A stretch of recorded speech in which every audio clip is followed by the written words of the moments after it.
Justin Wong managing to get out with the jabs. Yeah, a little bit of a bar. I never hurt anyone. That's why our tournament series in Vancouver's called that. Oh, just jumping just a little bit of pressure. Nice. And, yeah, it was just a little too far away. Of course, Cammy with that walk back speed. And Noodle says it's my turn to send it. Yes, Noodle is playing like a madman right now, and I love it. Interesting jump forward. Unfortunately, gonna get chucked by Jaewong, and Jaewong might be able to put himself on the board here after one more interaction. But Noodle, playing the way he has been, might be the one to snipe the whiff punish. We don't know. A little bit of back and forth. Yeah, Justin Wong is okay to just sit here. He's got the life lead, but no, gets checked on the drive rush. That's gonna be, oh, just barely enough. The DP Noodle ready for it. Yeah, and when it comes to using your HP as a resource, that's most certainly one, but not when your HP is about 0. And short there, didn't get, oh yeah, he tried to go for the throw reset there, but Noodle just mashing out the DP. Has been working out so well for him throughout the set. Huge throw. Jaewong gets the pressure. Good parry, but unfortunately wasn't perfect. Yeah, I mean, parry doesn't change any of the frame data really, right? Unless you get the perfect parry to punish. I mean, you still gotta respect the drive rush in stand heavy. Oh, the shimmy! Using these dive kicks and making space. Hasn't gone for a dive kick tick throw yet. And is instead really punished Jaewong for trying to check those. Oh, but Jaewong finally gets to play. Gets the charge DP into level 3. It's not critical art, but it's gonna be damage. He had no real option here, right? Noodle is on set points, so he had to burn the meter. A lot of, you know, some people might argue that he should have maybe gone for a corner switch there, but he just wants to cash out on the damage. But Noodle is one confirm away from his own level 3, but great anti-air from Jaewong. The presence of mind. So aware. I don't know. Jaewong just doesn't age. Yeah, that almost went the other way. Noodle had two crouching jabs. Tried to get the stand short into the super, but unfortunately was a little too far away. Jaewong, though, able to clutch it out. Yeah, Noodle sitting on 3 bars a meter, though. Is he going to use it right away? No, doesn't want to. I wonder if the Oki is just worse on the meter usage. I can never tell, but it's going to go for it now. And gets a nice little confirming specifically for the corner with a dive kick, if I recall correctly. Yeah, that's going to be a bit more pressure after this. Let's see. Oh, just a drive rush here. And he takes the set with a perfect Noodle. Able to recover from losing the last round and finish it quickly for the reset. My goodness. Noodle is just... Someone's got to check this guy's controller or something. I don't know what's going on here.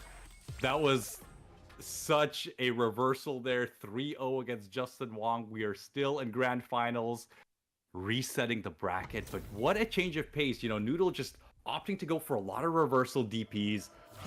Really just challenging a lot of Justin Wong's far pokes with a standing short now, because Justin Wong loves to use that stand roundhouse and crouch medium kick confirm from full screen. So Noodle opting to just stay outside that range and just punish with stand short.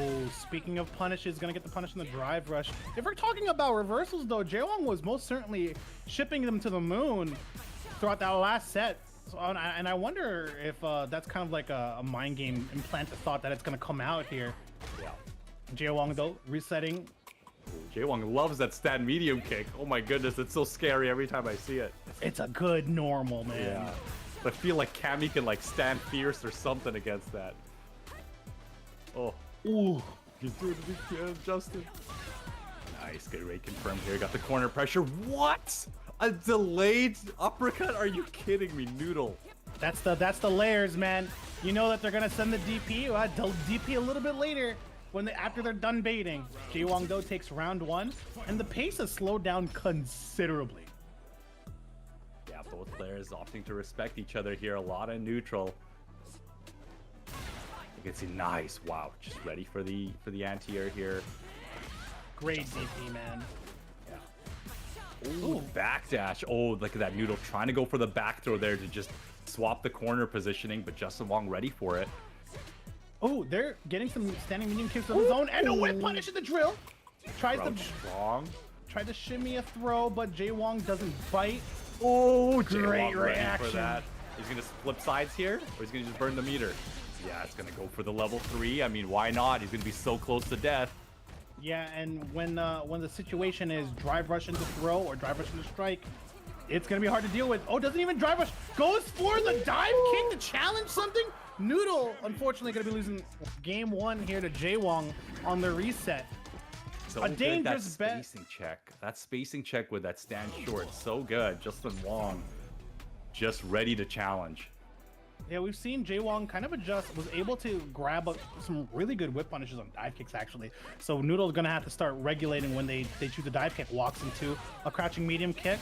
It be like that sometimes, but sends it back. Yeah, Noodle with a call out once again. Just does not want to deal with any of the pressure, says get off of me, and we're back to neutral.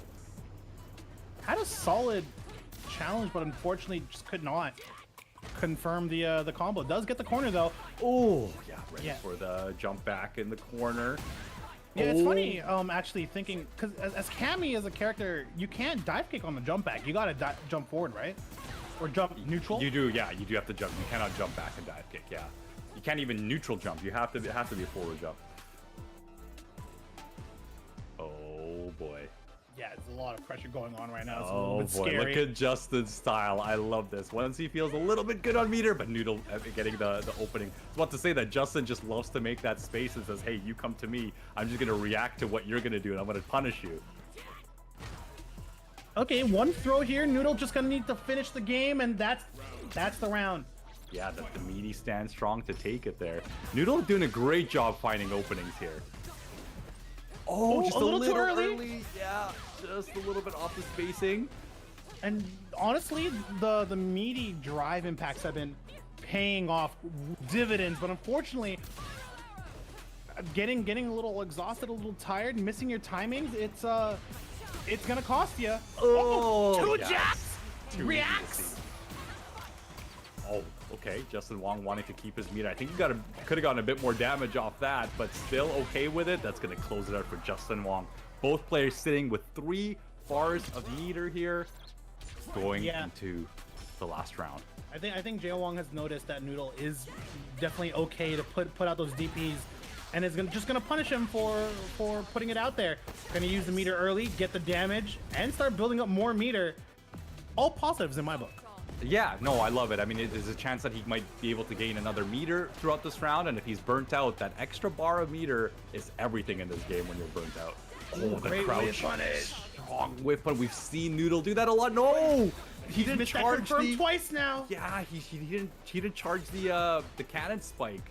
Again, he has to hold it down to be able to make sure that the level 3 is low enough to convert off of. Oh no, Jimmy! Here comes Noodle. It all started with a jump over, and Jaewong sends it. Was able to punish Jaewong in the last set for a great dash or drive rush into DP. Challenges. It's not gonna kill, but it's gonna be close. And Noodle does have a little bit left in the tank to drive rush again. Needs to be careful. Jaewong approaches, and Jaewong does approach, but approaches into a crouching medium punch into death. It's 1-1 here in the grand finals reset. What was he looking for? Was he in chip range, or did he actually just option select that out of the range, just hoping that Justin Wong was going to walk into it? Such impressive stuff there from Noodle, really getting a lot of mileage from that crouch strong in this matchup.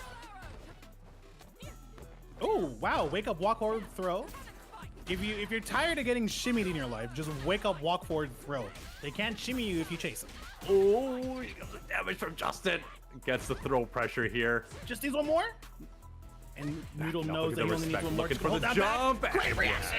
Oh, not enough. He doesn't have enough health to take it. Great stuff there. Justin must have been aware of that. Oh man, I wouldn't have been aware. I would have done the same thing as Noodle. Yeah, I would have felt so. I'm not so smart good. enough for that. I'd have been there like, yes, I beat the old man reaction test, and then die for him. Like, oh. All right, Jaewong gets the first blood here. Gonna push towards the corner. Dive kick for dive kick, but Noodle comes out on top. It's interesting to see how both players differ in their pressure, where Justin Wong likes to do a lot of wake-up jab pressure as Cammy, where Noodle just kind of goes for the standard, you know, crouch fierce sort of frame traps race plus. Justin tries to kind of get information from the frame traps. Oh, here you go. And here we go again. And Justin has landed this twice now. Able to calmly do, honestly, the charge DP part is a little bit worrying when you're in a rush. Yeah, Noodle had almost no other option there, but Justin looking really healthy right now. Wow, the spin knuckle to trade, and Justin Wong going up 2-1 in this set, making that adjustment.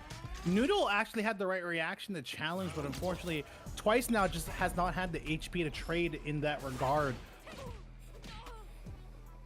Nice, calls out the walk back with the crouching medium, but couldn't really get anything off of it. Or was it the crouching light? I couldn't tell you. It's too quick for me. Yeah, I mean, that's really what we've been seeing a lot of, right? Cami players love using their walk speed and really holding that back button down to just make space, especially dealing with all these pressures. But look at this, the infinite. Oh, I'm just gonna get hit in the air, set Noodle, and then come right back. Actually making so much good use out of this burnout time by being able to take the pressure. Supers through. Noodle just turning that butter, getting that level 1, and Justin Wong gonna need to get out of the situation. But look at this, Noodle's just gonna stay calm, says, hey, I got a huge life lead, you come to me.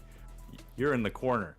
Yeah, and this life got a hit, but it's not good enough to link. Great tech, 48 seconds remains, and Noodle can just chill out if he wanted to. The turtler gets turtled on, so to speak. Triple jab, make my time, walk back into the poke. He's catching Justin Wong walking a lot, and that's why we saw the drive rush into crouch short, because that's a great way to check someone who's moving back a lot, is to do a drive rush into crouch short into a crouch jab confirm. And Noodle is starting to pick up on those kind of habits from Justin Wong. Ooh. Oh, the wake up again. Noodle, you're a madman. Are you kidding me? Yeah, spending those resources, though, you don't have a lot. You are up the round, so it might be okay. You'll build it up. But taking a meteor like that, this round's not going to last much longer. Smart stuff there from Justin, burning 1 bar, keeping 2 for the next round. He knew he had to spend some resources there to close that out. Yeah, he still has the meteor advantage in this case, so if he wants to push for damage, it's going to be a lot shorter to do so than it would be for Noodle. Okay. Okay. Comes Noodle with a corner pressure. Wow, the little delay there. Just stared at his face and then did the delayed crouch jab. Really good option to do a delayed crouch jab against people who like the reversal a lot. So Noodle was just respecting the reversal option, but still wanted the pressure. But here comes Justin. He's burnt out. He's stuck in the corner. He has to be careful for what's about to happen. No, not again. The reset, Justin Wong. That should be it. Into level 3. It's got to be it. Yeah, Noodle ended up calling out a drive impact instead of reacting. It's hard to do. I'm not here to give him heck about it. That stuff's hard to do. But unfortunately, when you bet like that, you lose it all sometimes. That's just the nature of the gamble. Good games to both players. Well played by Noodle into the reset, and then a great set by both coming into this reset finals. But Jae Wong is gonna take it, and he's gonna collect all those points coming out of week 1 here. Welcome back, everybody, to another episode of No Neutral, where we discuss all things Street Fighter and CPT related. I'm Brian F., joined by not Hollywood, not cross country, cross continent, international, Rob TV here. How many time zones did you just cross to make it to the show today? It was a few time zones, and your boy actually had his first non-economy flight on my way back to the States. It was pretty nice. Ooh, I had some a bit of the bubbly, which of course, and I was watching some Lord of the Rings and had snacks and all that. So it was a good time, Brian. But of course, most importantly, that Gamers 8 tournament was fire. I ain't gonna lie to you. It was amazing. Well, I'm glad after getting a taste of the finer things in life, you still make some time to talk with little Brian F. here about some Street Fighter. So, but speaking of some Street Fighter, a concept we mentioned a bunch on this show, and maybe in passing here and there, is something called mental stack. And it's one of the most important topics related to Street Fighter 6 especially. So I figured we'd break it down a little bit and then debate about the most important things to pay attention to in this game.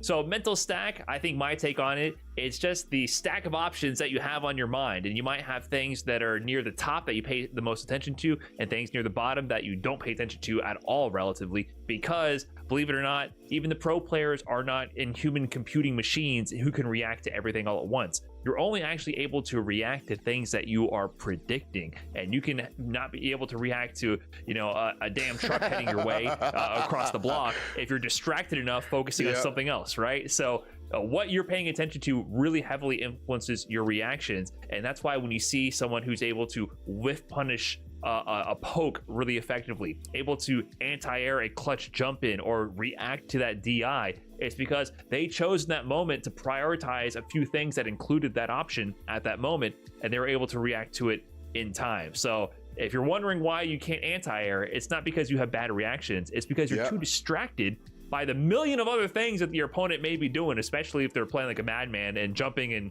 and throwing things at you left and right. You might be a little bit overwhelmed and not focusing on what you need to. So that to me, bro, is what I'm such a means. Street Fighter super fan, is like super like geek when it comes to the game, that just thinking about this concept makes me smile so hard and it makes me want to play. Because, you know, I even love the fact that when it comes to mental stack, because that's exactly right the way Brian broke it down.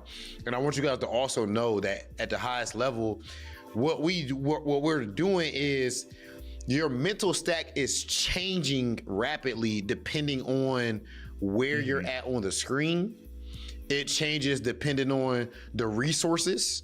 You might be looking for that, but now he has no meter. Okay, well now I don't need to think about that anymore. You understand? So that's right. Pretty much how mental stack goes, and it depends on who you're playing against as well. So my mental stack, I'm gonna tailor it, like of course the character matchup, but also the player matchup. Maybe I know this player he jumps more than the average player. So a jump is higher in my mental stack than it would be against another player who's the same character and does not jump at all. Like if I'm playing against Punk, for example, right? Especially with the Cammy matchup, right? That's true. Like, depending on the type of Cammy player you're going up against, you might use previous information about their play style, because, you know, Cammy has great jump approaches, has a great dive kick, right? So that's going to be on your mind more heavily than other characters. But some players don't prioritize that option. So, you know, they might sneak it in here and there, which actually makes it more effective when they finally use it, because they lull you to a false sense of security that you don't have to pay attention to something, then bring it out last second. So in Street Fighter 6, you know, some people call it mental stack the game. Those people are correct. It's not like 5. I think 5 was a lot slower paced in some ways, and I know this game is going to slow down over time but I think it will forever be faster than 5 unless they completely change the mechanics of the game. Or unless humans develop like a second brain to operate more threads at once to be able to react to everything. It's just a lot going on, right? The drive rush, drive impact, and then the regular old Street Fighter regular footsies, regular dash, jump ins, and then you know, certain special moves like Ken Dragon Lash, for example, or, you know, good projectiles, like the regular old Street Fighter moves that are, you know, unique to each character that can approach you and surprise you out of nowhere. So, I mean, I think those two mechanics alone, drive rush and neutral, and then DI, add so much to this. And I think, of course, the biggest one is drive rush and neutral. Drive rush and neutral is crazy. Dealing with drive rush and neutral, to be able to deal with it, you have to focus on not only the fact that they might use it, but it also depends on the ranges that they're going to approach with. And then there's also a mind game with when they're going to press the button and which button. So calculating all that while playing neutral requires so much attention, because you have to change your timing and your choice to counter it in order to check them, or even calculate if it's even worth attempting to check it in a lot of situations. Yeah, so the whole point is like to give you a regular physical boxing example, and then give you an in-game example. I think this would be the easiest way for new players to understand mental stack. In boxing, you're going up against, I'm not going to do that to y'all, somebody's going up against Deontay Wilder, right? Now, he's like the strongest puncher of all time. So he is known for this straight right hand, just like it's an anime or something like that, right? So now you spend all training camp and you so worried about that straight right hand. But what does that mean? You are out of your way. You got this hand, no, you have this hand, your left hand up against it, you know, trying to make sure you don't get knocked out. I'm already asleep. See how I go? I'm already gone. But you know, now all of a sudden, though, you're so focused on that. What if he throws that left jab now, or that he throws you something to the body, or XYZ? That is what mental stack is. You focus so hard on a certain option. So strategy is being able to, and being great with mental stack is being able to, you have the physical, to some people like Punk, you have great physical reactions as well. That's better than average. So you could not be looking for something, and you might still have the reflexes, like you see Floyd Mayweather just, whoa. But then there's also the reading and the strategy part. So I'll give you an in-game example. You already brought up Ken. He is probably the best in the game at this.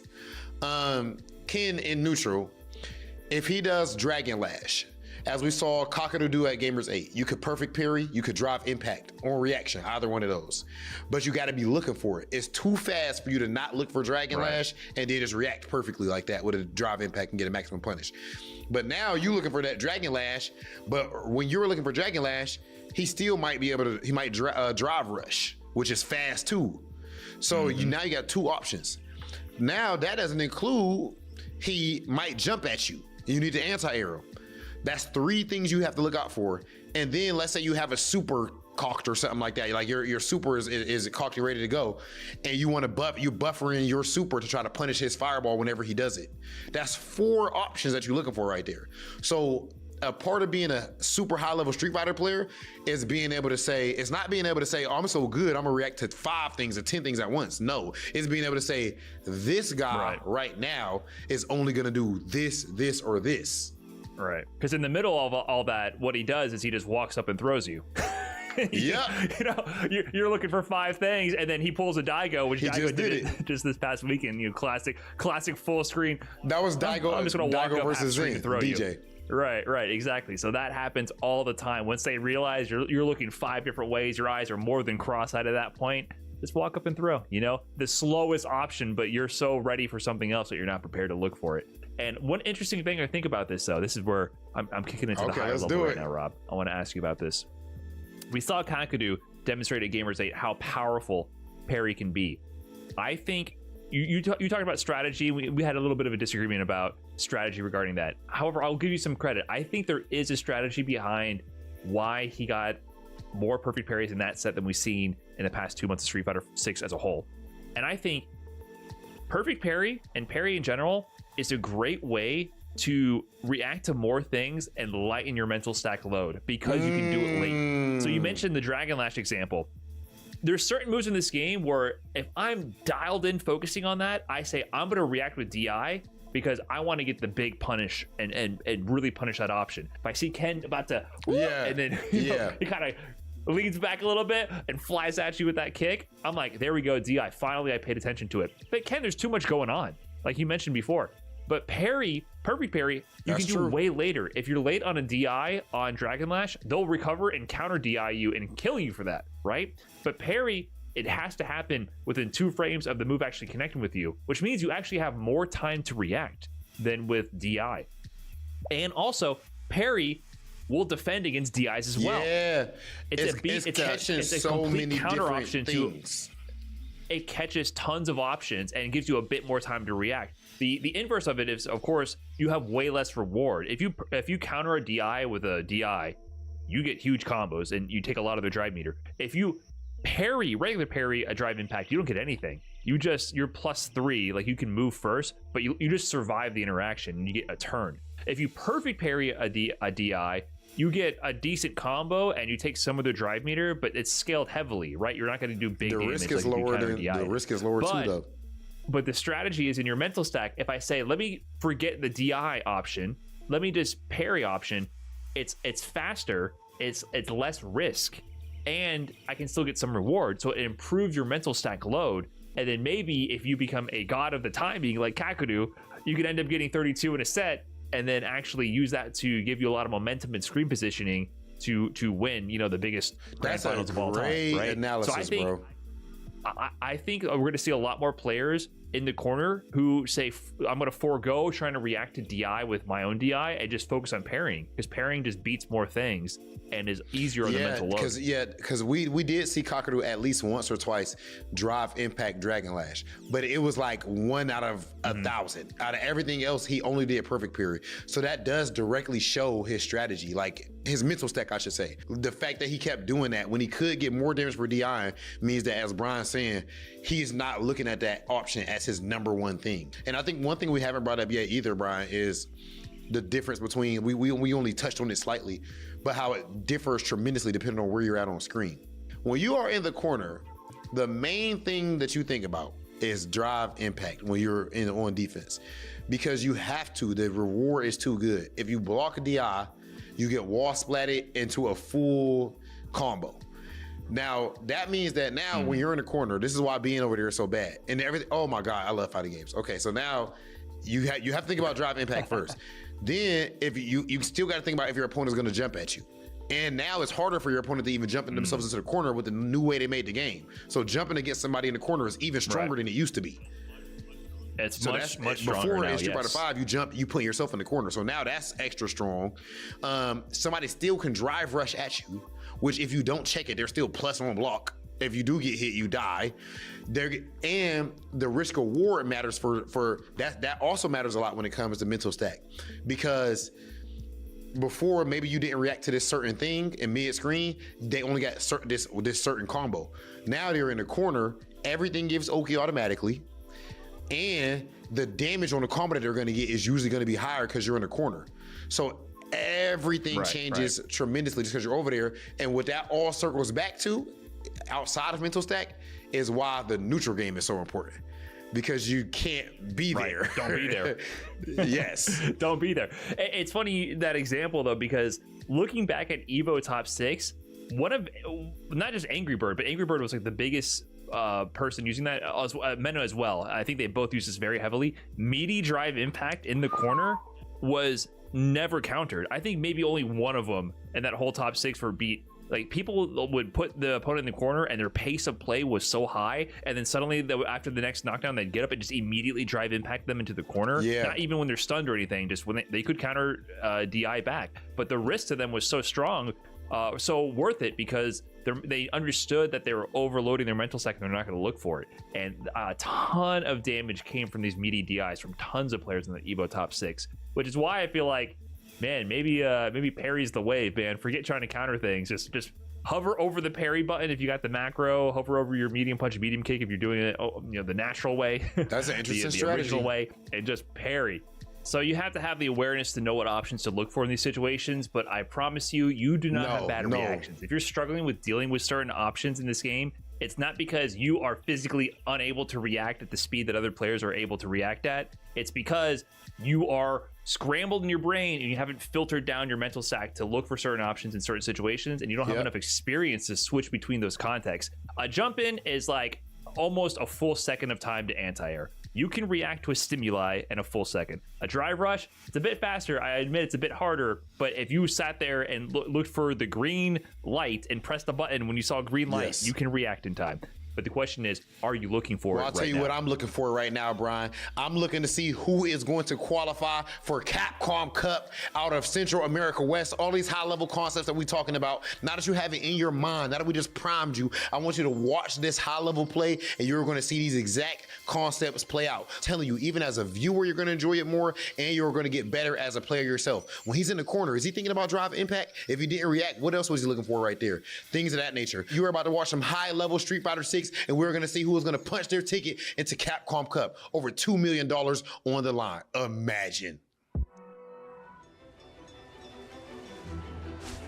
I present the Hunter from Komura.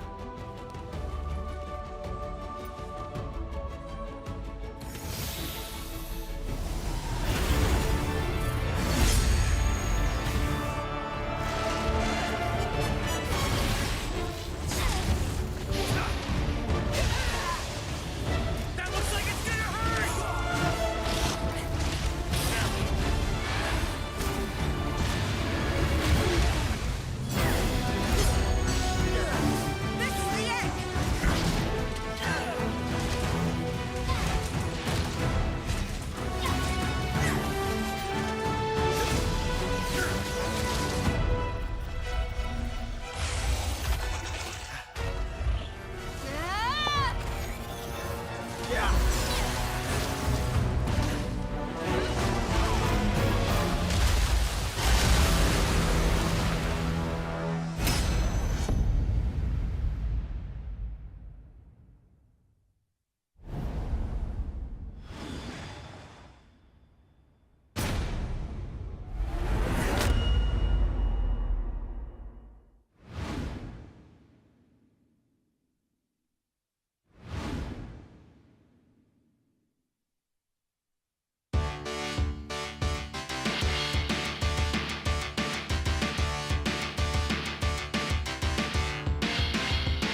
He was obsessed, you see, with finding an appropriate vessel for this power.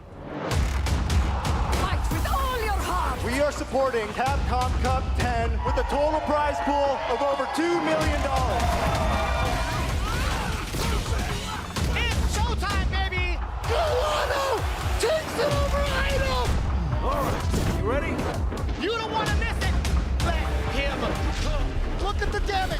Look at that damage! Now's not the time for jokes. Your two-time Capcom Cup champion! It's Meta RD!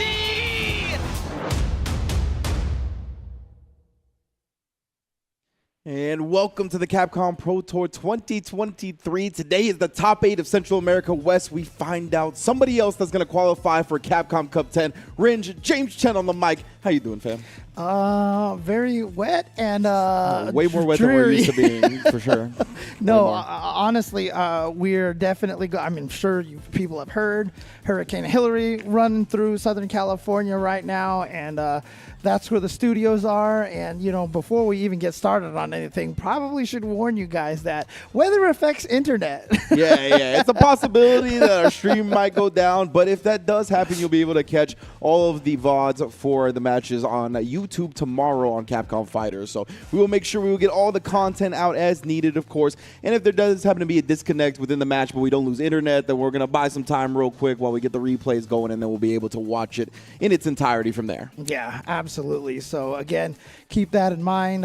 You know, if the internet goes down or if we're having trouble streaming any of the matches, we'll try to get through all of the technical difficulties as best as possible. Absolutely. But of course, we are here to decide our top 8, right? After a beautiful top 16 yesterday from our various players. So it was great action from Street Fighter 6. That's what we've been expecting. We have some of the familiar faces into our top 8, of course. Some new faces as well. We got a lot of good mix of old generation versus new blood yesterday. It's been a good time. This is the way the top 8 has been broken down, though. Kusanagi and Roger FGC going to be dueling, and that's going to be the Ken versus Rashid matchup, where we just saw Tokido versus John Takeuchi take place in Japanese SFL. So I'm looking forward to see these two's take on the matchup. And then on the other side, we got Grand Totakai and Yurio Valerio, the classic lore matchup, and a matchup we've seen plenty already in Street Fighter 6, JP versus Ken. But how about that losers bracket, James? Yeah, we've got Soul VNG going up against Alexis Pinto, and Rigama going up against Amigo Pool. Now, there's definitely a couple of names that I feel like we're missing down there, you know, for such as players like MJ Gama, and who's the other one that we lost yesterday? Oh, I don't have the rest of it here, but yeah, we definitely saw some real good, strong players yesterday as well, right, from this region. Some staples that took some L's unexpectedly, right? So glad to see this region growing. The player base that's on a competitive level continues to flourish. It's exactly what we're looking to see all around the world for Street Fighter 6. Yeah, absolutely. And again, these players are trying to get into that prize pool over there to qualify. But the reason why I say prize pools, they've also got some good amount of money here to earn as well. As you can see, first place getting $2,500. So remember, we said $2 million being given away during Capcom Pro Tour. So a lot of this is also for these individual week events, online events as well. $2,500 to first place, $1,200 to second, third place to 800, and 800 to third place and 500 to fourth place. And as I mentioned, there is $2 million total to be given out during this whole entire season. And as you can see, half of that going to first place at 1 million. Different tax bracket type things, as my folks over the pond would say. It's going to be a good one for sure. Obviously, everybody aiming to get to Capcom Cup 10, the biggest prize pool in Street Fighter history, going to be decided there. First place, bonkers, bro, to say the least. But before we get into the action, James, I know you wanted to touch on some of our fallen members of our community. Yeah, so unfortunately, you know, I mean, the weather kind of, I guess, reflects the mood around here. But in the past couple of months, we've lost some members of the fighting game community. Last week, we talked about Nanai, one of the commentators for Street Fighter League in Japan, who passed away after even attending EVO. But even before EVO, we lost one of our East Coast brethren, Piano Densetsu, who was a much-loved member of the community. He lost his battle with cancer, and unfortunately, literally yesterday, we also lost Lily Ko, aka L Ko, who, if you guys remember, was a really strong UMVC3 and MVCI player. She was a staple of the Super Arcade scene, man. Like the scene I came up in, you know what I mean? So very, very hard losses all around for sure. We want to acknowledge our fallen warriors. We know they're hitting buttons wherever they are, and we're going to hit buttons with them again someday. Yeah, for sure. But again, make sure you tell your loved ones that, you know, how much they mean to you, and all your friends as well. And keep checking up on everybody for sure. So 100%. All right, man. Well, we're going to decide who gets into that Capcom Cup 10 today. Of course, we have the top 8 qualifying matches.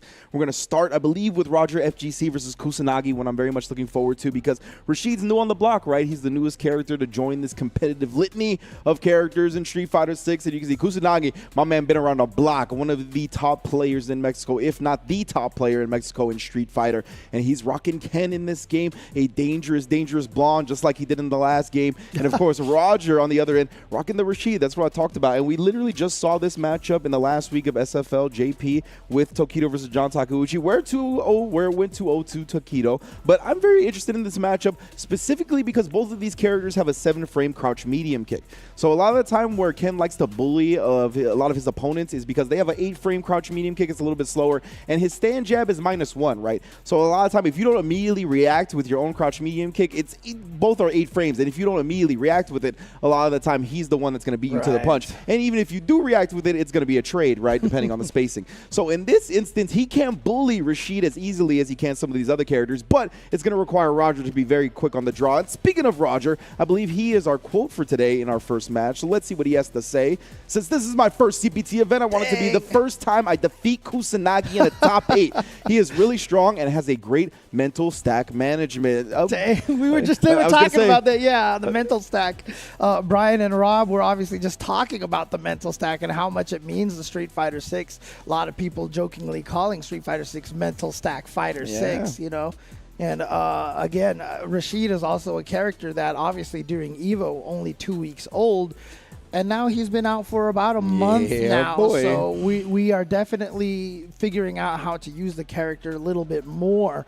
So I'm curious to see, you know, the more Rashids that are coming up. I mean, we've had some people already claim that Rashid is going to be top tier. I'm telling you, man, a certain red code over there at Gamers Aid was like, I don't care what nobody tells me, Rashid's broken. And he's a very respected player among the community, so I have faith in his opinion. I have faith in where this character is going to go. And to be honest, I mean, just a lot of the design of all these characters in Street Fighter 6, I feel like they hit home, man. They are strong in the way you expect the characters to be strong, even with Rashid kind of, I don't know the words I want to use, but basically like kind of distancing himself from his Street Fighter 5 iteration, where he's kind of more of a neutral beast, and obviously he's very in your face in this game. But that's kind of how, when I look at Rashid and I look at his toolkit, even in 5, how I expected him to play. Right, exactly. So I think they kind of went back to where their original direction for the character is. Yeah, I think they wanted him to be more of this kind of like using the wind and doing all sorts of kind of tricky, fancy mix-ups and such. And again, I mean, look, the history of fighting games, DLC characters usually come out either busted or just useless. And I gotta say, dude, with the start with Rashid, I feel like he's kind of needs to be exactly where he is right now. Looking forward to the Aki and the Ed, and I'm still trying to figure out Ed. Is modern Ed going to be classic Ed? I'm very interested in how that character is going to come out. But that really echoes the sentiment that a lot of people have in terms of the balance of this game, right? Like, a lot of people consider this one of the most balanced launches for any fighting game ever. And it's an incredibly hard task to achieve. So definitely kudos to the development team for that one. And it seems like Rashid's in line. We had a Kim. We had a world warrior in Japan, and people have been ranking her like bottom 3 in the game. And this is not, I mean, it's not even just like, oh, you know what? They're probably look, Fudo was in there, you know, like all the exactly. He beat Fujimura and Fenrich in the finals, like exactly. You know, those are world champion players. Yeah, definitely no slouches in that tournament. So again, game is off to a very strong start here, and yeah, I love I'm so biased right now, but I love the way Aki is designed, dude. Like I like the look, I like the characterization. I'm so curious how she's gonna. Capcom, you teased us. You didn't give us any gameplay footage at Evo. Where's my gameplay footage? That was a twist I didn't see coming. I feel like a lot of people were expecting the gameplay trailer. They were like, World Tour trailer. And just have a little bit of crumb of information, and we're going to see definitely. I'm very interested to see how Aki plays. I know a lot of people are looking forward to that character. It's the Toxic Era after all.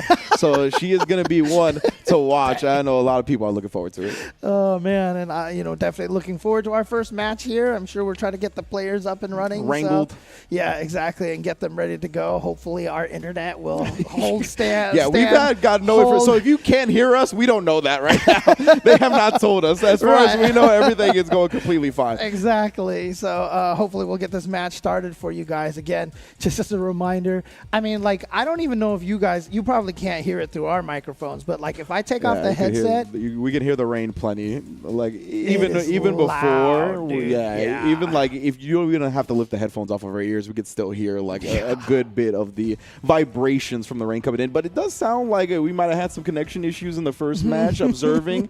So, bear with us. We are going to get the match going very soon. But yeah, man, this is another matchup that I'm looking forward to. And another thing I want to kind of highlight in the matchup is the OD Fireball from Ken, right? That's definitely one of the projectiles that's talked about a lot because the projectile priority system in this game, right? You can't really just nullify the OD Fireballs with like a head, like even like a 2-hitting projectile, like an air slasher from DJ or something like that, right? It just slows that OD projectile down. So a lot of the time, that actually helps in this case for Ken because like if you end up clashing with it, the Fireball's going to hit you a little later, give him time to drive rush, stand fierce, and convert off of it.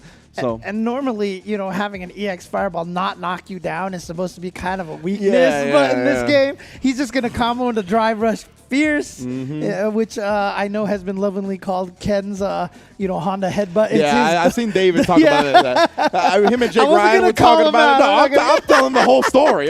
We got time right now. I'm telling the whole story. Jake Ryan was like, bro, I'm having some issues in neutral or whatnot. He's like, I don't got a headbutt like you, David. David was like, yes, you do. It's called drive rush, stand heavy punch. And then Jake was like, fair point. It's plus on block. Yeah, exactly. And it's plus on block.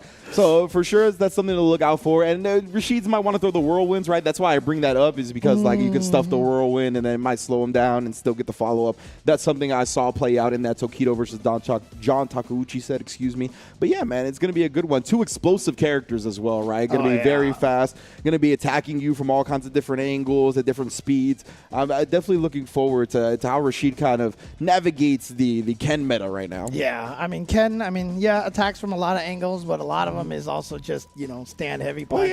It's gonna stand heavy punch. I think 5 active frames on the stand heavy punch, if I'm not mistaken. It 5? I believe so. Okay. Because there's definitely some meaty setups for that thing. So when you get like the like a DP, like the fierce DP or medium DP, like not like right off the ground, or I should say like not right on the ground, but right off the ground. A lot of the times you can whiff the crouch jab and then do stand heavy punch, and you're +2 on block. You can link a stand jab without any type of counter hit or anything like that. Yeah, I mean, that is definitely a filthy setup, to say the least. I also want to shout out Justin Wong for winning the World Warrior Canada West event that just happened. We have been talking about the World Warrior events. And I also want to give a shout out to Rickmans Barnett, who won Versus Fighting over in England today. Oh, dang. I didn't actually see the results of that yet. It was a Rickmans Barnett versus Hurricane Grand Finals. Dang. Thanks for spoiling it. No, just kidding. I'm kidding. My bad. Wait, who did Rickmans Barnett use? A jury. Oh, he's got the jury. Okay. Yeah, because we know him as a Falk player from 5, right? No, a Monot player, right? Monot player. I always get him and Four Fills mixed up for some odd reason. But yeah, the purple stuff. He sticks with the purple stuff at the very least, going with the jury, you know what I mean? So it's great to see him win Versus Fighting. Great showing from Hurricane. Great tournament in general out there, and big shout-outs to Tyrant and Shoryu Sengon and Pax and Logan all on the comms. It was a great tournament to watch, man. Yeah, and again, obviously the talk of the town right now is JP and Ken. Right? A lot of people talk about these characters, but I mean, when we're looking at the winners of these tournaments, right? Canada West, Cammy Mirrors, right? Cammy Mirror Grand And Finals. then we got a jury winning at VS Fighting. We just had Kimberly win, and then like I said, at Oceania we had a Ryu in second place. Although Ending Walker, I saw him tweeting out recently. He was like, Ryu is fun, but welcome to Ken. I understand. He did go with Ken, I think, in top 8. Like, I forgot what the matchup he played Ken in, but you could tell that he's, like, got a fundamental with the character because he's really good, right? Course, and, like, he's obviously been playing a Shoto and Ryu, so you can see that DNA in there, but he's got to get the Ken specifics down, which I'm expecting very soon. Also, I want to talk about, since we got some time here, we were talking about the last Manon standing yesterday at 801 Strider. I watched Yipes' stream yesterday, and all Strider played was Marisa. So, you know, I don't know if he's the last Manon standing anymore. He's got a lot of points with Marisa already. So I think he's going that route, if I'm not mistaken. Yeah, I mean, I've seen it, dude. So obviously, again, some of the characters, I'm going to say the grapplers are having a little time in Street Fighter 6. I even saw Brutus was playing Marisa now. Yeah. I mean, I feel like that's the natural inclination right now. If you don't want to, like, put your full heart into Zangief and struggle in the ways that Zangief struggles in, I think you got to go to the Marisa, man. I really do. And the crazy thing about it is, you know, I'm saying here the grapplers are struggling. And normally, you know, if you say, like, oh, these characters are kind of weak, most people are like, yeah, buff them. But I feel like everyone's like, yeah, no, that's fine. Leave the grapplers alone. I like what Justin said on Twitter. He was like, you know, don't let people fool you. Zangief is supposed to be low tier. Like, he's supposed to struggle. Did you see my reply? No, I didn't see the reply. Hush. Okay, look. I like that idea personally. I mean, look, I do. So there's a lot of design philosophy, right? So one of the design philosophies is you can't make the grappler top tier, right? Because like there's some games where grapplers have been top tier and like it's kind of miserable in a way. But you know, like mid-tier, you know. You want to get a little bit more love than he's got right now. Exactly, okay, we'll see. Hopefully that's the case. Let's see what Capcom has planned down the line. But I do believe we are ready for our first match. I got word in our ear that it's going to be starting soon. So it is going to be Kusanagi versus Roger FGC. And this is all important. This gets into winners finals, right? It gives you one step closer to getting into Capcom Cup 10. You'll have that third place secured as well. So you'll be in the money, no problem. Yeah, it's going to be a big match coming up. On the other side, we have Totakai versus Yurio, which is a matchup I'm very much looking forward to as well. Totakai getting that top 24 at EVO with JP. Yurio, I mean, he's, I think, been the player I've seen enter the most from this region, like the various NA weeklies. So he's got a lot of experience under his belt. Both of these players, all four of these players, I think, in winner's side have a great chance of qualifying. Yeah, Roger FGC, though, in his quote you saw saying that this is his first CPT event. That's true. And again, very young. But like I said, we were talking about yesterday, I'm really happy to see a lot of the younger players coming in and playing, because that's what new games usually bring, is usually all of a sudden this crop of new players. Yeah.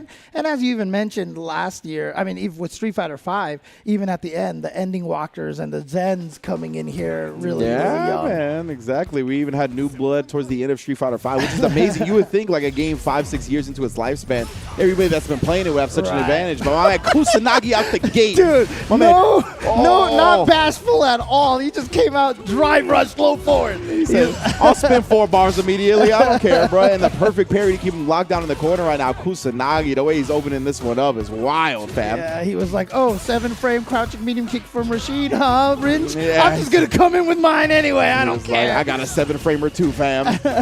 All right, busting out over here, getting out of the corner, trying to fake it. You saw the light punch there to stop himself early. And again, that was the block stud from the burnout right there that made the throw with. Yeah. Allowed Roger to get this SA2 going. He's just looking to parry all of it. No throw afterwards. There it is. Doesn't get the punish counter on it, but nonetheless, ODDP busts out from Kusanagi. He put the round on the line there. Yeah, but I mean, Roger has caught up on the life. Down a little bit, but no, Kusanagi thought he had enough for a drive rush, but instead burned himself out. He could have used the light into the whiff cancel on drive rush to get the last bit of that. Challenges with the super, and he comes up empty. Roger out the gate with the first round. Yeah, that was, going back to what Brian and Rob were talking about, the mental stack. He was close to the corner. He was worried about the drive impact, and that's all where his brain was. So again, you see where the reactions, he was just going to do that super. If we saw the drive impact and he stopped it, we'd be like, what a reaction. But you could see he was just throwing it out there. Beautiful walk under to the punish counter on the landing frames from Roger. Here gets the full corner carry as well. Not a lot of drive meter to his name. He's going to have even less after the super. How are we going to thwart this? Just try to put the block string on him. Goes into SA2 once again. Here we go, the pressure. That's going to be plus frame. So, again, that's why he used the drive reversal. Didn't want to deal with it. He's going to be able to combo off of that. Yeah, it gets a little bit actually walking forward right there, allowing Kusanagi to get into the corner. Both players burnt out here. Who's going to bully who, fam? Yeah, exactly. We've got pure fighting here. No meters anywhere. ST now, mind games. We high school dropouts right here, all burnt out, bro. Exactly. Oh, man. Nice job. That's Stan Likey. That is a wall of a button. 5 frames, if I'm not mistaken. Very quick for its range. It's a great button to just throw out in the neutral, especially when you only need that amount of damage to finish your opponent. Ooh, Drive Rush committed to the button early, and he reset him in the middle of that. He tried to reset him again. Yeah. Kusanagi having none of that. He's like, stop it. But it is one round apiece right here, so getting that first game on the board is going to be important. But remember, this is 3 out of 5 for the entire top 8. Oh, no, the meaty drive impact. And that's another thing no neutral touched on, right? How successful the meaty drive impact is. Kusanagi is paying dividends here. Baits out the super, but he gets away. You got a drive rush punish, and that's exactly what he did. Kusanagi 1-0. Woo, nicely done. And I know, obviously, you're a huge wrestling fan, yeah, right? big time. But, like, you know, I watch a lot of the wrestling out there. Okay. And, you know, when the guy's getting beat up and then they get up and all of a sudden burst of energy in yeah. there. Nowadays, I call that their drive gauge came back. They got out of Fully burnout. loaded. You just see the green aura come about them. They're like, oh, okay. Exactly. They're just, like, biding the time and then shing, and then everything comes in there. Yeah, so that's – I think we figured out the secret how that works. Oh, so okay, there you go. They had drive rush way back then, huh? Okay. Exactly. That's why they just bounce off the ropes like that. They can't stop themselves. It's the drive rushes, I see. Exactly. So we go 1-0 for Kusanagi here. Yeah, 3 out of 5 here, so got a lot of room here for Roger to make the adjustments, but Kusanagi tagging with that crouching medium kick. Again, almost deceptive range is how far those crouching medium kicks go in this game. Yeah, that's unfortunate for Roger. We were talking about that. That is indeed the meaty setup, as you just saw right there. I think he even linked the stand medium punch with no special counter hit. So, yeah, I mean, that button is good. That setup is good. Ken's medium punch is 5 frames, right? He's 5 frames, one of the yeah. only 5-frame medium punches here. Him and Cammy are the only characters that can link light into medium raw, I believe. Oh, yeah, very, very strong tool. Now busting out with the level 1 again. Oh, right back at you, fam. Well, both these players here. And they look so similar, too, right? Yeah. They just launch at you with this kick. What a throw as he landed right there. No punish counter, but still caught Kusanagi blocking as soon as he got to the ground. There's the DP. Uses the OD version, though, so that's going to burn him out. Yeah, the regular ones aren't great as anti-air. I mean, they work, obviously, if you catch the opponent before they kick, but I've seen those anti-airs lose the things a lot of times. Oh, yeah, most definitely. I think that is something that Rashid players lament, but there's the crouch medium kick from Ken that we talk about. 7 frames, some of the fastest in the game. Roger gets caught whiffing on the neutral jump. Kusanagi gives him a noogie for his trouble. Yeah, and again, Ken and Luke, their jump attacks hit so far down that they can punish people whiffing throws with their neutral jumps so much quicker than a lot of other characters can. Yeah, so great stuff from Kusanagi, taking full advantage of that right there. Roger, he had the meter to pop off in case he saw the drive impact, right? But that's what, you know, harkening back to what Rob and Brian were talking about. That mental stack just gets to you, kind of start panicking in the moment. You just have a natural inclination in your body to react with something, and that's what happened to Roger there. Yeah, well, Roger said, you know, first CPT's first chance to beat Kusanagi. Oh, what a I mean, this he's got to do something now. He's down 0-2. Yeah, that was the second time he did the drive rush second, but pressed the button first, so he got him. But Kusanagi, that's the second perfect parry, speaking of which. Oh, and goes for the meaty fireball instead of the overhead, actually. Oh, and then he baits out the ODDP. Kusanagi loves that setup against JP specifically because it counters the amnesia. You ain't bullying me this time. No meaty drive impact. Yeah. Oh, no! God. And I mean, that was actually something that happened a lot in 5 with Balrog, because his jump attack hit so low. A lot of timing where you think you can walk under them, because you can walk under so many characters, and you just get punched in the face. And that feels bad. Indeed, indeed. Oh, you see Roger, he's being a little bit more timid about his pressure now because Kusanagi has popped off with an ODDP in the middle of his block strings a couple of times. Great whiff punish there, though. Oh, now the burnout on Kusanagi's side. Oh. Dude, both of them, they're like, we watched no neutral. Yeah. We saw them talk about meaty drive impact. No, not gonna. Oh, there it is again. He got caught trying to throw after the Dragon Lash, a very common Ken gimmick. Yeah, and now you see right here, he's opened him up because, you know, scared to whiff that throw now. So Kusanagi got a couple of throws in there. And Kusanagi, the fighting spirit is back. The drive rush is here to abuse.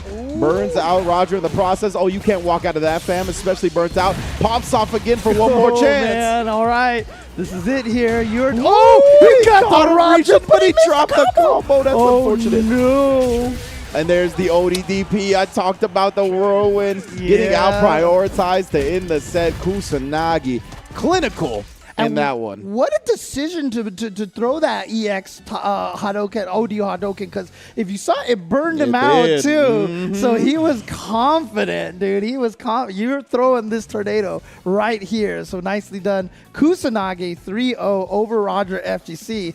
If Roger wants to defeat Kusanagi, he's going to have to make his way all the way through the loser's bracket now to get that chance again. As you see, he's down there now waiting for Rigama and Amigo Pool to play their match. He's going to have another explosive match on his hand, whoever wins there, because that is Cammy versus DJ down there on Rigama versus Amigo Pool. So either of those characters against Rashid, that's going to be fast-paced, high action. But to the next one we go, it's going to be Grand Totakai on the JP versus yurio Valerio on the Ken. Both very strong players out of this region. Of course, we mentioned before, Totakai making that top 24 run at EVO. Over 7,000 entrants, an incredible feat. One to be proud of for sure. And Yurio, on the other hand, he qualified, as you can see. James so astutely pointed it out yesterday. He was rocking that Capcom Cup 9 jacket in his profile picture because he was there as a player. Flexing. Looking to go back-to-back with the appearances. Yeah, definitely flexing with that jacket. He's like, do you know who I am? I am a Capcom Cup 9 qualifier. And Grand Totakai, of course, going to be trying to achieve that as well. All these players are. If they could, whoever wins this is automatically in that Capcom Cup, Capcom Cup 10. Excuse me. Full decade of Capcom Cups, bro. That is wild to think about, right? Where we started, where we are now. Chipotle sponsorships and whatnot. We're on the come up, FGC. Keep looking up, baby. Dude, I still remember the very, very first Capcom Cup that we did. I think was like. There was only one U.S. player. I think Sako won that one. It was crazy. Times are changing, baby. But let's see. Let's hear from our competitor that's graced the stage of Capcom Cup once before. You always got to say, I'll just say that salt is real. That is a perfect statement to say before a match against JP. We've all been there. We're all going to continue to be there. Good stuff. Look, people who have watched my stream, I call it the Chenzor Dynasty, and I always say that our #1 export is salt. I forgot about that part. And our #2 export is wine as well. So you could expect a lot of wine and salt from the Chenzor Dynasty. That's how it works. That's pretty good, my man. He's got his official papers. He's a part of the Chenzor Dynasty now. Exactly. Yurio Valerio has been accepted in. We shall see, bruh. Yeah, I mean, we've seen this matchup go both ways. Obviously, right now, the biggest finals for it, or I say the matchup that's gotten the most eyes is obviously the Gamers 8 Grand Finals between Kakaru and Angry Bird, where Kakaru was able to defeat him. But Kakaru fell to Ken plenty of times leading up to that point, right? It was really the most heartbreaking losses at EVO ever. Oh my God. 100%. Like, he had taken a lot of licks up against Ken and taken a lot of L's to get to that big W, that 200K W that he ended up getting. So it's one that I believe is pretty even. We'll see how both of these players play it. Because even after that 32 perfect parry set against Angry Bird, then in the World Warrior Asia, he did lose the Fujimura in the first round of Losers Top 8, which was a Ken player.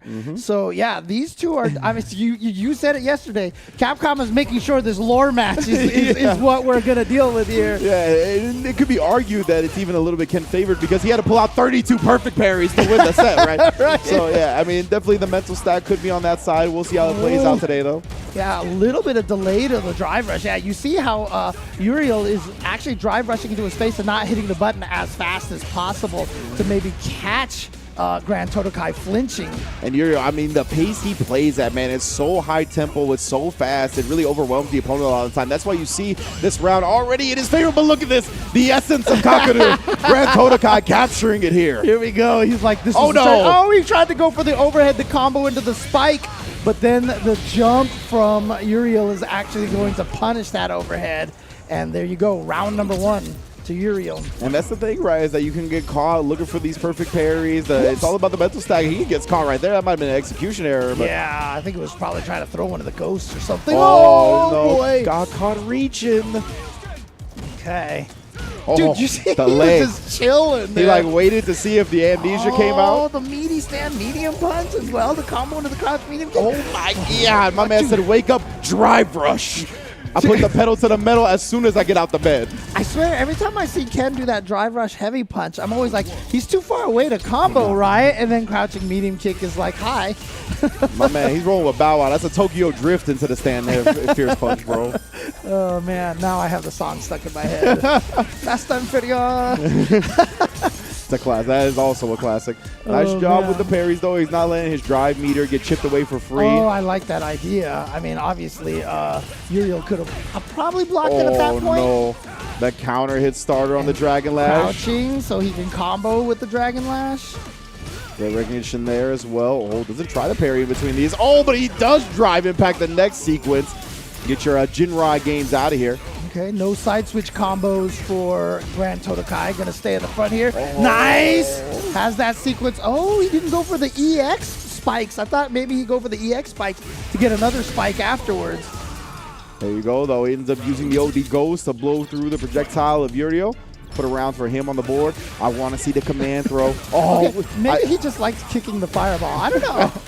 There might be something to it. Right now, yeah, following it up with the amnesia, big damage there. Send him back full screen as well, put the departure window up. And that's the great part about it, right, is that JP can kind of close that distance with something getting his back. Yep. And again, a lot of the JPs, one of the techniques that a lot of them have learned is using that OD Ghost for neutral. Well done from Grand Totakai right there, taking full advantage of his hit comboing to the level 3. So I want to highlight that crouch heavy punch anti-air he did before. We know how great the crouch heavy punch anti-air is on JP, but if Yurio empty jumped right there, I'm pretty sure that was the spacing to make it whip. That's a very popular strat in this matchup, so look for it going forward. Yeah, if you're jumping at him, don't stick out your leg to get punched. Yeah. Okay. 1-1 here. Again, lower match here, so very, very hotly contested. And Yurio even did drive rush crouch out. He tried it again and still got clipped by the crouch medium punch. Oh, that sucks. I remember when the game first came out, people were like, you know, JP's neutral buttons aren't that good. And I was like, what? That was a bunch of downplaying propaganda nonsense. I will have none of those people ever had their opinions heard again. All right, trying to fight his way out of the corner here. There's that great crouching medium kick, by the way. Yeah, good distance on that one. It's not cancelable, but off the drive rush it is plus, so you got to respect it.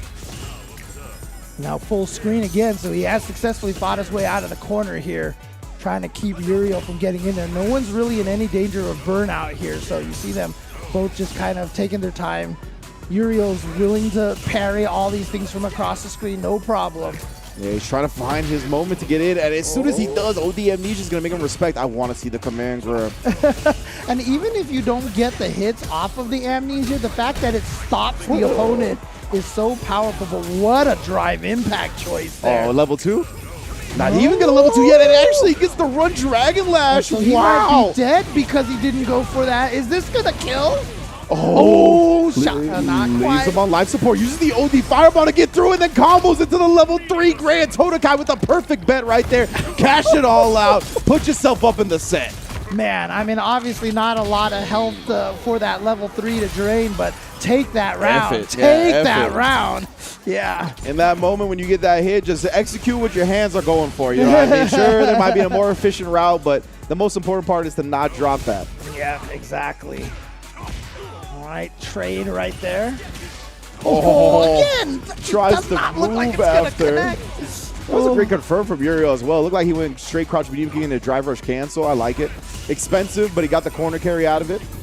Oh, that's going to burn him out on top of that. Such a rough spot to be. And yeah, we've often said that being burnt out against JP is one of the most feels bad situations. But the punish, the counter hit with the Dragon. Oh, there's that meaty again. Wow, yeah, Yurio's making the most out of this burnout moment. Yeah, I think he messed up his meaty attempt there. That looked way too late for an actual meaty fireball to be plus. And he's going to pay for this match with a quick combo off the level 2 Grand Totakai.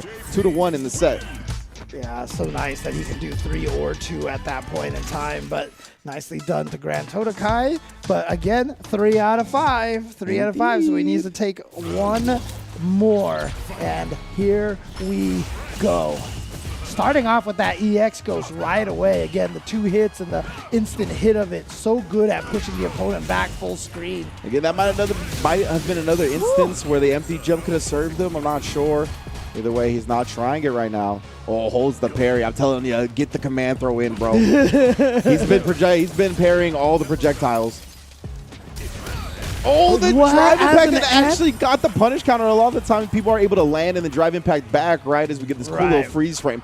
All right, Ken is on his knees. He's like, give me my money back, fam. Dude, it almost looks like JP is holding him on the shirt. For like, real. you know, or holding him up with the stick there. But again, the storm. We hear the storm right now. yeah. With Hurricane Hillary causing us a little bit of fun over here. At our undisclosed CPT online headquarters. Exactly, in our secret bunker. No, I'm just kidding. But again, you know, we're trying to play these matches for you as much as possible. If we can't get this one, I mean, obviously they're probably still playing. It's going to be our side of things. Yeah, exactly. So we'll probably try to catch the replay on CFN and get that for you guys and continue from where we left off. Yeah, nice and a relief for both us and the people at home, I'm sure. 2-1 over here. Grand Totakai over Yurio Valerio, as we said.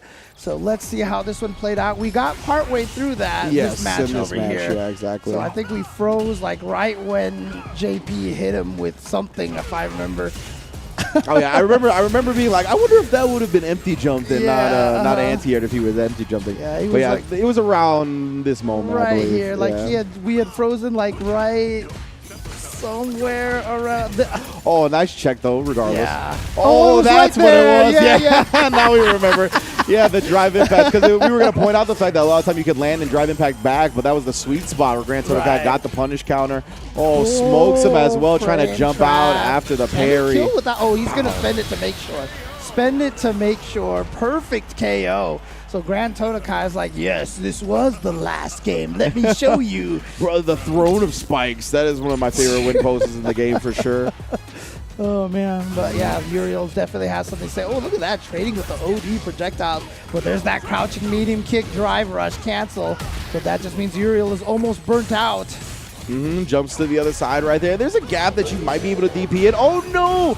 I believe that was definitely supposed to be like a kick button after, but, you know, stored inputs. They're locked in a storage box in this game, so because of that, he gets the Tatsu. Oh, back-to-back. Yeah, the light Tatsu is 0 on block and burnout, so you can press the button back. You saw Grand Totakai trade with him.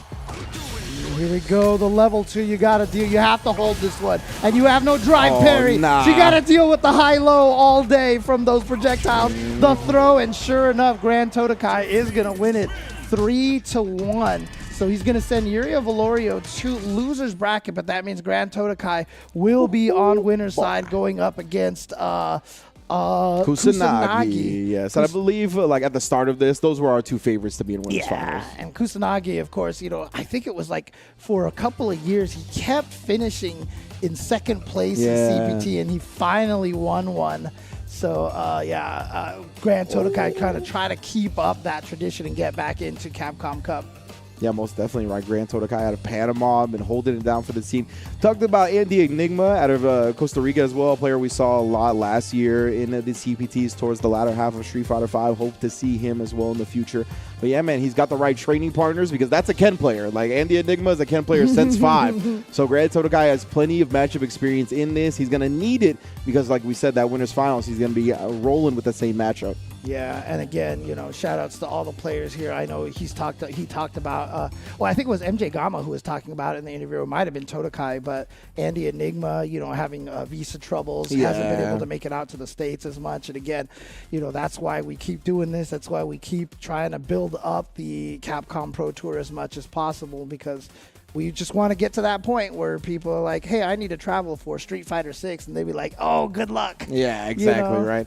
So that's why it is a worldwide event, this Capcom Pro Tour 2023. And let me talk to you a little bit about it more, right? The Capcom Pro Tour is currently underway, and all regional CPT online events are now available to sign up, everybody. So make sure you get into it. And I believe this coming event is US, Canada, West. That's going to be happening next weekend. So registration closes this Monday, the 21st at noon. So if you're in that region, obviously the World Warrior event for Canada West just kicked off yesterday. So you definitely want to get your chance in for that online premiere qualify directly into Capcom Cup 10 because, I mean, grinding your way through the World Warrior, it's definitely a way to get into it. But if you can get that one and done, baby, your stress levels are gone. You're just going to be qualified, have a chance at that Millie first place prize. That's the way you want to be. Yep, and of course we talked about the fact that there are ways to qualify offline as well. One of them was Evo, so Angry Bird is there already. Oh, yeah. But there's going to be 2 more CPT offlines, one happening in Singapore and the other happening in France. So we've got one in Asia for you in October 20 to 22nd, and then we have one in France from November 3rd through the 5th. The registration is open, so go to CapcomProTour.com for information on how to sign up and register for those events. But the winner of those events will also qualify directly into Capcom Cup 10 for that chance at that $1 million. Oh, yeah. And let me see the schedule that we got coming up for the rest of the CPTs here in the near future. We got South America West coming up after US and Canada next week, and then following that, Asia East. So yeah, I love this. All of the globe being represented here in the next few weeks on Capcom Pro Tour. The online premieres are going to be getting hot and heavy, and you get a chance to kind of sample the various region styles in the game, right? That's always something that we look forward to when we watch fighting games. So big ups to everybody that's going to be tuning in to the Capcom Pro Tour throughout this month and the months to come. But of course, handle the next one, James. Yeah, so while Ringe here is grilling you guys on the schedule over here, there's some cooks at Chipotle who are grilling you some beautiful burrito bowls and burritos and tacos. So definitely use their mobile app. Use the mobile app to enter the promo code HDKN236 to get $5 worth of fighter coins for free. 250 fighter coins. I also like the fact that 236. It's just like a really it's a aware code, promo code, the 236 code. That is an FGC code right there. Yeah. Like if you in it, you know exactly what that means. So yeah, everybody claim your codes, of course. Get those free costumes and whatnot in the game when you can collect enough points to purchase them. That's a great way to do so. Big shout outs to Chipotle holding down Evo as well as Street Fighter 6. Yep, exactly. So again, and Combo Breaker. And again, the more you use the app, the more you use that to order food. You also gain points to get a bunch of other free Chipotle stuff as well. So join Chipotle Rewards. It's the fastest way to get your free food. The people have been waiting long enough, right? So let's get to our ad packages. Let's thank our sponsors so we can get back to the action very quickly. Do not go anywhere here on Capcom Fighters.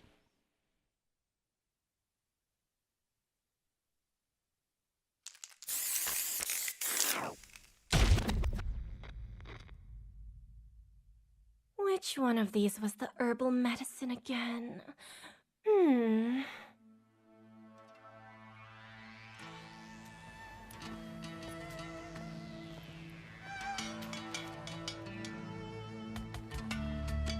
Oh yeah, this one. Probably.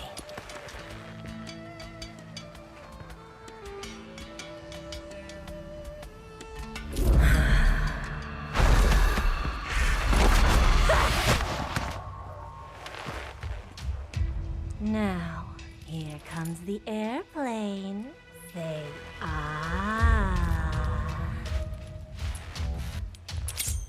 No!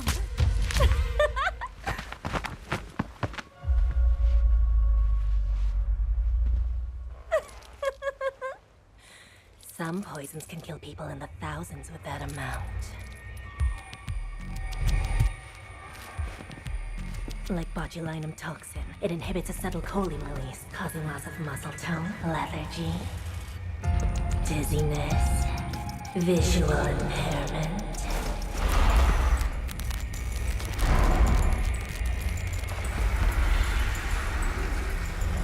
Heavy eyelids, intense thirst, loss of speech, vomiting, diarrhea, stomach distension, breathing difficulty, then respiratory failure.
At Chipotle, real food always starts with real ingredients in real kitchens. When you order Chipotle, real food starts with you.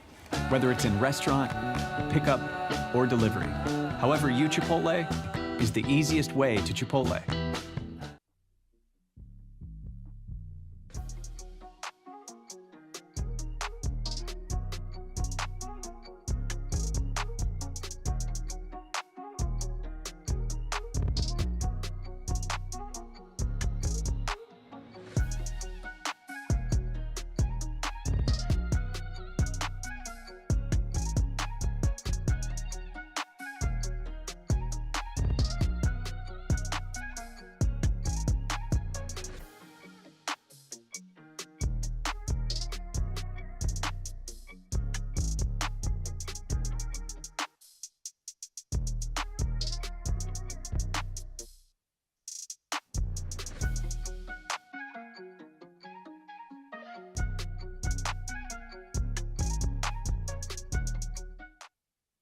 Just let me get to first to 3 and we Gucci. Watch out for the drive impact in the middle of all of this. Too much party. Oh my God, there's so much to think about. James has a little bit of gauge And left. It's still going. Oh, you it crouched never too early. ends. You It crouched too never- early. Oh, is cooking. Kazanchu on the block right there.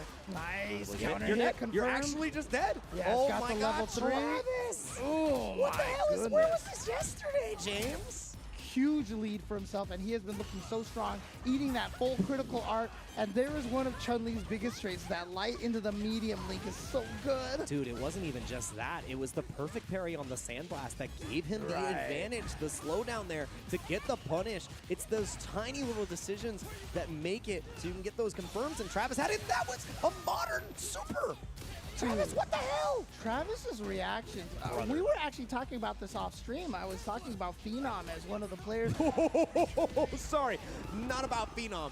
That Tiger knee legs was disgusting. Be able to escape the burn. Oh my God, the perfect parry. James. Not a lot of damage, but we're taking my pushing to breath the away. corner. Oh, it's over. Overhead. See, are we gonna see a psychic drive impact? Oh my God, what? he checked He the was dash. waiting for TBEs. He was waiting for it. Here we go. What's the mix-up here? We've seen him be able to get the setups here.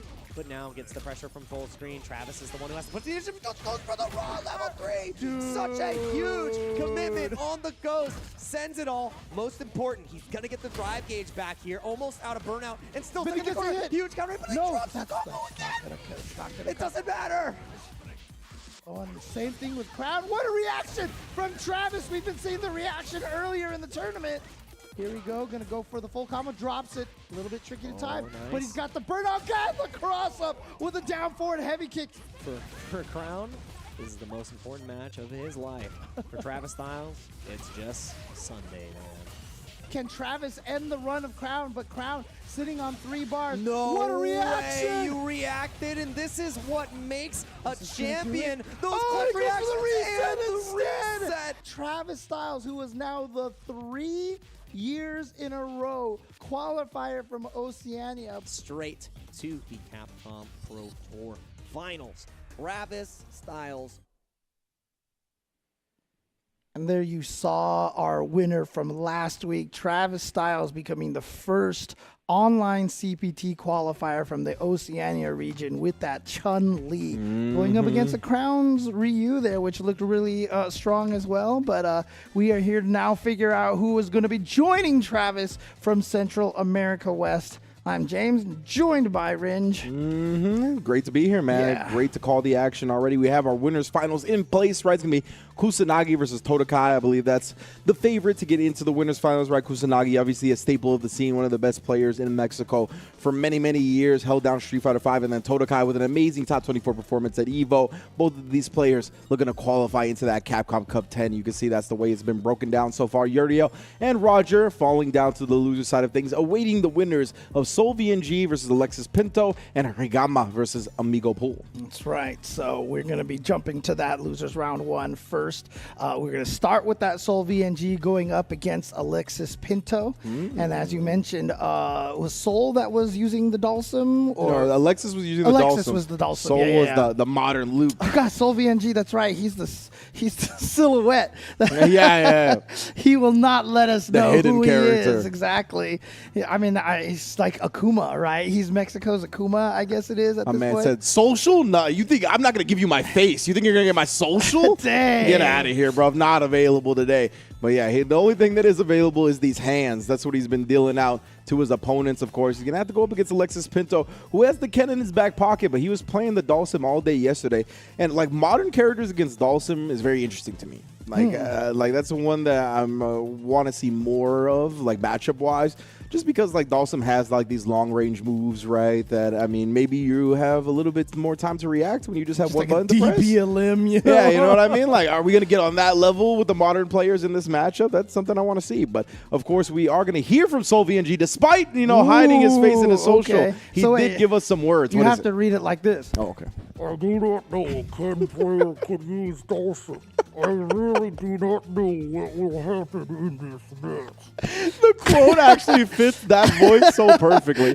I did not know a Ken player could use Dulcim. What are you trying to say about us Ken players, huh, Soul VNG? Okay, bro. I'm going to remember this. Oh, man. I'm going to remember definitely this. one of those, FBI footage, with the guy sitting in the shadows over there. So Soul VNG, yeah, okay. So surprised Identity protected. But, I got to wonder, because obviously Luke has that ability to kind of be oppressive close up and everything. So does he want to go with that Dulcim, or is he going to go with the Ken on this one? Because, again, it's kind of a once Luke gets in on Dulcim, I think it's kind of scary, right? Yeah, absolutely. It's definitely going to be the life you live as a Dulcim player, right? Like, once they get close, like, it's a little frightening. That's just kind of the way your character is built, and that's why you got to be so familiar with their offensive sequences that you got to pick the right one defensively as Dulcim to kind of get out of that situation, right? And you can't just mindlessly teleport, especially with the force knockdown, right? Or even the modern controls. You just hit one button, doesn't matter which direction he teleports. True. Level 1 super, there you go. That's a great point.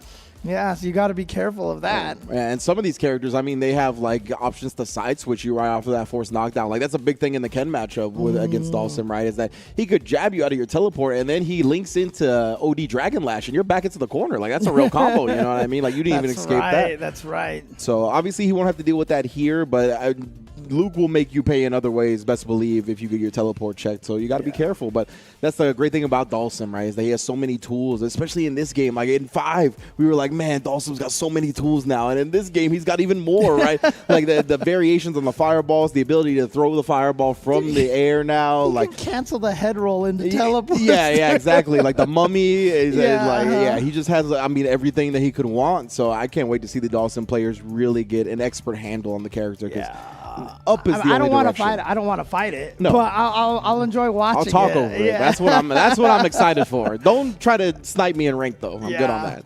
I mean, honestly, though, because as fast as we are now these days at getting good at fighting games, Dulcim still takes a little bit longer to get into. Because like you said, I think you said this yesterday, Dulcim is a character that you have to wait till everybody else gets good with their character, because now you have to learn how to stop what they're doing. And he has a way to stop it every time. Exactly. Like, he's one of those characters where he has an ideal solution to every situation he finds himself in, but coming up with those answers on the fly like that, recognizing when you're in those situations, it takes a lot of mental effort. So we're going to see with the experience, the Dulcim players will be more and more optimal going forward. But right now, Soul VNG wants to put all that away. Have you at the corner, nullify that range game, but that tech throw, it sent you so far in this. Oh, no, okay. The shoulder, the armor going through the fireball. Now teleporting out of there, getting back to this position where he's not as trapped in the corner. See his EX fireball there causing some problems. But actually, honestly, Soul VNG actually spent a lot of his drive gauge just kind of holding it there like that. But he's not the one that's burned out. It's Dulcim. Oh, man. Yeah, he was jumping big time right there. Good stuff from Soul VNG to navigate out of the corner. And then one more again. Oh, the meaty. Do it again. Oh, no, he doesn't need it. Never mind. I forgot. He has the EX follow-up. Spend 1 extra bar to get 1 more hit. And, man, Sean's got something to say about that, man. You took my DP. Yeah. I mean, Capcom took it away from him first in third strike. Let's be honest, right? So 100%. I am hoping that's like one of my copium hopes is that we get to see some Luke-Sean interaction in World Tour mode because Luke does have a couple of callbacks to Sean. I think Sean is in one of the background pictures. When Guile's at the DJ concert, I think you see Laura and Sean sitting next to Guile and his family. Little sibling outing, you know? Yeah, exactly. I wouldn't know about that as an only child. But anyway, trauma's off the table. But yeah, Alexis Pinto right now, he's doing a great job just controlling the space. Actually even teleporting in, try to catch Soul VNG off guard here. But Soul, yeah, he's not being too antsy. Finds the flip kick and we got the corner. Let's make something happen. Yeah, it's been going a pretty slow pace, but like you said, all Soul VNG was doing was biding his time, and now here he is, throw loops. Oh, he tried to go for the suppressor right there. Didn't quite get it. Oh, he got the shimmy, but nothing. He was just, I'm going to use your delay to walk back. Bro, I was like, is your stick broken? Like, I was like, what happened there? He just kept walking back after the whiff, but he just wants that distance, right? This is where Dawson is so comfortable at. This is where you need to be. So I like Alexis Pinto kind of prioritizing that over anything else, but he gets kneed in the gut, and great recognition on that, getting the juggle after. Punch, man, no fear at all. For real, Soul VNG here. He's got CA on deck, though, and we talk about the modern controls. He gets sniped something out from the Dawson. No snipe on the slide, though. Yep. And now you see Pinto is just like, Alexis Pinto's like, oh no, he went in. And that's going to, I was just about to say, he's like chilling. He's like 13 seconds, I can take my time. But he went in and, you know, sometimes, I mean, I still remember in 5, like the main Dawson players, they were different personalities. And I remember Commander Jesse would actually kind of do himself in a bunch of times by teleporting in way too often. Yeah, Jesse has that West Coast DNA in him, right? Like the rush down DNA. So he oftentimes want to get in your face with it also, can cost you. And like that right there, I think maybe he was feeling the pressure of the time a little bit. I couldn't remember if he had the life lead or the life deficit. I think he was at a life deficit. But really, I would have liked to see him wait for the drive meter to come back, right? And then from there, you could throw out the OD fireball, start teleporting. You have ways to cover your teleport more safely once you have your drive meter back. So I would have liked him to wait for that moment. But regardless, that was a great defense from who was it? Not Alexis. Soul VNG. That's right. Of course, our modern Luke player, our modern Luke representative, doing a great job. I want to see, though, it took him like a game yesterday to really get his bearings. And so I want to see if we can get like some 6 snipes with the modern controls on the slides or one of these moves that Dawson has that are longer startup. All right, well, there he is. You've seen that drive rush heavy kick has been putting in some work for him so far, but right now, a good job from Alexis Pinto from checking and also just being outside of the range. And there, like you said, using the fireball to help yourself get in, even without the OD gauge at that point. Yeah, exactly, man. Oh, he caught Soul VNG trying to parry on the way in. Alexis, he is out to a significant lead here in game 2. Yeah, but again, Dawson is a character whose life can melt. I mean, he has the same amount of health, so he's not a character with less health in this game. Yeah. But just his defense is a little bit weaker, so he can get rushed down a lot easier. Oh boy, both of them just outside of the range. The one-turn potential against Dawson is a little higher, right, than some of the other characters. Oh no, he didn't think he was going to get hit. So the punish counter on the cross-up made Dawson reel way longer, and the throw just whiffed. That was unfortunate for Soul VNG right there. Alexis, though, we'll take those. That was a classic. Classic, we'll take those moment here. My goodness, he was like, you know what? I'm not going to stop drive rushing. Dude, right? I mean, he is spending so much of his drive gauge right away. Looks like you're back. Oh, yeah, and again, you don't have to worry about what side they're on when they teleport like that. You just hit the button. I think DP, is down and special, right? So it just doesn't matter what side they teleport to. Man, Soul, he was on that spin green to make green type wave. Now he got the low check as Alexis Pinto tried to walk back. He tried to hit him with it again. Great discipline this time and using the drive reversal to burn him out on top of everything else. Yeah, so even if you don't take advantage of the burnout too terribly, what it does mean is you're building back all of your drive gauge. Oh, he's going to shoot him. That's and what I'm talking about. Fireball disappeared. Yeah, it was just off the screen at that point. Man's got decimated. Oh, and again, the flip kick in. Oh, he just punched him with the stand fierce, but then combo off of it. Oh, no. Caught him with the cross-up. Oh, did he get him? Did he get him? He Wow, did. he did. This is the CA as well. It's going to be massive damage here, is it? Not going to kill, but it'll put him right. Well, actually, I lied. Oh, it does. The raw CA actually does a lot of damage. Curse words worthy amount of damage right there. Man, Yeah, don't never listen to me. Only listen to in-game James. Yeah, In-game James will know when it's going to kill. Real-life Actually, James. fortunately, it doesn't know either. It has definitely been wrong, which is wonderful. Yeah, so. properly coded. Exactly. Like, I was like, please make sure that I'm wrong sometimes. All right, let's go. So. That's amazing for sure. But yeah, man, like even when you're, I know like some of the ways to tell like if a CA is going to kill or not is like if it hits like a certain amount of hits into the combo, you're at the yellow on your side, then it's like for sure gonna kill. But yeah, when it's raw CA like that, it will kill you even outside of that own CA range. So yeah, but see, I think it's more fun to be wrong. Yeah, you know, can't be right all the time, bro. Where's the fun in that? Exactly. 1-1 here. Alexis Pinto winning off of the back of that raw level 3 critical art doing all that damage. Yeah, man, that was wild to see. He's tied up the set with it, as you mentioned. So VNG's got a lot of drive meter here. Alexis Pinto is committed. Oh, only took the crouch medium punch on the juggle point, though. Oh, good reactions Yeah. right there. A lot of Lukes try to steal turns like that. The only thing you have to be careful is if the Luke has a level 3, because then he can still blow you up for that. Yeah. And I'm not sure if Alexis Pinto was like looking at the wrong drive meter, because he drive impacted again and burned himself out, but it didn't burn Soul VNG out. It might have been a mistake. Oh, nice. Jumping air, medium punch. Yeah, and now, oh my God! He put out a lift. Clipped. Just barely clipped, and oh, that was in cross-up range, so he had to deal with a little bit with that pressure. But Alexis still with a big life lead. Oh, the punish counter burned him out on that. That was such a good reward, actually. Dude, that jumping heavy kick is ridiculous. Oh, man. But again, Alexis Pinto's just going to bide his time here. He's okay with this pace right now, and he doesn't need to be aggressive. Oh, he teleports and he gets away with it. Yeah, Dawson's like one of those characters like Guile, right? Where like when they're burnt out, it's not that big of a deal because a lot of the time their main game doesn't revolve around having drive meter. Oh, too far for the throw. And Alexis with kind of a panic button, but it punishes the whiff throw. And so now he's he's 1 round away from going up 2-1. Indeed, we are in the promised land of 3 out of 5 here for all the top 8. So, ooh, all right, I'll take that trade. At least a little bit of damage doesn't allow Dawson to get free follow-up, but it counter gets caught parrying. How much that drained on the gauge. You see SolVNG trying to build up that meter again. Of course, Dawson's not going to be a character that's going to easily drain that meter by rushing you down, but I talked about the modern control super against the teleport, and there was a perfect example, and now the TP! Yeah, I don't got to worry about which direction to put my inputs in. They're not there.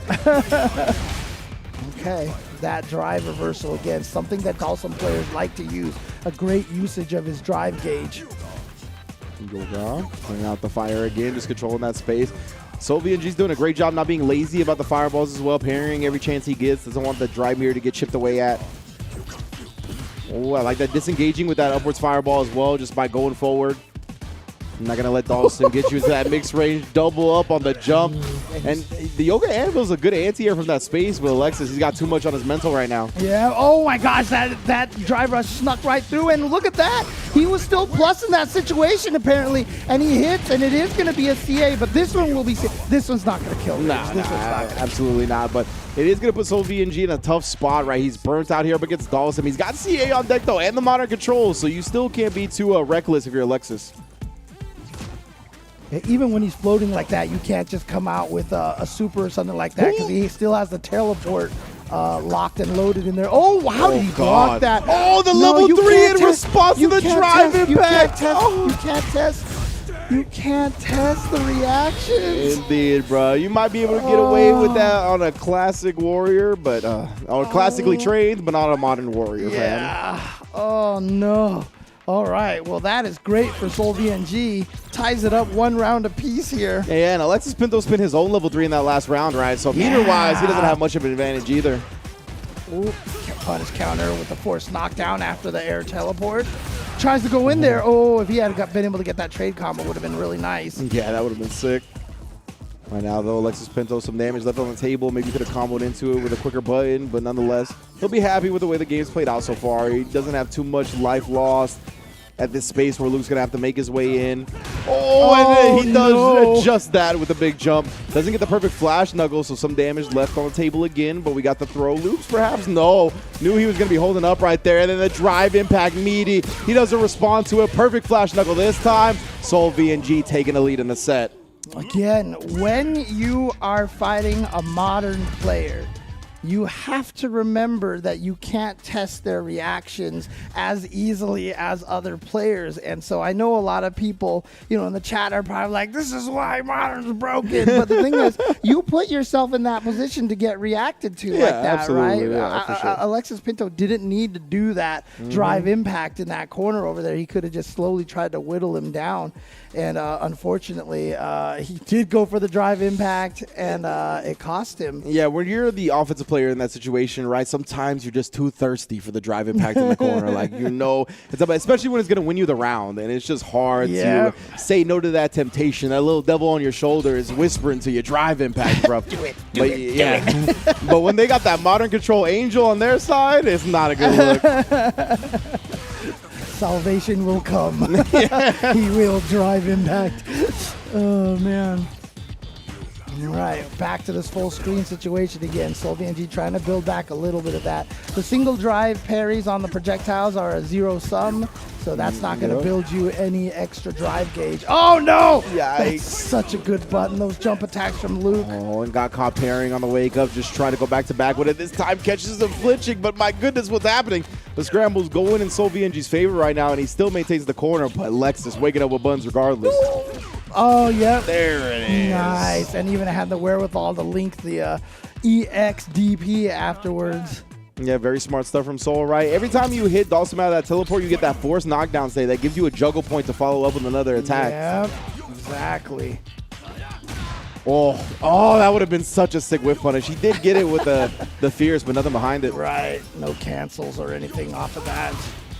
Oh, OD Sandblast just to go through the projectiles, clear the screen real quick. Oh, that punished the drill. That was literally a punish counter. Actually caught the landing frame. That drive rush overhead should be +1 if I'm not mistaken. SoulVNG might have got greedy with the button. He pressed afterwards. Alexis able to cut it off. Oh, he tried to shimmy, essentially, right? That's what that float was. Bait out the whip throw from SoulVNG. Oh, yeah. Oh, yeah. Soul thought he was going to be thirsty to get the drive burnout, so he just bet on the level 2. Right, and that's a tough one right there because now he has no super meters. So obviously in Modern, that's such a good thing. And again, this is one of the ways that you do fight Modern, right? You have to throw a lot more fakes because a lot of Modern players are going to react to things super fast. Exactly. So you fake them out more and get them to spend things. That's their whole MO, bro. They're like, I picked this control scheme so I can react to everything you're doing. So give them some animations that are deceptive, Play that strength against them. Remind me to tell a story after this match about that as well. Okay. So here we go. Oh, stop the running in. Cut off at the pass, and this is the Dawson game right now. You got to make your way through this, Alexis, and he's going to knock him down. Oh, and then cutting off the limb with the Sandblast as well. Jumping out of the throw attempt. The defense is looking on point now. Yeah, Alexis Pinto, though, still with a big life lead here. SoulVNG spending that meter on that one single EX drive, Sandblaster. But then Alexis Pinto teleporting in, getting the level 3. This one should kill. It should be close. But he needs one more hit. Oh, EX, it's coming. He was just floating behind it. Nice, cool, calm, collected. There was. He got the throw bait, but he did not punish. Again. The yoga vibes are strong with this one. Yeah, but just be patient. No need to go in there. Like I said, no need to try to go for any crazy drive impacts or anything like. Oh, what? He went right over.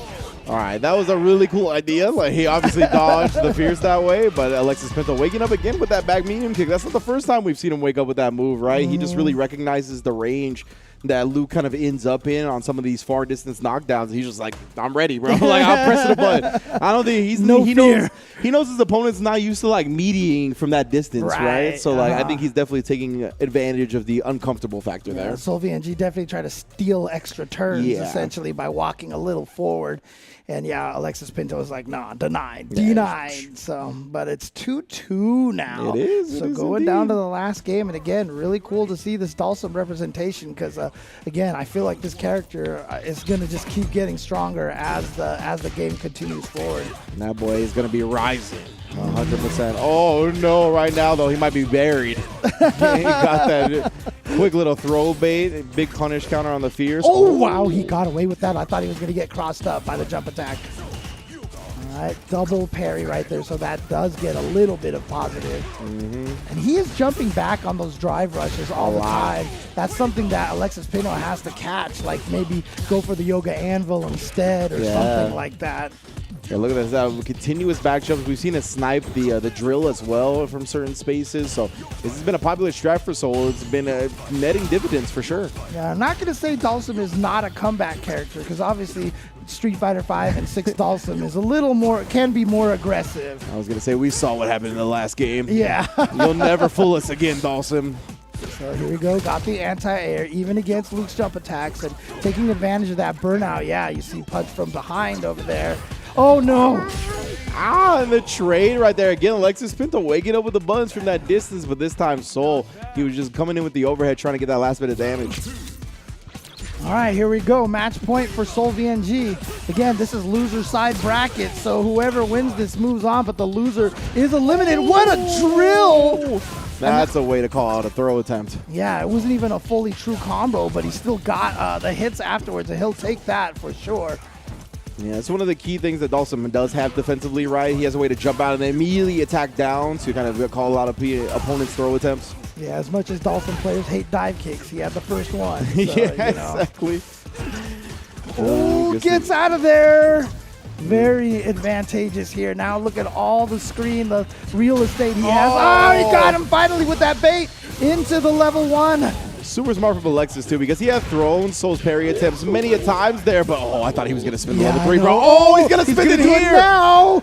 And that's it. Soul VNG is going to get the comeback here and eliminate Alexis Pinto from the tournament. But well done from Alexis Pinto, making it this far with the Dhalsim.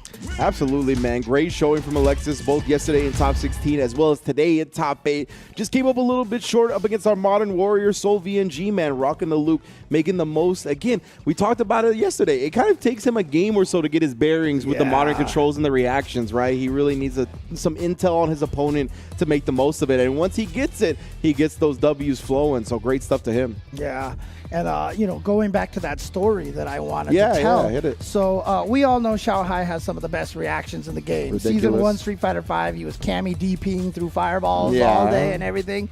And there was a recent stream, I forgot, it was like a team tournament or something like that, and someone was using Honda and trying to fight Xiao Hai. Oh, boy. Xiao Hai's jury, and every time he headbutt... It was Goichi. It was Goichi, every time he headbutt with Honda, Xiao Hai would DI it on reaction every single time, and Goichi's like, how do you beat him? His reactions are so good, and Dogura on the side's like, hit fierce. Yeah. And so he hit fierce, and all of a sudden the drive impact came out, and he punished it, and he did it again, and sure enough, Xiao Hai reacted with it again, and Goichi was like, oh. Yeah. But the reason why I tell that story is because that's kind of similar to modern, right? Yeah, absolutely. That's how you have to, if you know the player is so hyper-focused on reacting to things, throw out things like, you could even, like, instead of drive rush, just drive parry in place, and if they just activate it because they think you're going to drive rush, you're going to build some meter and maybe even get a punish or something like that, That's one of the things that I think is great about this game is that it exemplifies common ideas in Street Fighter and fighting games, but it puts them on a pedestal. Like, it displays them at a really, like,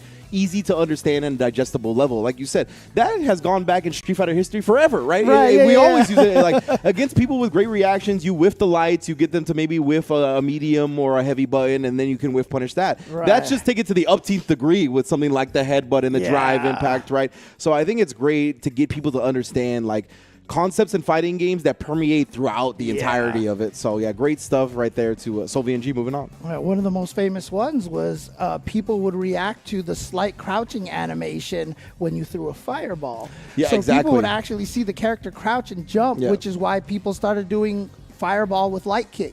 It wasn't good enough to fake the fireball just by hitting light kick.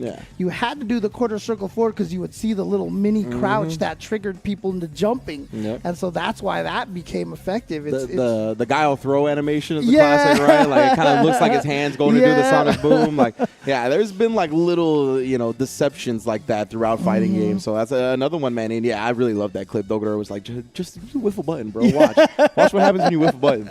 Like, yeah, it's really cool. And using your opponent's strengths against them is like one of the most successful routes to go in fighting games. So definitely great stuff. I love that breakdown here. But good stuff to Soul VNG, utilizing those modern controls to get into the losers quarterfinals, where he's gonna have to face, who was it? I think yurio. But either way, we'll get to that when we get to that. Of course, we still got one more losers round match to go in our top 8, our opening losers round, I should say, which is going to be Amigo Pool versus Rigama. Yep, exactly. We lost MJ Gamma, but we still have RI Gamma here.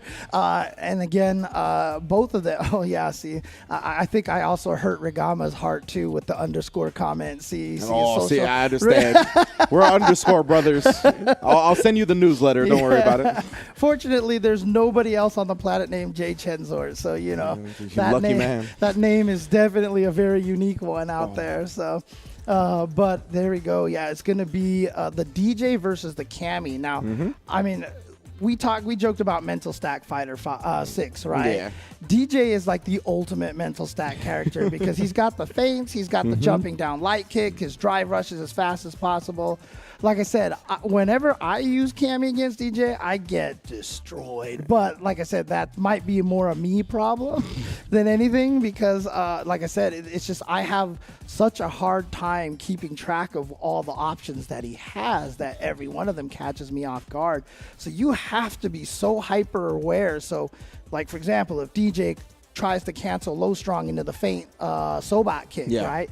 Dude, you're plus 10 in that situation. Yeah. Like, don't let him get away with that kind of thing, But it's easy to get frozen. But as long as you have the confidence and the knowledge, like, oh, he's minus this, you have more confidence to try to counter poke in those situations. Well, before we get into how Rigama kind of deals with that and what knowledge checks he is aware of, let's see what he has to say about the set itself or just about being in CPT. I faced him in ranked a few times, and he's a very good player. Should be a fun match.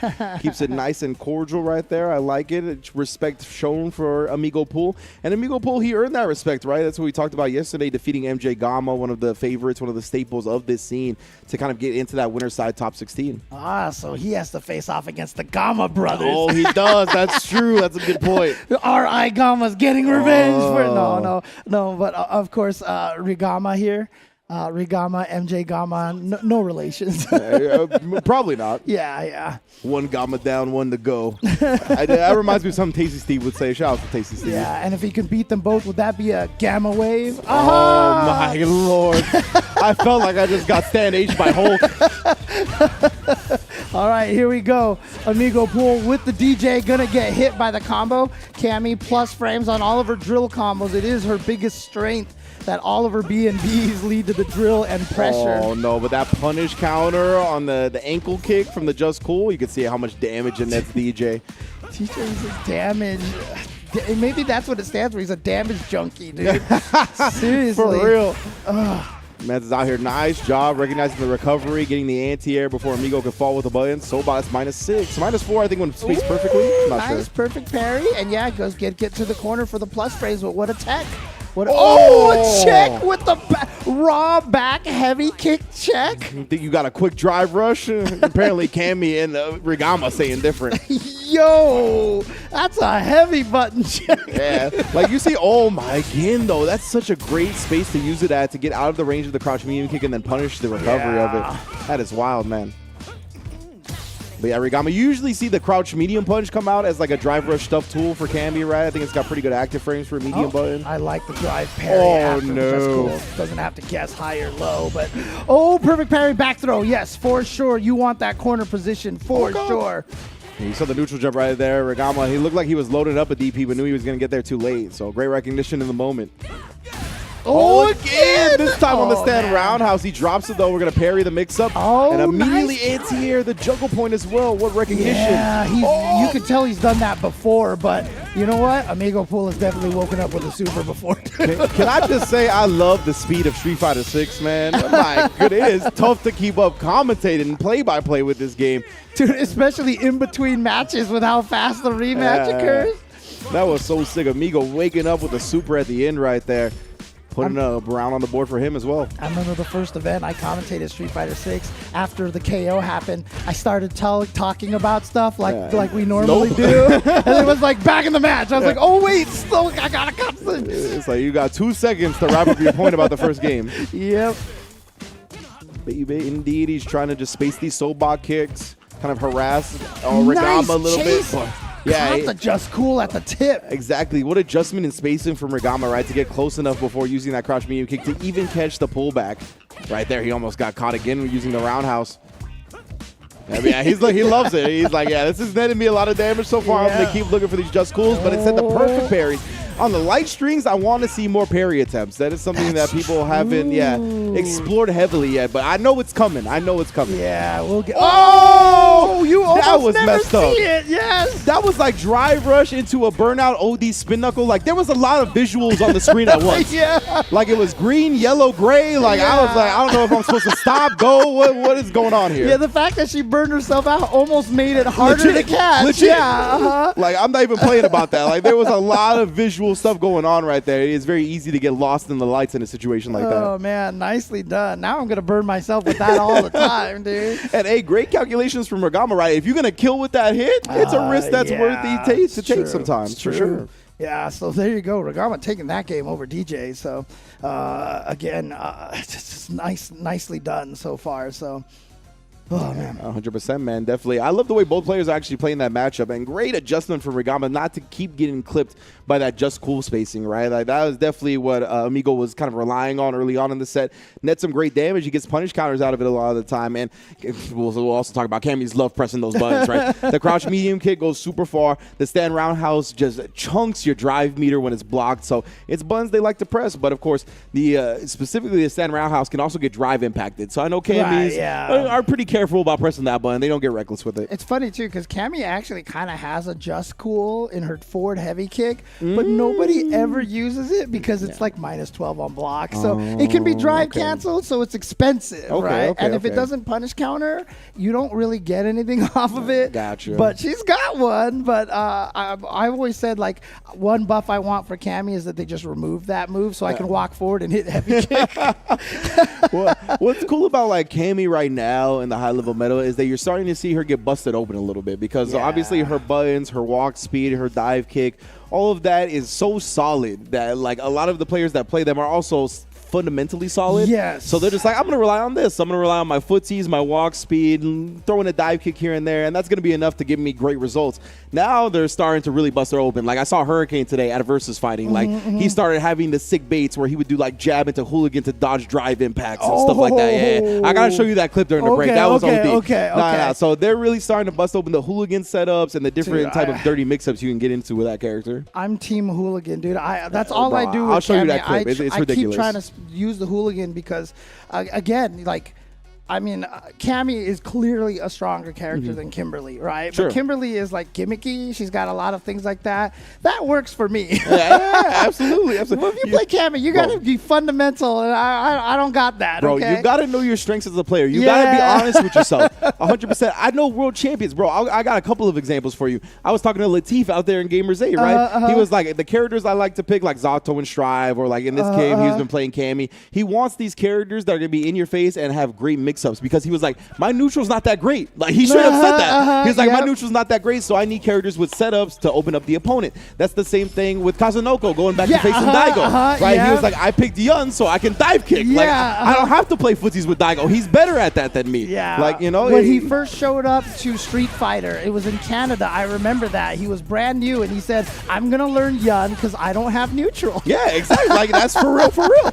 And look, he won Capcom Cup. Right, exactly. Like, you got to know your strengths and weaknesses as a player, and you got to be honest with yourself. Yep, exactly. Oh, counter hit right there, keeping some people honest right now. Ooh, there it is. That just cool again. Great spacing from Amigo Pool. Yeah, this is great stuff from Amigo. But just as I say that, gets clipped low. You're a nice try to bait something out, and the delayed up kicks caught him walking back in. Okay, so just a tiny bit of life for Rigama. Does he have a... my goodness. Air just to air. air to air. Yeah, exactly. Not sure what got Rigama to neutral jump, but that was a great response. People like neutral jumping in this game, right? Because of like drive rush and drive impact. There's it's spin knuckle specifically for Cammy as well. Like there's a lot of things that take you forward and that you commit to. So you'll see the neutral jumps thrown out as a fishing tool every now and then, as you can see there. Just right there. Yep, exactly. Oh no, you threw too early, and so now you're gonna get punish countered back. But Amigo Pool spending a lot of that drive gauge. He's very low. Oh, but he gained a lot with that parry. I can't believe he parried that. I can't believe it wasn't a perfect parry. Right. Like, I thought that like the lateness on that was almost perfectly timed. And you know, it's easier to do that with flash kicks. Yes. To stop the drive rush cancels. So, but that's definitely something we're going to see more at higher levels in the future as well. That's that street light interaction, bro. You show me green, I show you yellow. Yeah, exactly. Slow that Oh down. boy. Here we go. Yep. Uh-huh. Gets the start there. I love that starter. Okay. I'm going to let the drive meter come back here. Rigama trying to close out this by holding on to some meter. Oh, tick throw will put him even closer to death, but Amigo still has a chance here. Oh, it is death. I thought he was going to be on a pixel. Right? My goodness, well done. Great calculations. Yeah, again, corner situation. So scary here. I swear, you know, with Capcom putting in drive impacts and allowing throw loops to rock, they don't want you to be in the corner. Yeah, they wanted you to not want to be in the corner really badly. The corner is a dangerous area. Mm-hmm. And that is, again, the parry attempt getting thrown right there. Great establishment from Amigo. Oh, back throw. And wants to put him in the corner. Just like we said, there's those neutral jumps again. Yeah, they haven't really paid off so far, but I mean, all it takes is one, right? And if Rigama's not going to be punishing you for it, then why not, right? And again, Cammy's... Oh, no! Tried a neutral jump of his own. Had to block the drive impact as he landed. Wasn't ready for it. Interesting. That's usually a safe jump with that down light kick. I'm not sure what happened there, why I missed. That's a little strange. I believe that's -3 off the OD low kick. That's why he didn't immediately press his offense again, but Rigama respecting anyway. Fake drive. You see him parry. Maybe he was trying to bait out an EX up kicks or something. Yeah, some people will do that. They'll stay on the other side of the screen, show you the parry. Mm-hmm. But now the problem is, Amigo, oh no, you dropped the combo. You dropped the combo and you're going to die because of it. Oh. And even with the burnout, she was just so close that it was still very punishable. Amigo, puts her on life support. Wakes up with a level 3, saw the fade fireball. Oh, you have fallen for my trap card indeed. Dude, that's almost like the times when, you know, Goken threw the up fireball and you jump into it. Yeah, exactly. You feel bad. And so when you see that, and it's just like, man. That was a quick little play action sleight of hand right there. It's like, oh, you thought I was throwing the air slasher. Great stuff. And yeah, I mean, up against Cammy specifically with that really fast level 3, that is a great time to do it. Well done. I mean, that's just one of the things that goes back to making DJ a strong character, right? That fireball fade, very tricky to deal with, man. A lot of the times you're trying to commit to counter that option, whether it's via something that's projectile invincible, whether you're trying to react with a jump. All those things are heavy commitment options, right? So if you ever fall into that trap, Mans gets a huge punish. Yeah, and like I said, it's just mentally it's devastating when that happens to you. But see if Rigama can recover from that. Quick little jabs again, check in on the other side here. Oh, and then the parry attempt gets tossed. Amigo Pool's been so on point with that. Oh, that was an impactful whip punish, even if he didn't get a combo off of it. Right. Just the sound effect, the screen shake and everything. I love it. Oh, wow. The crouch medium kick. That looked like the sweet spot, right? Where like the active windows to cancel were gone. Right. Gets the save jump. Rigama going down here. Yeah, I mean, again, one of the things that you got to do when you study other characters, you got to know their safe jumps, man, because otherwise you're going to DP and die just like that. Exactly, right. You just got to hold that. I know it feels bad holding safe jumps, right? You can try to perfect parry. That's an option at least you have in this game, but yeah, man, it's just one of those things that you have to deal with. It is interesting that that perfect parry exists because it's really the first time there's ever been a real answer to safe jumps for characters without armor moves. But obviously, if they can empty jump and throw you, etc., etc. That's part of the brilliance of the game, right? Is that there's still not a complete answer to it because there is counterplay by the person jumping in. Oh, speaking of that perfect parry, there we go. Gets the forward throw, drive rushes in there, and you see Rigama with his own parry. He's trying to perfect parry. No, you touched the button, and now you are eating a level 3. Is this going to burn out? It's not a critical art, so going to be just shy of burning out. Yeah, you see right there, just a tiny bit left, but it's gone. Have fun now in the corner dealing with fireballs and stuff. What an air to air. Oh, and then the OD up kicks immediately. My man, Amigo Pool, has not been afraid to let that joint rip.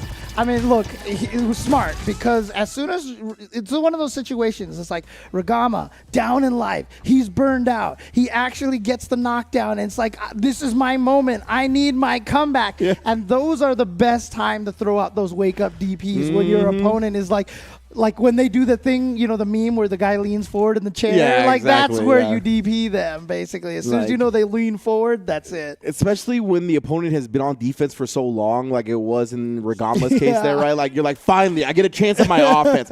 A lot of the time, players aren't going to want to give up that turn to try to bait something out. So perfect read from Amigo pull right there. Exactly. Whoa, back medium punch traded with that neutral jump medium kick. Oh, caught him at the toes. Okay, here we go. Had him spike, and now meaty drive impact, the classic. You know this man, one of the most successful times to do the drive impact. Ooh, too far away after that Sobat fake, the Sobat feint. But again, the wake up kicks finding its mark.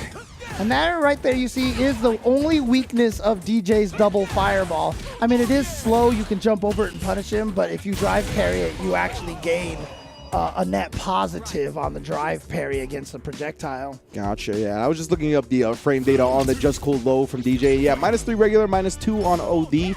So yeah, we just seen Rigama kind of miss some opportunities there last time around.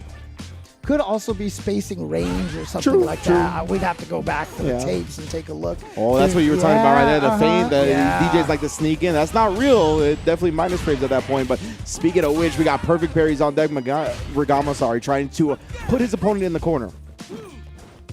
Yeah, I'm surprised he didn't go with the heavy drill combo in that situation. It definitely gets a lot of corner carry in that situation. Ooh, speaking of heavy drill, there it is. Tries to go for the meaty crouch heavy punch, but again, the wake up EX up kicks from Amigo Pool. He is not scared. Oh, and then the ascending jump down light kick right there. Dude, it's so good. Oh, actually did not get punished for that drive rush attempt. Thankful to the speed of DJ right there. Caught him again! Oh, Rigama, he's tired of this. All these Just Cool feints, all this trying to get out of my crouch medium kick range. I'll do a little dash to proceed it to make sure you get executed. Exactly. It's like, this is not cool, okay? So yeah, not cool at all, bro. So Rigama ties it up 2-2 now. So this is a really, really close one here. And again, the loser of this is eliminated from the tournament. Winner moves on the loser side. Ooh, this is it. Down to a 1-out-of-1 match here. Man, yeah, this is crazy. This is for a Capcom Cup 10 spot, right? That is the $2 million prize pool, the milli for first place, life-changing money to say the least. You can see all kinds of online premieres going down as well as those offline ones on your screen right now in Singapore and France coming up in October and November respectively. But let's get it, man. Who's going to be moving in to losers round 2? Will it be Amigo Pool or Rigama? Both players here playing their butts off. Oh, you see I know. The Game 5 nerves, right? The Game 5 tension. I love seeing that in players. Like, they're always like balls to the wall to start the first 4 games. And then when it's the set's on the line, let's take a second here. Let's be a little bit more timid. They're just like, who's going to act first? But Rigama with a great start. See that drive rush into the Just Cool to try to fake out a DP or something. Again, look how far that medium punch hits when he drive rushes like that. For real, he pressed it so early. He hit her with the ash. That was wild. Oh, man. There it is again. Oh, good block on the overhead.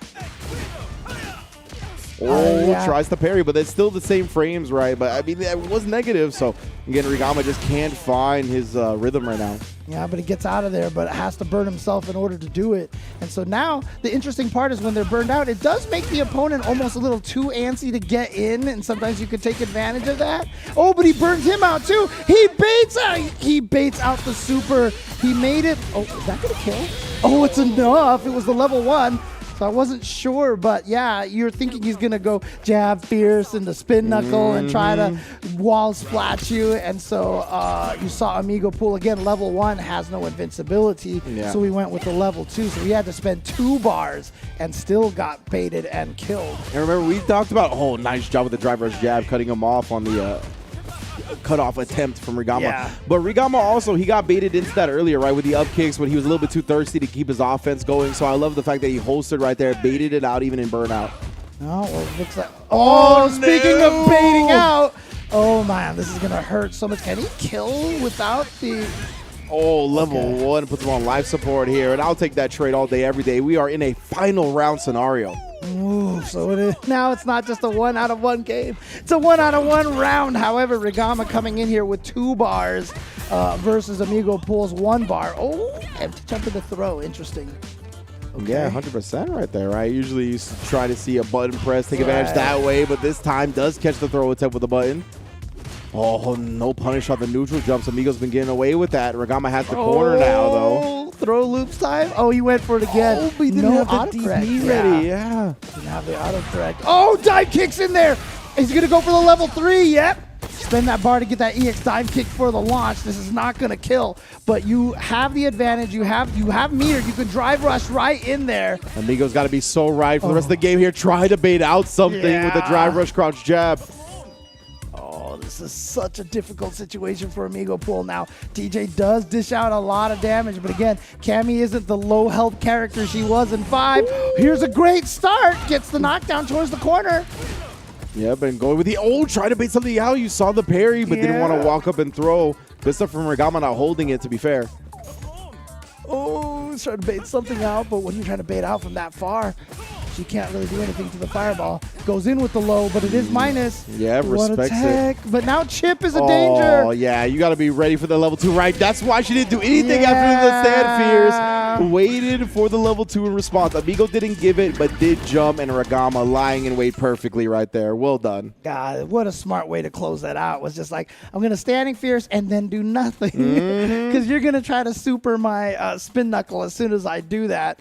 And so good stuff, smart way to play that, and then just got Amigo Pool to jump and basically let him hang himself. Yeah, when you're in that position, right, as Amigo Pool, you don't want to stay on the ground because that is where you're most likely going to get chipped.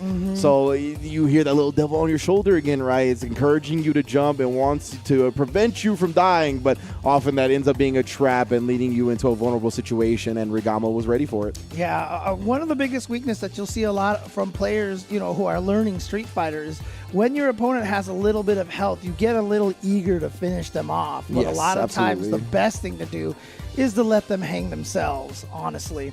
Yeah, there's going to be so little options that they can really go about trying to survive with that often it ends up exposing them to something that you can counter. And right there, that's exactly what we saw.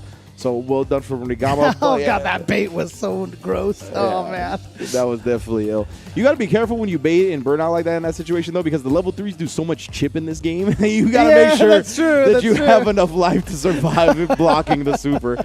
That is a scary situation to think about. But, yeah, Rigama doing a great job. You see the damage output at DJ, by the way, on display, as always. Level 1 finisher right there. Clean as can be. And just wait. Yeah. Anti-air. Perfect Street Fighter play right there from Rigama. Yeah, beautiful stuff. And so, unfortunately, that does mean Amigo Pool is out of the tournament, tied for 7th place. But that means Rigama still alive, still has a chance to get to that grand finals. But the next person he's got to go through is Roger FGC. Indeed. But, the good news for Amigo Pool is that the Capcom online premieres are not the only way to qualify for Capcom Cup 10, are they, James? No, we've also got the World Warrior events as well. In particular, in this case, it'll be the Panama Fighters League. So again, check them out at Fighters507 on Twitter for all the information and how to register. Building up points. First place gets you 50 points. Second place gets you 40, etc. every week.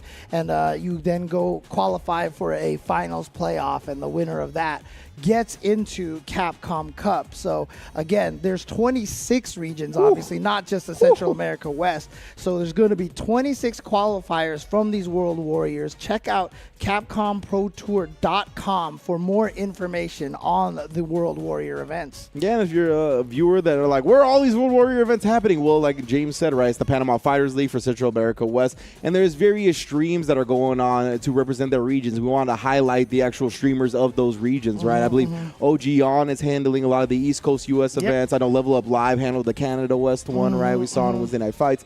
So, yeah, there's plenty of stuff to explore. It's a way to get to know the FGC as a community, as a greater whole, right? So, definitely love what the World Warrior system is doing. We'll be right back after we thank some of our people that are making this happen with more action. Do not go anywhere. Street Fighter 6. Fighting is an art. And this is our canvas.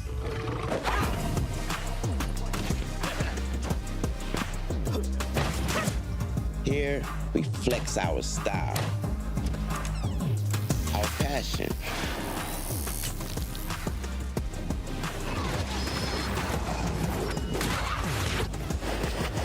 our creativity,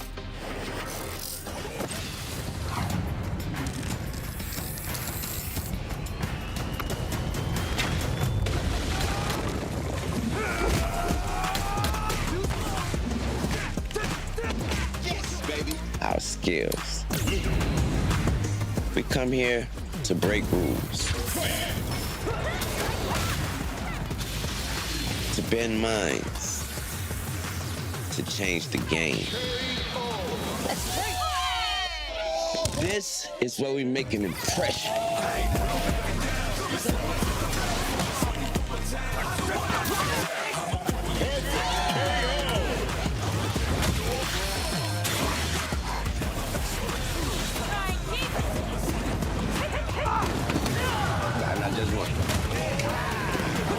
This is where we make our masterpiece.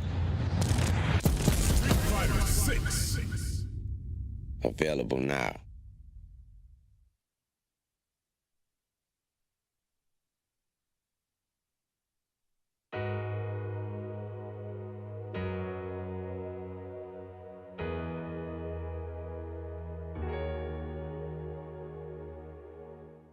Objection!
Teenage Mutant Ninja Turtles. Teenage Mutant Ninja Turtles. Teenage Mutant Ninja Turtles. Heroes in a half shell. Turtle power.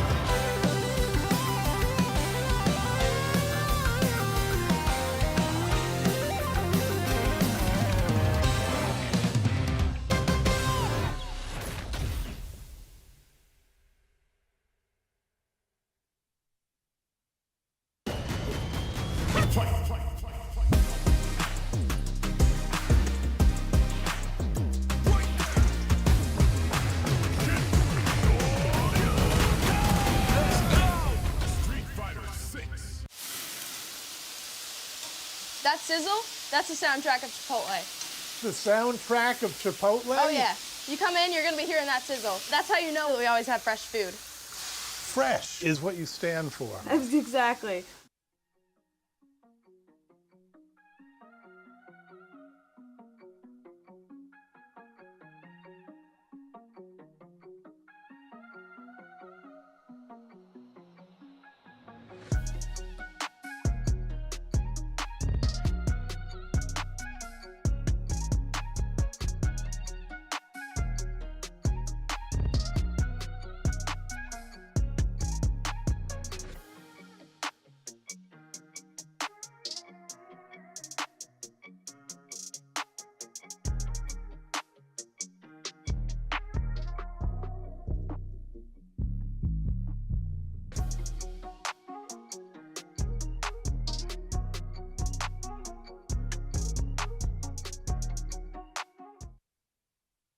We are here with Panama Fighters' very own Green Kraken. What's up with you, Green? Hey, how you doing, man? Very, very happy to be with you guys here, discussing what's coming next, right, on for Capcom Pro Tour. So, yeah, I mean, cheers from Panama.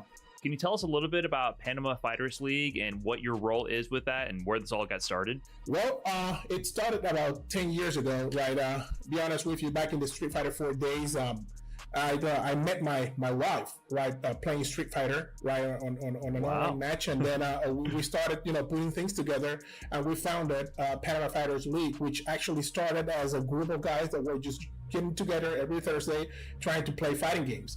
So when you met your wife, did you have on like a small workout shirt like you have on right now? Is that how you got her? Not really, bro.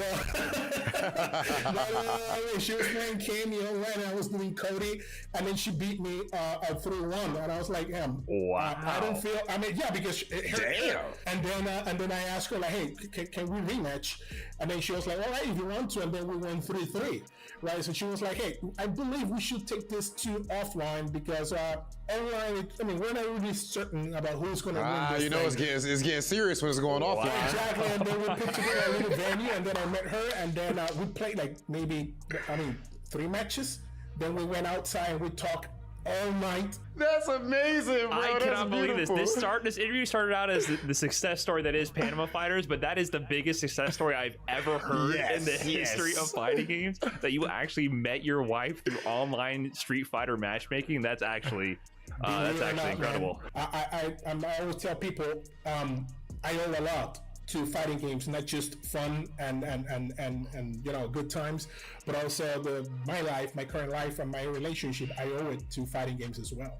So I'm sure that feels amazing, but with Panama Fighters now also, getting a lot more official recognition through Capcom, can you tell us a little bit how it feels about Panama Fighter and that players who compete in the tournament series that you work to prop up are actually going to be competing in Capcom Cup?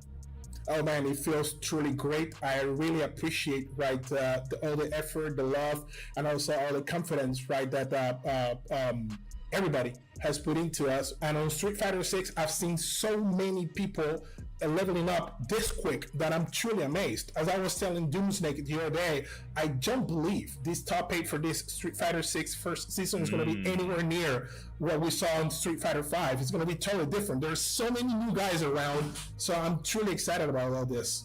None other than man's like Green Kraken from Panama Fighters League. Absolutely beautiful region. And my man's had the most beautiful story, the most beautiful Street Fighter love story ever told. Green Kraken. Much love, brother.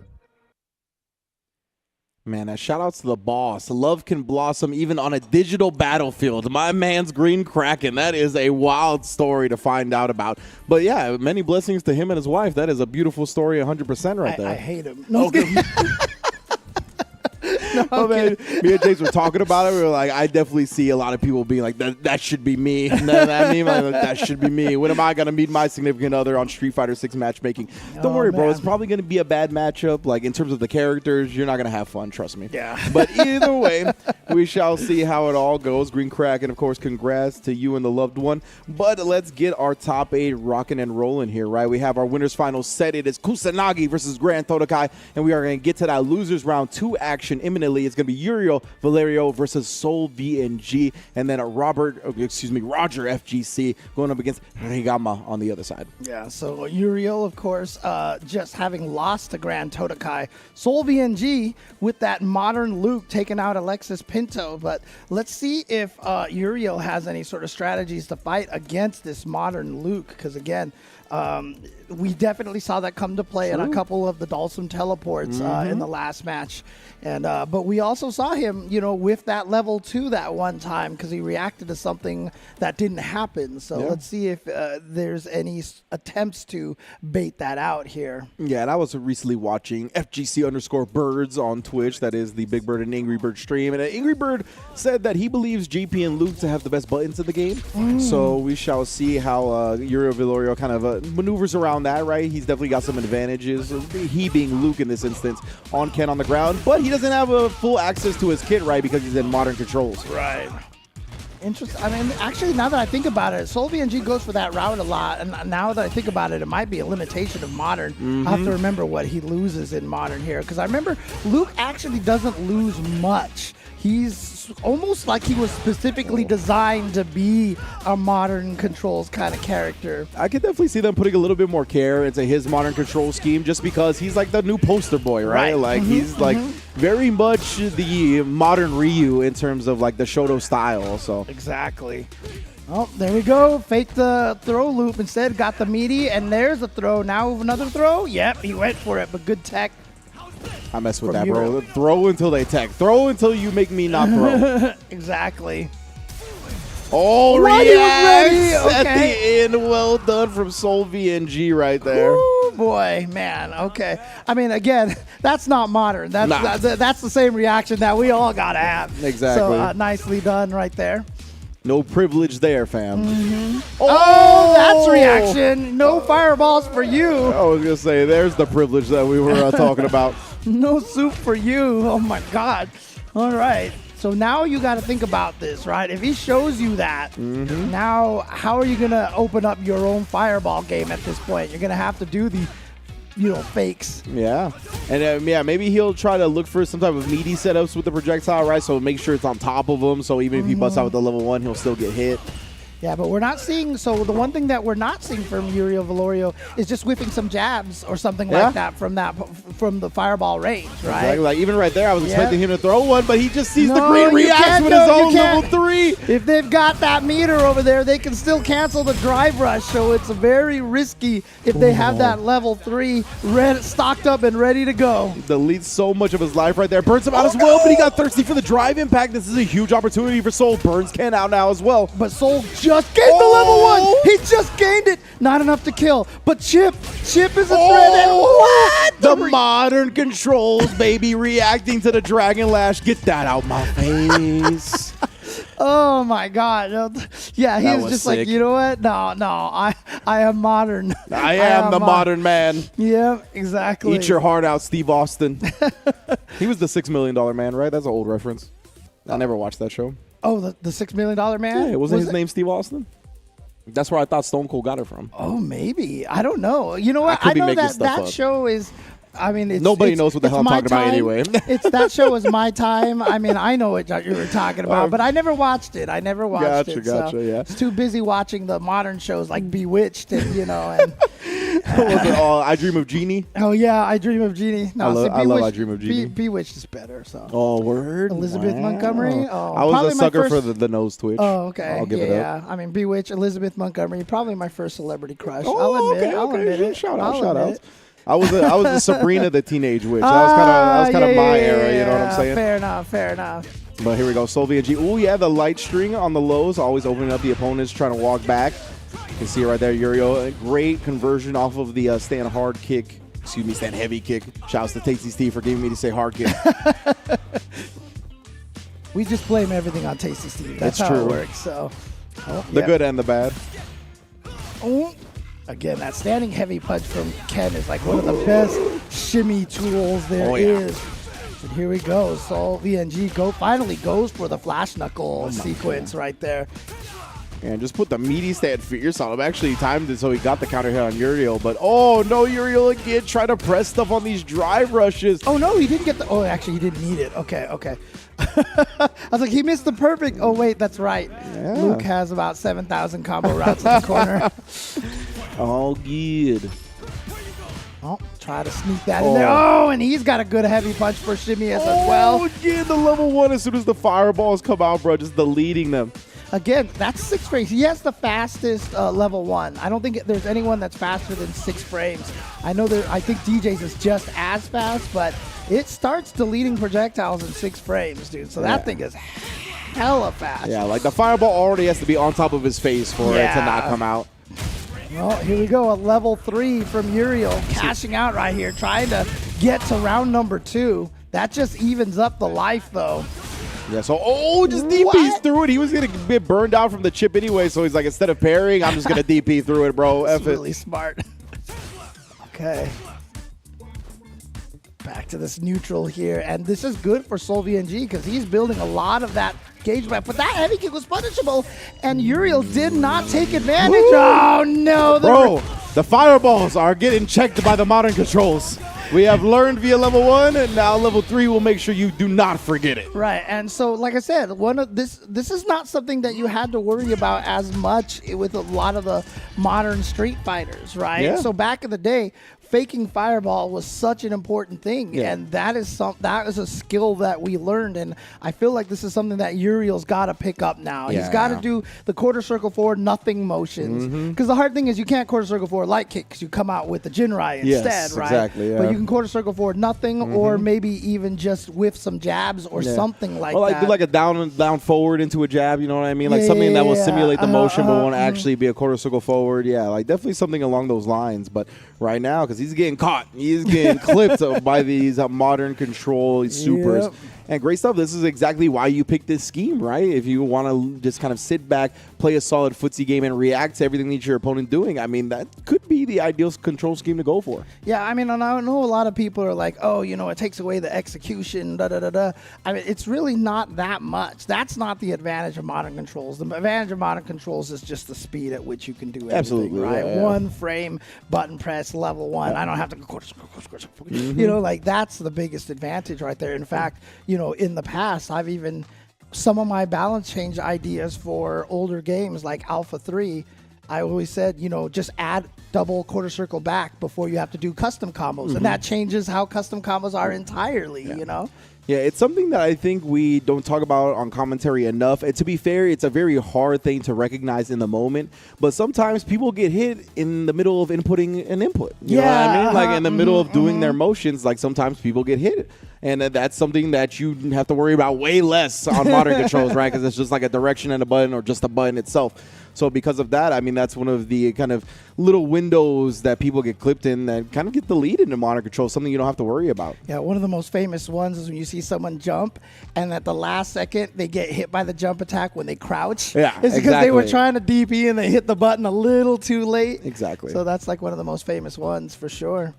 So that's just one of those things that SolVNG doesn't really have to worry about, right? And that's another thing that kind of frees up space in your mental game, right? That's another advantage of it, that a lot of the time when you don't have to dedicate all this brain power to being super on point with your reactions and inputting this motion as soon as you see something, when you can kind of just reliably be like, okay, like if I see something, boom, right? That just kind of gives you a sense of confidence. It lets you worry about other things and just kind of let your reactions take the driver, the wheel. Yeah, I mean, sometimes, like, even when I'm burned out and I want a level 1 super or drive impact, like, I'll pump the super, and then they don't do it, but then half a second later they do it, and I'm like, it's too late to do another one. So it's, it definitely affects you. And you could telegraph, right? When you're buffering like that, you're telegraphing what you're doing to the opponent. And like you said, then the opponent can tailor their timings around when they don't have to worry about that.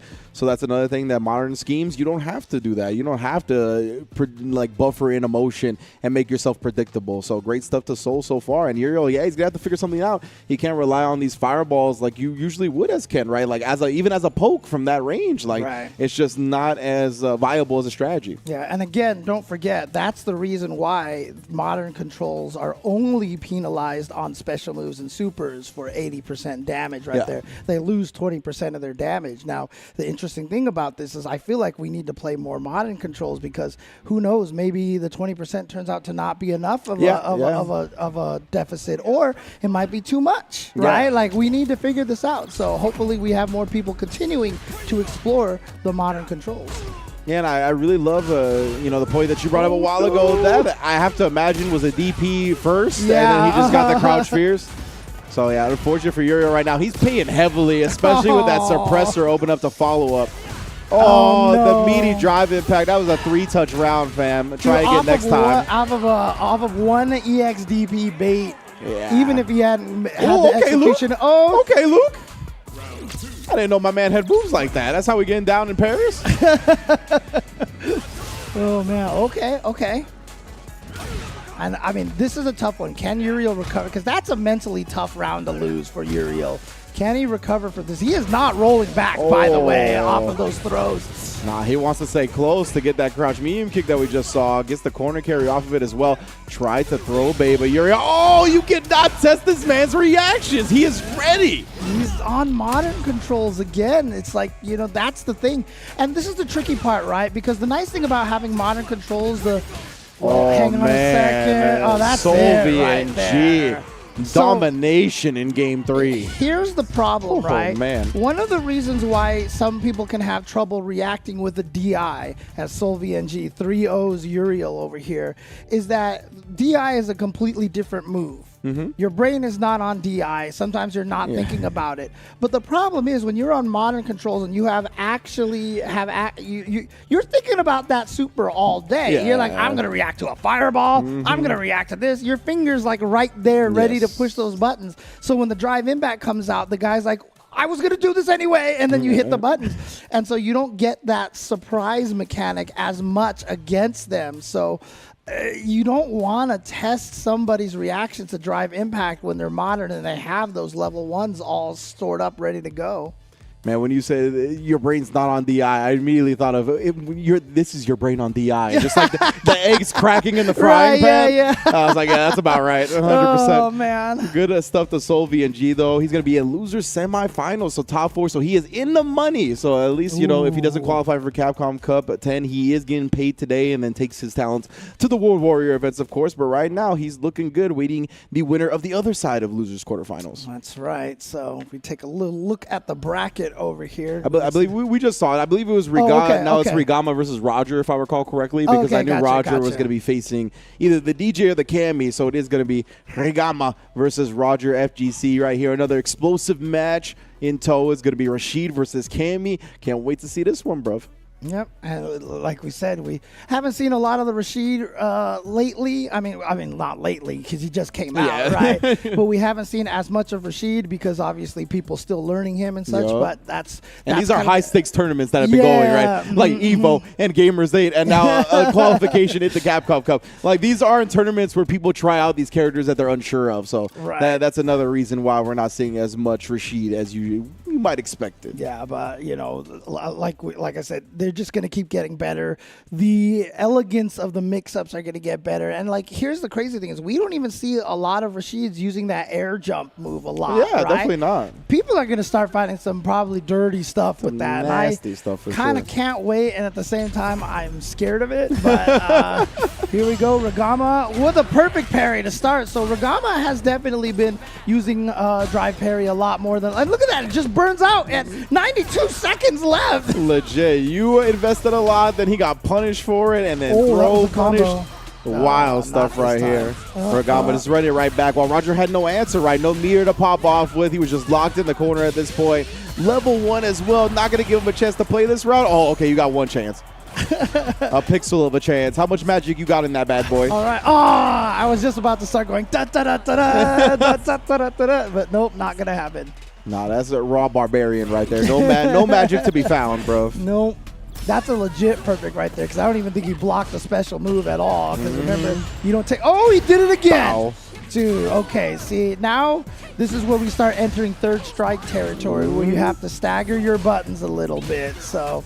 You do, man. Like the way the meta is going to revolve or evolve, I should say, around the parries and how people use them is going to be very interesting. Yeah. Put out a tornado. Oh, you see the enhanced run right there. Just to get close and get the throw. Kicks it at him, gets an enhanced plus frames, goes for the buttons instead of the throw. I love the little leftover tornado and the fact that you still get enhanced specials for that. I think that's so cool. Good. I mean, like I said, I mean the glow up on the wind coolness. Oh yeah.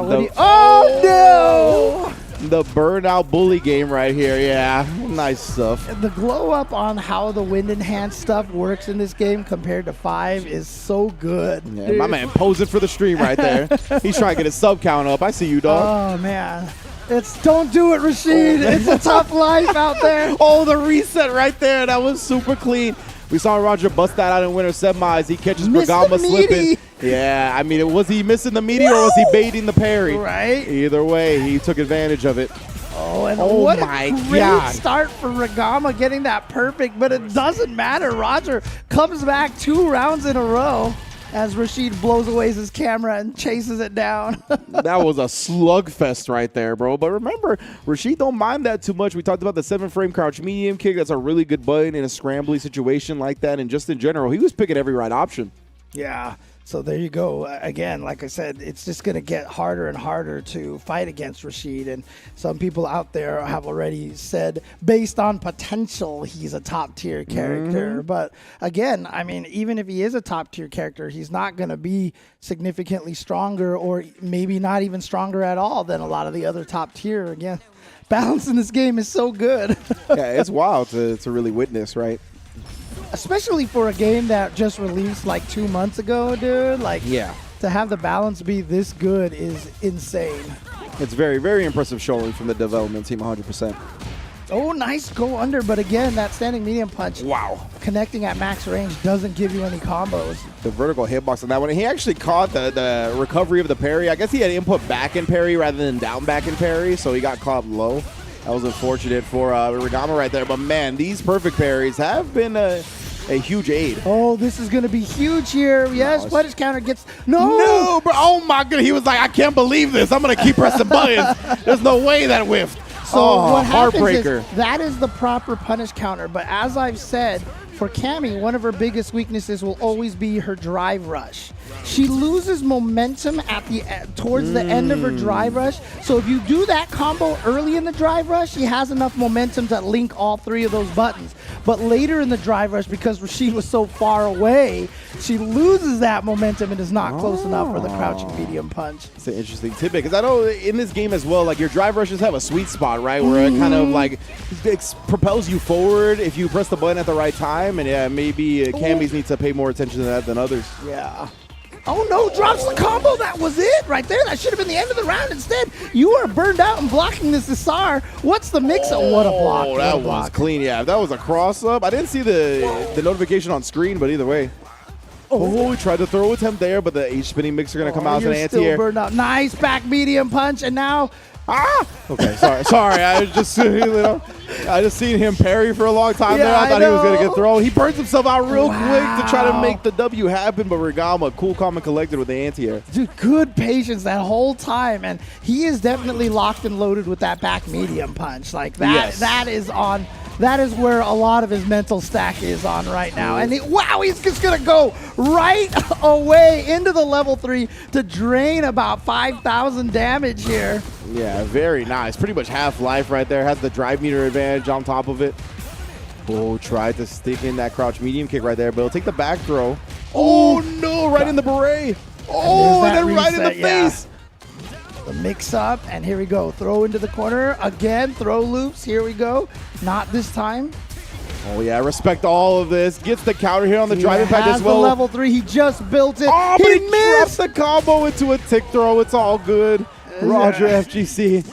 Escaping with the W there. I know he's not in America, but you know the American reset has definitely propagated to foreign countries as well. So nice job using that American reset there. Very scary right there, but nonetheless, Roger coming out on top again, right? So I believe that's 2-0, right? Or did Rigama win the first game? I cannot recall. Either way, this has been very, very fast paced. No, Roger won the first game because I remember the slugging out the way it ended in the first one. Yeah. So yeah, 2-0 to Roger FGC here. He's looking good on this Rashid, man. And the big advantage you have as a Rashid player right now so early on, right, is the unfamiliarity factor. So many players are not going to have the matchup experience necessary to really thwart this character at high level.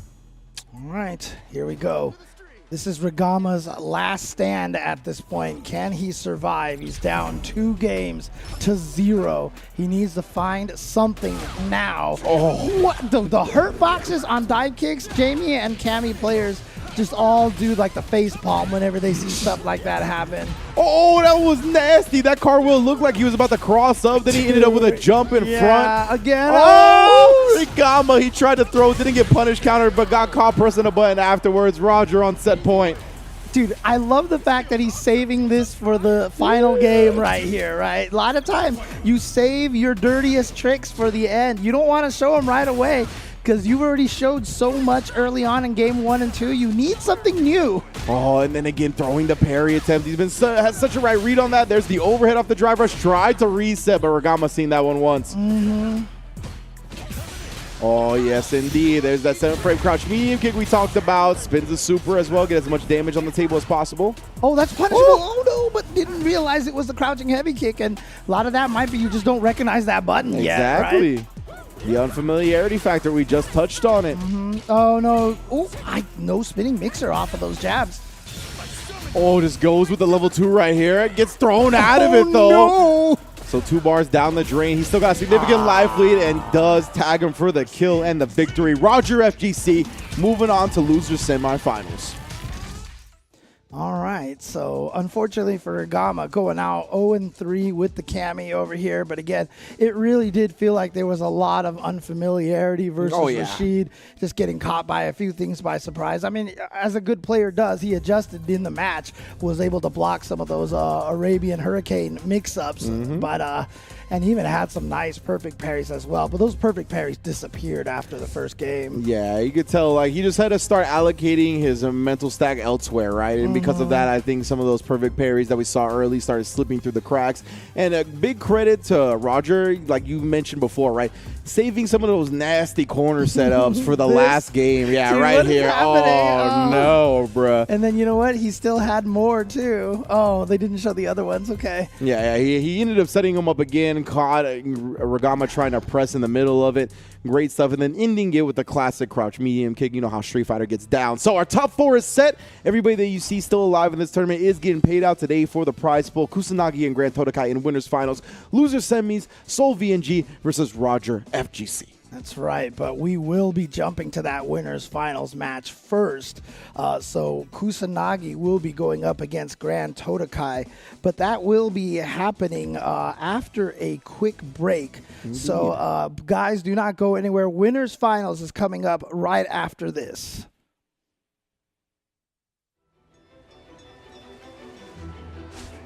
I present the Hunter from Komura.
Which one of these was the herbal medicine again?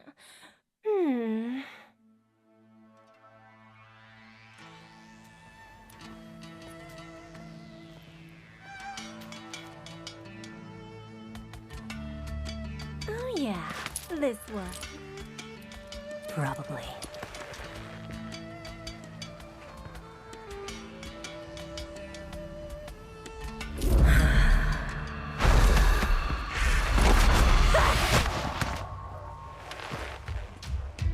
Now, here comes the airplane. Say ah.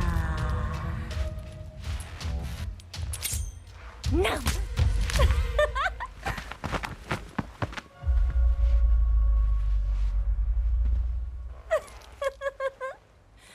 Some poisons can kill people in the thousands with that amount. Like botulinum toxin, it inhibits acetylcholine release, causing loss of muscle tone, lethargy, dizziness, visual impairment.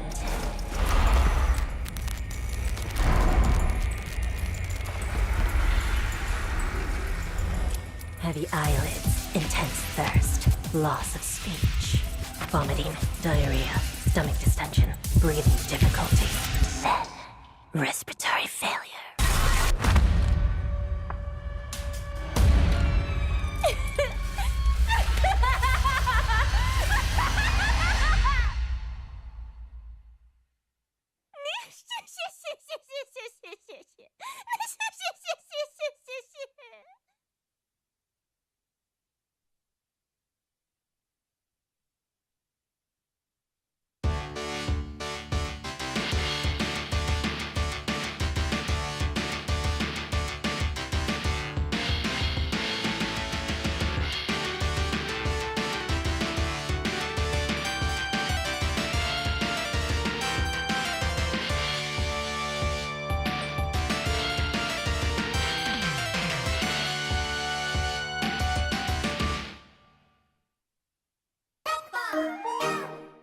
At Chipotle, real food always starts with real ingredients in real kitchens. When you order Chipotle, real food starts with you.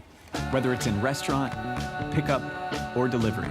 However you Chipotle is the easiest way to Chipotle.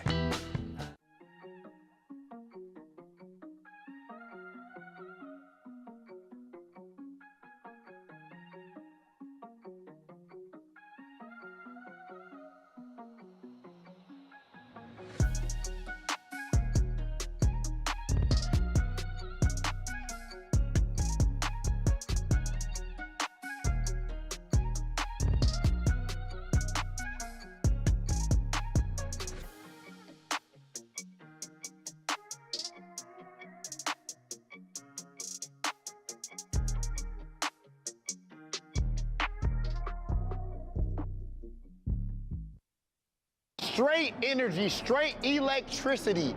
That is the play style of the man standing next to me, Mexico's own Kusanagi. What's going on, Kusanagi?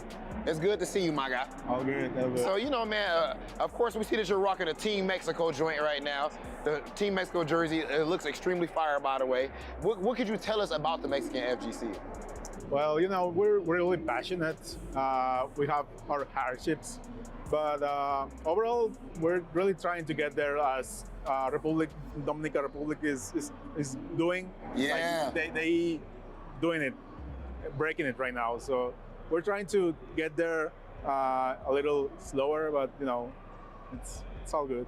Yeah, I mean, and I feel like with Street Fighter 6, there's a whole lot of opportunities for that right now. There's all kind of eyeballs on it. How does that feel for you, man, seeing that now there's $2 million prize pools now? We got 7,000 plus people going to EVO. Yeah. It was over 2 million or however many copies sold of the game right now. What's it like for you seeing all this happen? Well, it's really amazing. You know, you can really tell how people are really striving for it, are really trying to get there. So it's really cool.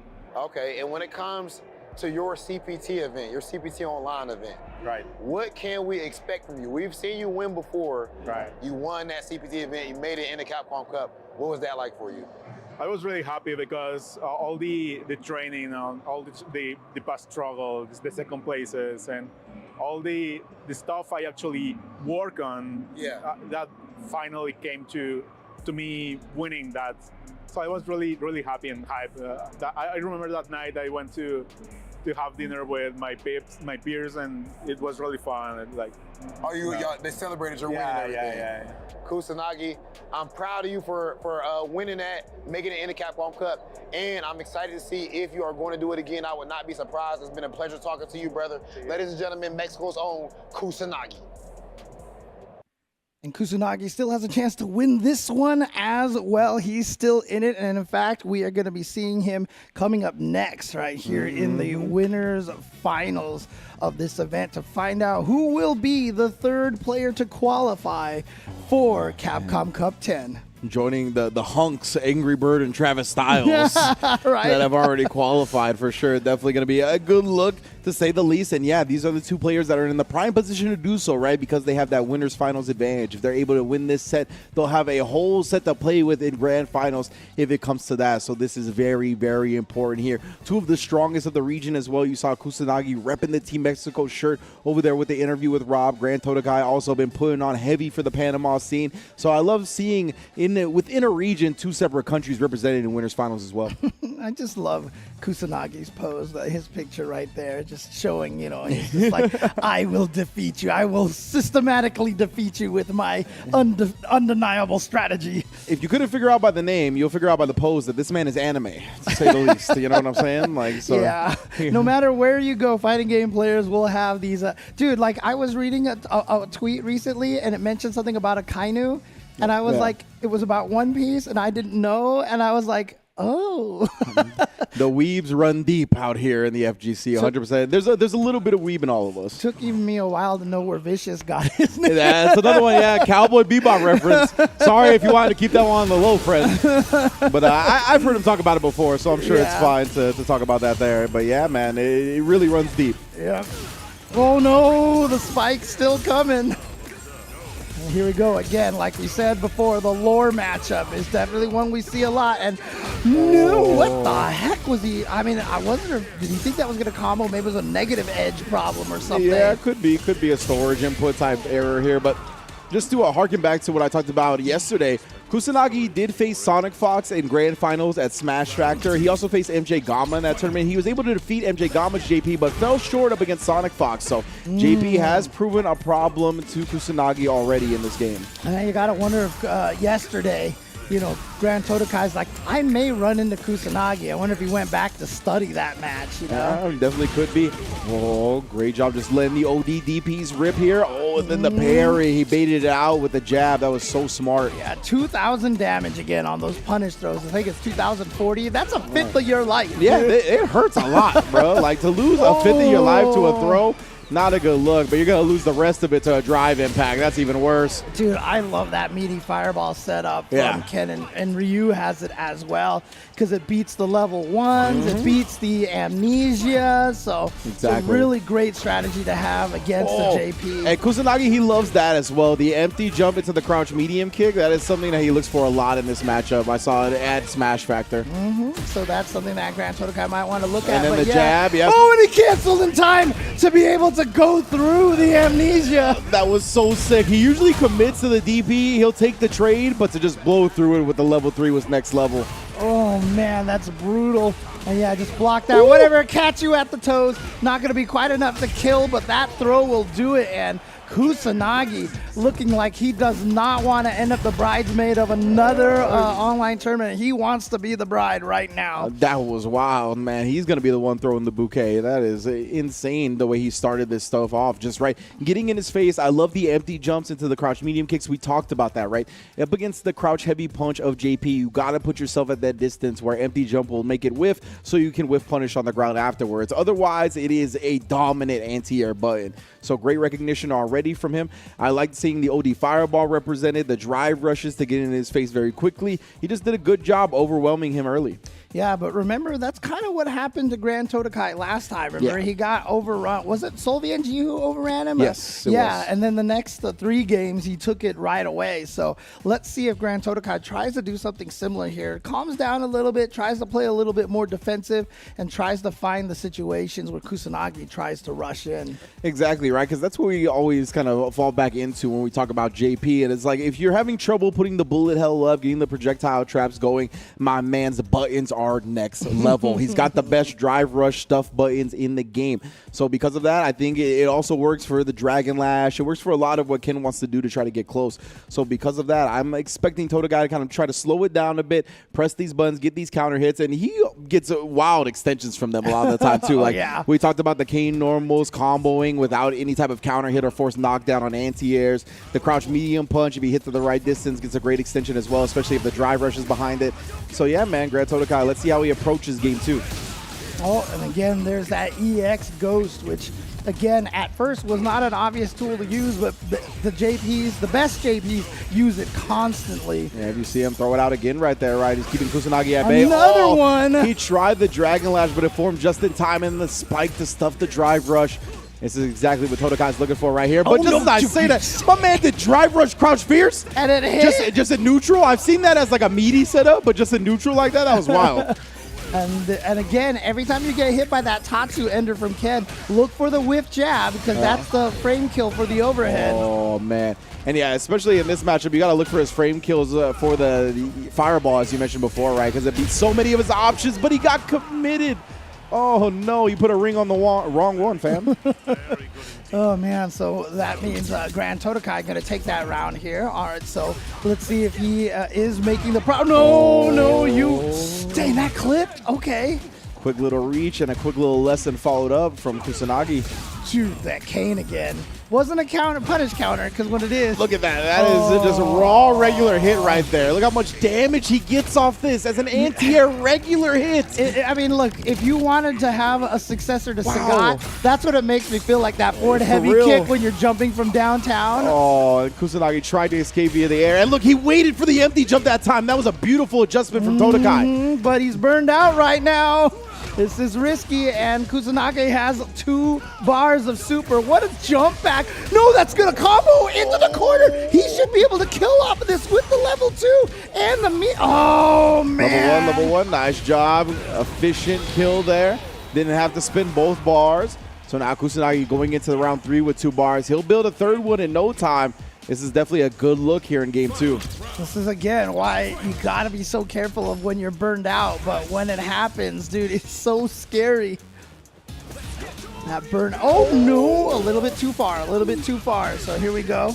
Going to get the combo all the way into the corner. And here we go. Has the pressure set up. No anti-air. Oh, and again, he's respecting these empty jumps. You see Grand Totakai not getting caught pressing that crouch fierce, but he does find the perfect anti-air again with the heavy kick. But he burned himself out. With that drive rush. Indeed. That's a good thing about JP, though, right? Is you can put the bullet hell up, the projectile game. You can kind of weather the storm of being burnt out, but in this space, it's very scary. Tries to commit to the amnesia and gets punished for it. And he's not even going to bother going. See how he used the threat of the drive impact to kill him? And then after it went away, then he threw the drive impact because you're like, of course you're not going to drive impact after the burnout is over. And he's like, haha, gotcha. Kusanagi playing his opponent's expectations against them. Beautiful start to the set here. 2-0, 1 game away from taking a spot in Grand Finals winner's side. Dude, and that was a sick combo that he ended with there, dude. the 3 OD Jin Rise? Yeah, it was just like 1, 2, and there we go, and you're done. Yeah, I believe the last one you want to do the medium kick follow-up instead of the heavy kick follow-up, like reaches up, and then you do the last extension into the level 3 cancel. Does a lot of damage for something as simple as 3 OD moves back to back to back. Oh, man. Yeah, if it gets the job done. Yeah, for sure. If it works, do it. And here we go. Kusanagi, whatever he's been doing has been working. I thought Grand Totakai was going to make the adjustment. Had a great start last game, took that first round, and then had a huge lead in round 2. Then Kusanagi came back thanks to the burnout. And here we are, 2-0 for Kusanagi. Indeed, that was so weird. Kusanagi has some strange drive rush choices to me, like the drive rush fireball right there. Very interesting. Maybe it was supposed to be a DP because you saw the jump. That's what we saw earlier, but either way, Grand Totakai cleaning up the first round here. Again, burned himself out at the end there. That's why I got a little nervous, but then he got the throw, so he's okay. He's okay. Yeah, it's very scary, man. You give Ken access to that 0-frame Dragon Lash on block when you're in burnout. Can get bullied real easily, real fast. Okay, and here we go. Corner carry off of that. Faked the overhead with the run cancel instead. Yeah, exactly. You can run cancel with a low, on that same overhead setup. It's very tough to discern the timings of the two. Oh, no, you just ate that. I don't know what happened right there, but... Yeah, maybe got caught in the middle of his input. It came out as something else. That's why we saw the counter hit. Oh, look how far that Dragon Lash can go.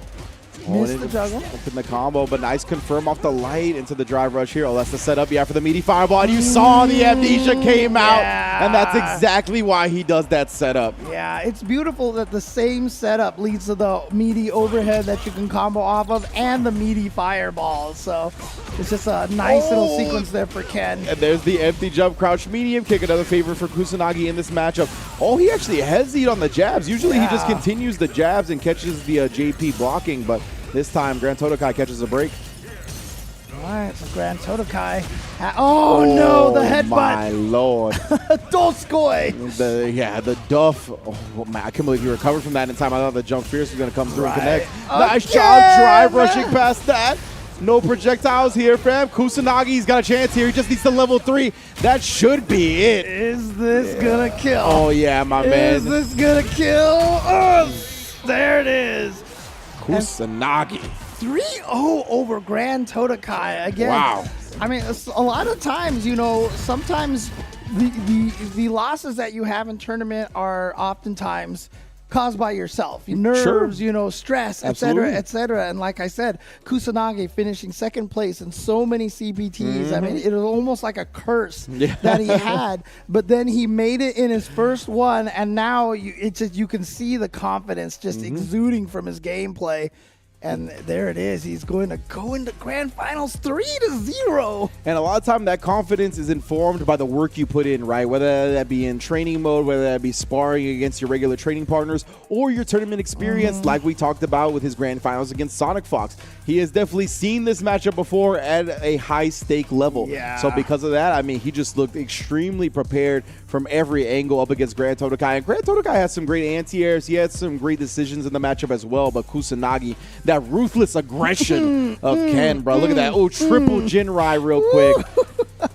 Yeah, and again, you know, you see this from so many players. They're the gatekeepers, the guy who are always there at the end, but they could never quite make that victory. But then the first time they do, and then all of a sudden they just start winning more tournaments, because a lot of times it's more mental than anything. It's a plateau that you have to break through, and a lot of that time, like you said, it is a mental plateau. So great stuff right there from Kusanagi.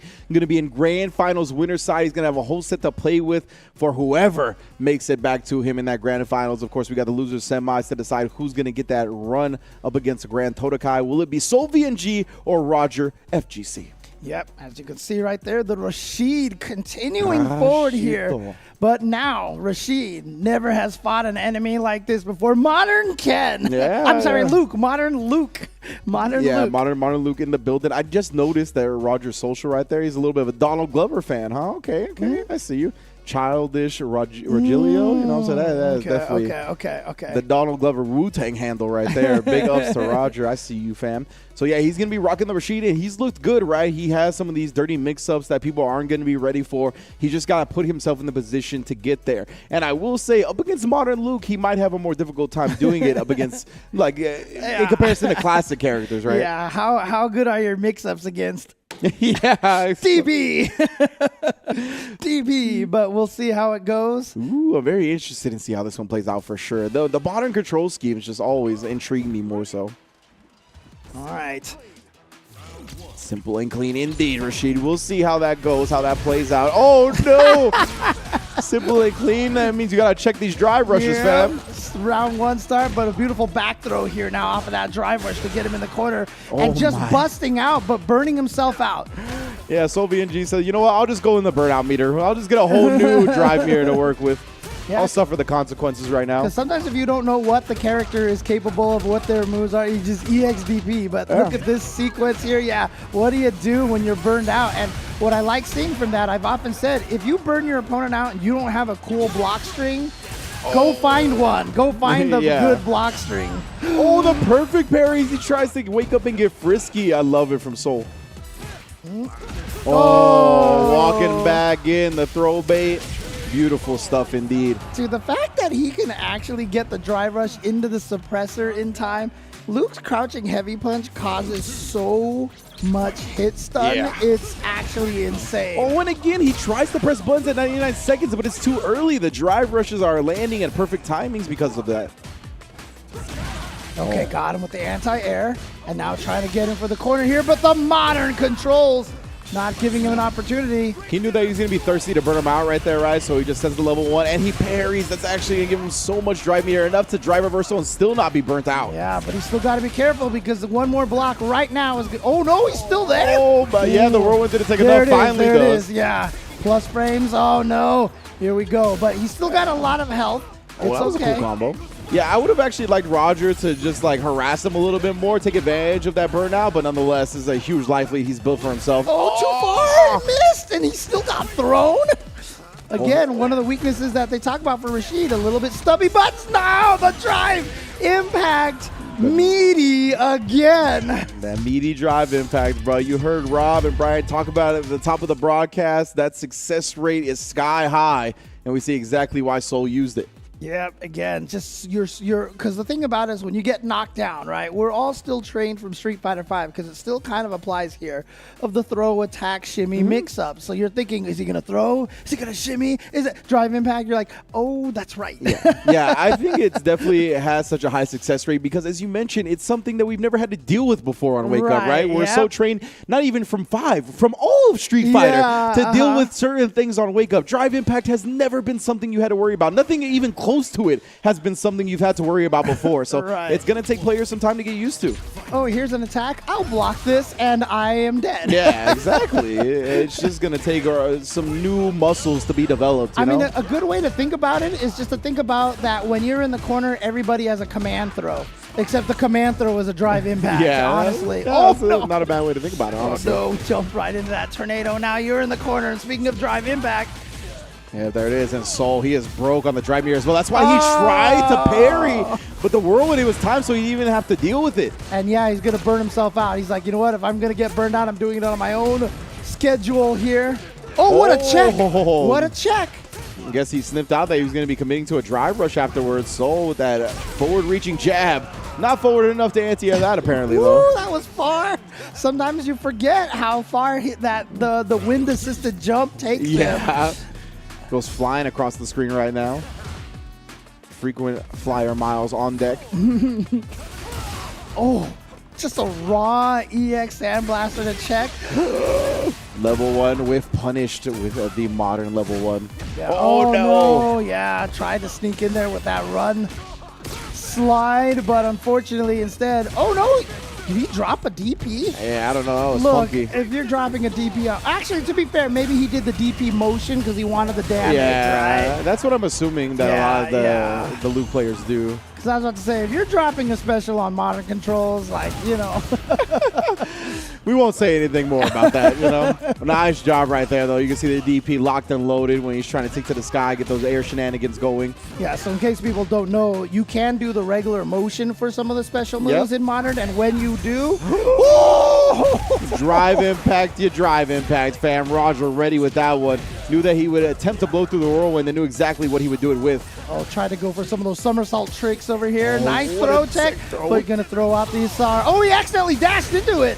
That's a sick option after tech throw. Like, being from that distance, just throwing out the level 2 right there, that is so smart. Especially because a lot of players, like, they commit to options really fast, right? After the throw tech. Like, I'm pretty sure that dash happened before the super came out, and we just didn't really get to see much of it because of the screen freeze, right? Exactly. So, bow, right into it. That was a perfect decision from Roger. Yeah, but what I was trying to say, though, is if you actually use the motion in modern controls, you do not get the damage deficit. So that's why you'll see people do that in the easy combo situations. You know, I'll just do a regular DP because I won't have the 20% damage penalty. Exactly. Yeah, they definitely have that in the game. We've seen other fighting games kind of toy with that concept as well, right? You have that easy input for the neutral anti-air or situation that you're trying to challenge while having the default input available for you in combos. Yep. All right, so 1-1 here. Again, Rashid versus this modern Luke, Soul VNG, the man of mystery, going up against Roger here. The hidden character. I still can't believe we got a quote from him. I know, right? That blew my mind. I'm still not convinced it was actually from him. You know? For real. It was actually an AI-generated quote or something, you know? I would believe it. Man, that suppressor to dodge the overhead spacing was bananas from Soul VNG right there. It's always nice to have those kind of backswing blow kind of moves. Oh, speaking of which, give me Dudley Capcom, please. But that's beside the point. Doesn't break the drive impact armor in time. He got 2 hits, but the Eagle Spike was the end of it. Yeah. Soul VNG. Whoa. These win poses. I'm being exposed to a lot of win poses today. I love the win poses in this game. They did such a good job. The one where Rashida uses a win couch, that was actually super sick. I want to see that one again. Oh, no. Beats into the punch, literally. Yeah. Oh, Sandblast gonna negate that. Oh, let go of the drive parry a little too early. He still ate that win. Oh, that's too late. Yeah, good stuff right there. The whirlwind was in his face. A little too late on. Oh, what a jump timing! Well, there you go. Sol VNG. He's like, I'll adjust my option then. Just jumps right over And it. I love that he used the stand jab afterwards to make sure he was within range. Wow, the drive impact out of nowhere. After the throw tag, Yeah. that is such a sneaky spot to put it in. So he's like, you're going to use the level 2 super. I'll just use a drive impact. Yeah, right? Oh, and just the mauling offense from Sol VNG right there. The ruthless aggression, I like to call it. Luke is up 2-1 now here in loser semifinals. Okay, the modern Luke continuing through here from the man of mystery right now. The modern man of mystery. Oh, man. Sol VNG coming out here and doing some damage, but Roger's not quite done yet. That Rashid has something to say. Who's that Dos Equis guy? He's coming for your spot, brother. The international man of mystery. He's coming for your spot. He's the most modern man in the world. So the most interesting man. Yeah, He's there the you go, most yeah. modern man in the world. Beautiful stuff right here. Sol VNG up 2-1 on Roger. Oh, Roger adjusted a little bit now. He's like, fine. I still want to press the button in 99 seconds. I'll just press something that should hit a drive rush. Yep. Oh, man. My man Sol, he has no drive meter. It was like 92 seconds. I know, right? Hey, he's got less than a bar of it.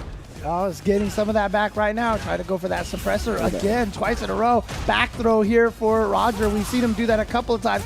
Shut that whirlwind down. And at the peak of the jump. And now the perfect parry on the overhead. That was a funky timing to get a perfect parry on. I'll say. But burned himself out again. Again, Sol VNG is not scared of burning himself out. He's not, man. I think it was yesterday he was also doing this as well. Especially when he's got level 1, right? He feels very confident in his ability to fight back and then throws the drive impact as it gets too close. Tries to pop off. That was frustration from Roger's side. Oh, yeah, and that's just going to put Sol VNG at match point. Here we go. Roger's got to figure out something. Sol VNG, however, seems like he is in the driver's seat right now. Every question that's being presented, there is smart. an answer. Speaking of which, the driver reversal. Oh, but now in the minus frames, I'll take the ODDP. I'll bust out. Okay, checking. Yep, that's minus. If he does the spinning mixer without the power up, it's minus. Back throw into the corner. Here we go. Oh, no. You just ate that standing heavy punch. Yeah, that's not a good look whatsoever. Oh, tries it again, but this time Roger's been hit by it a little bit too much. Good adjustment. Yeah. Oh, was that the bait? No, it's still punished in time. Yeah, it looked like just missed time on the meaty setup. No, now he gets caught flipping on in. He's got one more. Yeah, I thought. And he didn't care. He's like, I'm coming in for the reset anyway. Oh, no, he dropped it. So goes with the level 1. He didn't mean to do that either. Oh, it just got away from him at the end. Sol VNG closes it out. The stable gameplay proves superior. Oh, no. I wonder if he was still trying to combo, and because they dropped the combo, he wasn't thinking, just autopiloted into the super. Yeah, it definitely looked like that, right? Like, you could tell he's juggling a lot offensively as Rashid, right? We talk about the mental stack in the neutral and on defense, but when you're playing a character that has all this wild offensive stuff, and he's still new, you get caught kind of autopiloting into certain things, and unfortunately for Roger, it just cost him at the end. Yeah, so Sol VNG is going to continue forward. I mean, but we got to see a lot of cool things from Roger. That was cool combo over there with the double jump on the 2 HP. I tell you what, like, I want to tune into the World Warrior events for this region just to see Roger's progression on Rashid. Like, he is looking nasty, man, and this is still a very new character to the game, so I want to see him continue to enter. I know he's going to be putting W's on the board in the World Warrior events. So hopefully we get to see that over on the Panama fighting game stream. Yeah, absolutely. And we saw them interview Green Kraken just now. He's the TO of that, again, Panama Fighters League, I think it was, Panama Fighters League. But as you can see here, that means that Sol VNG does advance forward to go up against Grand Totakai here in losers finals. Totakai, yes. And Sol VNG, it's going to be a good one for sure. I know Sol VNG, he initially started his top 16 run, I believe, against Kusanagi, and ended up falling into the losers bracket from there. So this is going to be the first time they fought up against each other as well. But we've seen Grand Totakai, he vanquished yurio Valerio's Ken, fell to Kusanagi's, but how will he handle the modern Luke?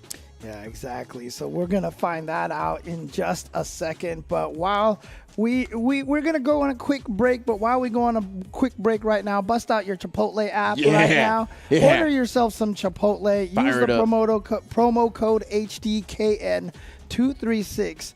Again, to get 250 fighter coins. Remember, this is $5 worth of in-game currency for Street Fighter 6. But not only that, but the premium fight passes are 250 fighter coins. So you order this once, you get the premium fighter pass, and some of the rewards, the last rewards you get in the premium fighter pass, the last like 7 slots or 8 slots, gets you 250 fighter coins. There you go. So as long as you get all your kudos, it'll just keep cycling and you keep getting more of those premium passes. So it's a really good deal. And you get a delicious burrito bowl on top. Legitimately, I was going to say, get you a burrito bowl, and you got a fighter's pass. What could be better? Big ups to Chipotle collaborating with Street Fighter 6 to bring this promotion to all the lovely fighting game players at home. Definitely big ups to them. And of course, big ups to all of you that keep tuning in to twitch.tv/Capcom Fighters. We are narrowing it down here. We're going to be back with losers finals and then grand finals. Do not go anywhere. Street Fighter 6. Fighting is an art. And this is our canvas.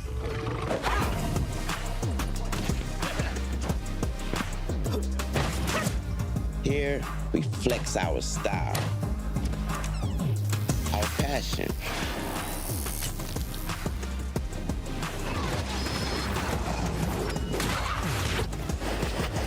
our creativity,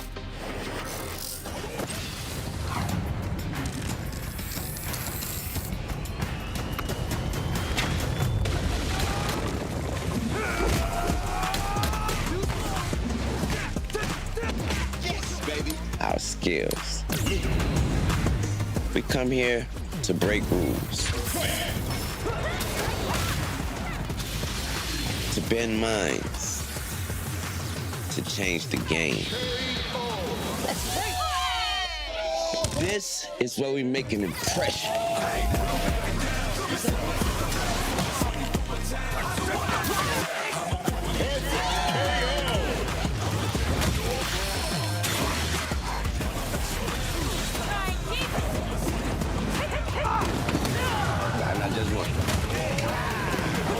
This is where we make our masterpiece. Street Fighter 6. Available now.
Objection!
sizzle, that's the soundtrack of Chipotle. The soundtrack of Chipotle? Oh yeah. You come in, you're gonna be hearing that sizzle. That's how you know that we always have fresh food. Fresh is what you stand for. Exactly.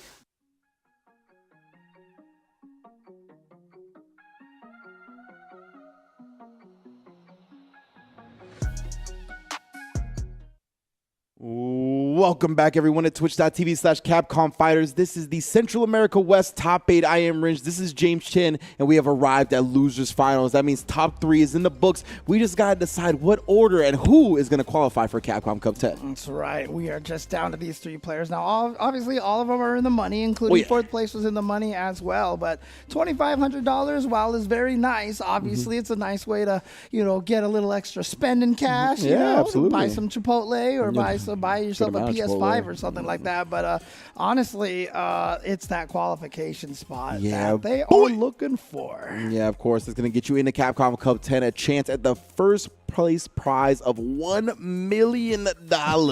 Yes, indeed. Dr. Evil is smiling somewhere. But right now, we're going to determine who exactly gets there, right? First off, we got to handle that Losers Finals. Kusanagi is sitting pretty. Grand Finals winner side. You're going to have to take him down 2 sets to get a chance at that spot. And Grand Totakai and Soul VNG are the ones that are going to have to battle it out to do so. Grand Totakai, of course, had a great showing at Evo, top 24 with the JP. Soul VNG has only lost to Kusanagi in this tournament. So he's looking to get his run back with the Modern Luke. Can he do so by going through the Totakai JP? All right. So again, Modern Luke gives you a lot of powers here, and like I said, I imagine a lot of level 1s will be good for going through. Yeah, that's where my head was as well. Ghosts as well. So.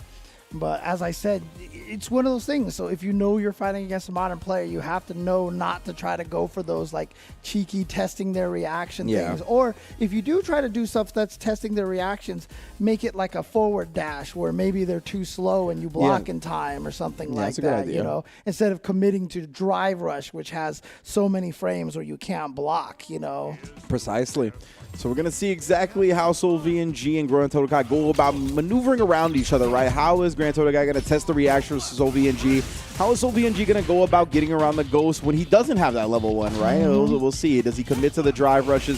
Does he try to play a slow projectile game? Does he rely on like perfect parry in the jump in? We're going to find out right now. He is trying to drive rush and get close quarters.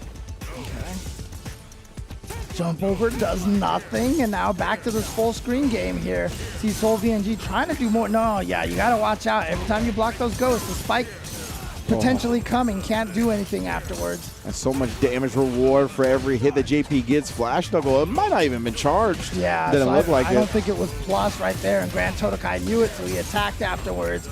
And here we go. Burned himself out, but again, JP is one of those characters. If he has you full screen, the burnout's not as bad, but Soul VNG has gotten in. Here we go.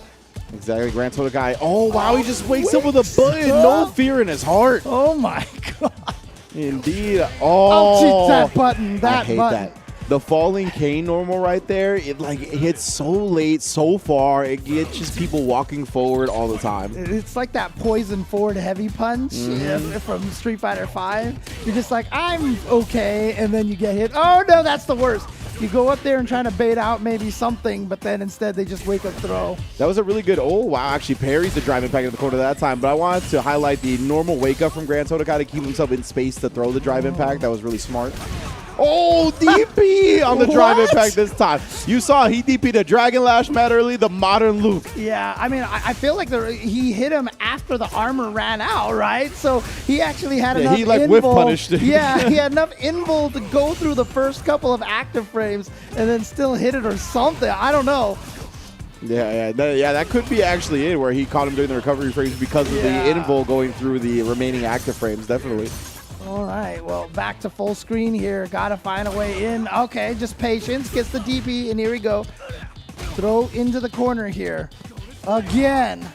Soul VNG now trying to establish the throw, but Grand Totakai not biting on it. No anti-air there, though. Anti-air, yeah. That was the raw heel, the calluses. He felt that joint.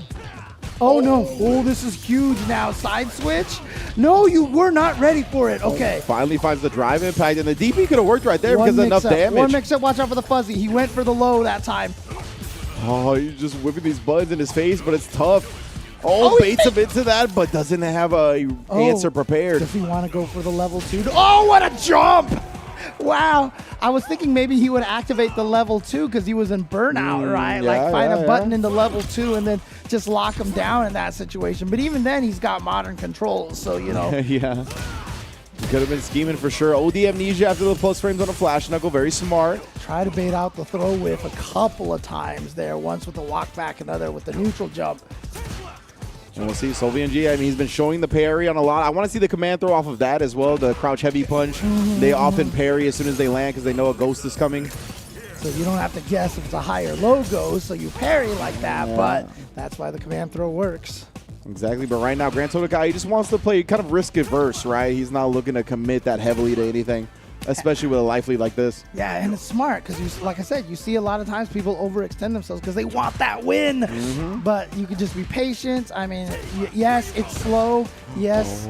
Oh, there's the chance that stuff like this could happen. Yeah, he whiffed the crouch medium punch and then just dashed in after, caught him flinching. OD Amnesia, though, and he got the throw attempt. That's going to be it for the game. Grand Totakai, sick juggle, bro. You could just do it all, can't you, JP?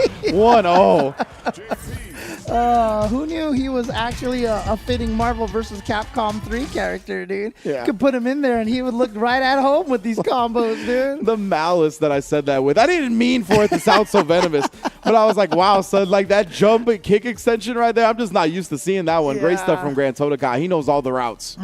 Absolutely. And again, you know, I keep saying this, you know, when JP first came out, he looked so scary, but people were like, we'll figure him out. And we did figure out the zoning, but then we found out that he was a rushdown character. Exactly. Oh, man.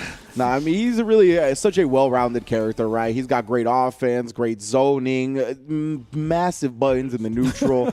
So, yeah, I mean, this character's got it all. You can see why he's so popular amongst the player base right now. Yeah, absolutely. And it's crazy, too, because he's so unique of a Street Fighter character. He also brings in a lot of players from other genres as well because he feels more like, you know, a bunch of different other fighting game characters. Absolutely. Now we got the projectile spam trying to establish once again, right? Trying to get Soul to overcommit, but he doesn't. He just commits her right. Quick little drive rush in, get the throws going now. Oh, he didn't confirm. He wasn't expecting it to hit.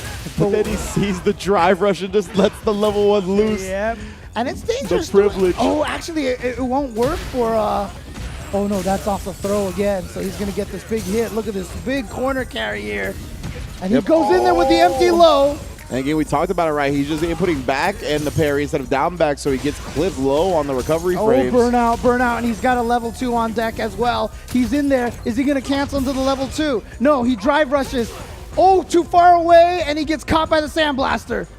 He's indeed. Oh, and he gets the level 1 anti-air. You thought you could jump. Nuh-uh.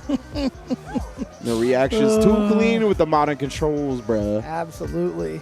But I was about to say, like, you can't necessarily super when you drive rush. When JP drives rush, if you react with the super, he could react with the amnesia, but not Luke's level 1 because it's a projectile. Exactly, right. I'll just eat the amnesia for breakfast, bruh. So SolVNG here doing a real good job. And then again, the hezzy on the crouch medium kick catches him flinching at the wrongest moment. All right, and now still in the corner, trying to fight his way out here, trying to burn SolVNG out, but SolVNG, again, walk backwards DP. You see how he micro walked backwards DP? That is something you cannot do in classic controls. Like, literally just can't do. Oh, gets clipped with the spike that time at the beginning of the drive rush setup. So Grand Totakai really setting up shop here. Yeah, catches him in the middle of the sand blast. Yeah, the projectile priority winning outright for Grand Totakai.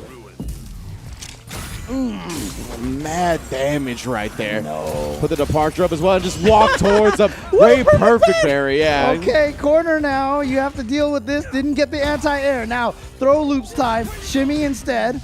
There it is! Again, another shimmy. Should be able to kill with this with the level 2. SolVNG ties it up 1-1. You ain't heard of Memphis Music Day. You're going to hear about it this time around. Well done from SolVNG here to tie up the loser's final set. 1-up.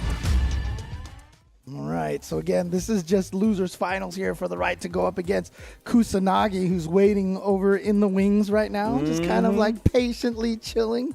But again, these two are going to continue to battle it out. 3 out of 5 here to find out who is going to go home in third place, take home $800. Yes, but again, indeed. a lot of these players aren't going to be happy with that. They're looking for that berth in the Capcom Cup 10 to get a chance at that $1 million. And I can't believe it's the 10th Capcom Cup. Like, that alone is so prestigious, bro. And then on top of that, add to the biggest prize pool in Street Fighter history. I think maybe in fighting game history, that is even a grander scale of events here. But right now, Grand Totakai starting off again, beating him to the punch with the OD projectiles. Well done. Yep, and now has this full screen here trying to keep Luke out. See, but a lot of times the best thing to do is just to slowly walk your way into that range. Because if he's scared you're going to jump over a ghost or something, that leaves you the ability just to walk forward. Oh, no, another shimmy. Grand Totokai's got to be careful. That's twice now he's fallen for the shimmy in a very short succession. He's been pretty throw happy for sure in this set so far. And SoulVNG's been pretty parry happy. So I wonder if he's going to try to expose that a little bit. You can see the throws landing now. Maybe looking for that exact thing, but he baits out a huge ODDP instead. The damage, bro. The setup afterwards. Departure coming in hot. Drive impact to lock you out of it. Quick little cameo for the command throw. Yeah, and as you mentioned, SoulVNG parrying a lot. Grand Totakai yesterday kept doing the button into ghost feint, drive rush throw. He actually baited SoulVNG into the drive parry, but he went for the attack instead. Oh, and look, that's exactly what he did right there. He didn't parry, but it still worked out, right? Just catches you hesitating because you see the ghost start up. Yeah, that's definitely something. Oh, he made it right over the Sandblaster. Empty teleport into throw. Nice, and he got the landing frame punish on the cross-up jump. Beautiful stuff. That's another thing that people need to look for when you don't or are not confident in your cross cuts or don't have a cross-up button. Try to walk forward and catch the landing frames, man. You get a punish counter. Oh, he baited it, but not quite low enough on the hit, but the fake, he did go for it there. Here we go. Are we going to get it? Dun, dun, dun, dun, dun, dun, dun, dun, dun, dun. The modern Luke, is he actually... the classic the high-level strategy of crouching, medium kick, crouching, medium kick, crouching, medium kick. That button is so good with JP. Oh, man. 100%, man. Sometimes, at first it don't succeed. You just got to try again. Remember what Aaliyah taught us. All right. So, 2-1 at this point? Yes, indeed, for Grand Totakai. Grand Totakai definitely looks like he's kind of in control right now. That last game was clean. And you see how he's handling that modern Luke. But, you know, JP does have the ability to keep you at bay where the modern isn't necessarily going to help you as much. Exactly. One of the big things I think that makes JP so successful is that he doesn't have to directly engage with the opponent as much as a lot of other characters, right? Because of the projectiles and how far he gets to do stuff. And that burned out. Though, yeah, baited out twice. And regular amnesia, though. That one works heavily. It actually is going to waste most of the burnout time for Grand Totakai. This is a huge break. Nice. Yeah, because remember, even while you're hitting opponents and making them block, you builds extra gauge back. Never mind, he died. So. That was a real good way to play it from SoulVNG. Like, he didn't get thirsty in the corner. He was like, oh, he's almost done with burnout. Let me commit to a drive impact. He just waited for the jump, anti-aired it, kept the corner control. That was the most important thing. I was talking about all the good things Grand Totakai did, and he just died. So I was like, all right, you know what? I'll stop talking now. Yeah, SoulVNG played that round really well on top of everything else. Burns himself out, and that, again, is a terrible situation to be in when you're going up against a JP. Especially with 2 bars on deck, Grand Totakai, he could try to let that level 2 loose. But I think right now he wants to earn some hits first, put SoulVNG down while still maintaining the bar.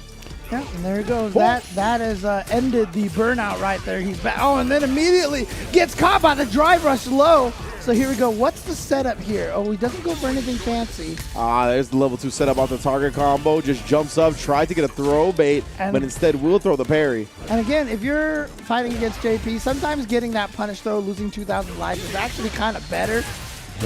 You show me green, I'll show you a modern super. Oh, no, he was trying to, he did not expect the jump at all. Level 1 Grand Totakai, match point.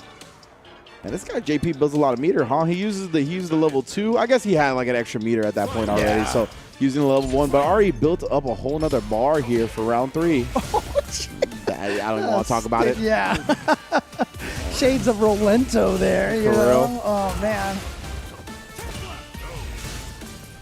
And again, just establishing these projectiles. Oh, he's making SoulVNG think about so much right there. He even caught the modern man hesitating.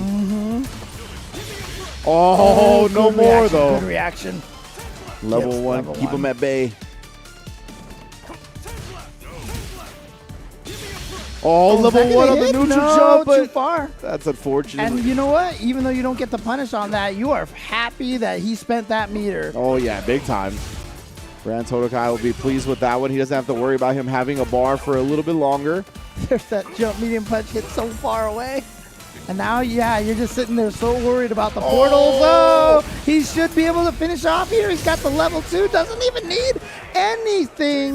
That was all it took right there.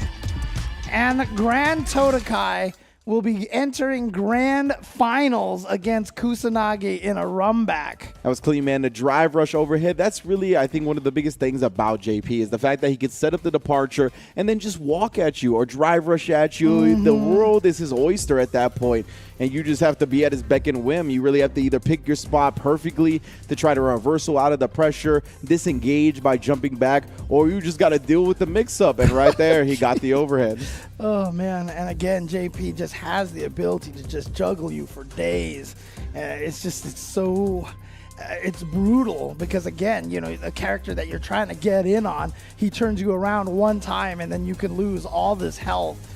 That was such a big amnesia on the drive impact, man. Even burnt out like that, the fact that he still had something to thwart the pressure of SoulVNG there. That's demoralizing too, man. You work very hard to get this burnout on JP. You're like, finally, I can impose my will, and he just stuffs it, and then you're back to full screen trying to get in again. It does not feel good at all. Yeah, and then caught the overhead that time.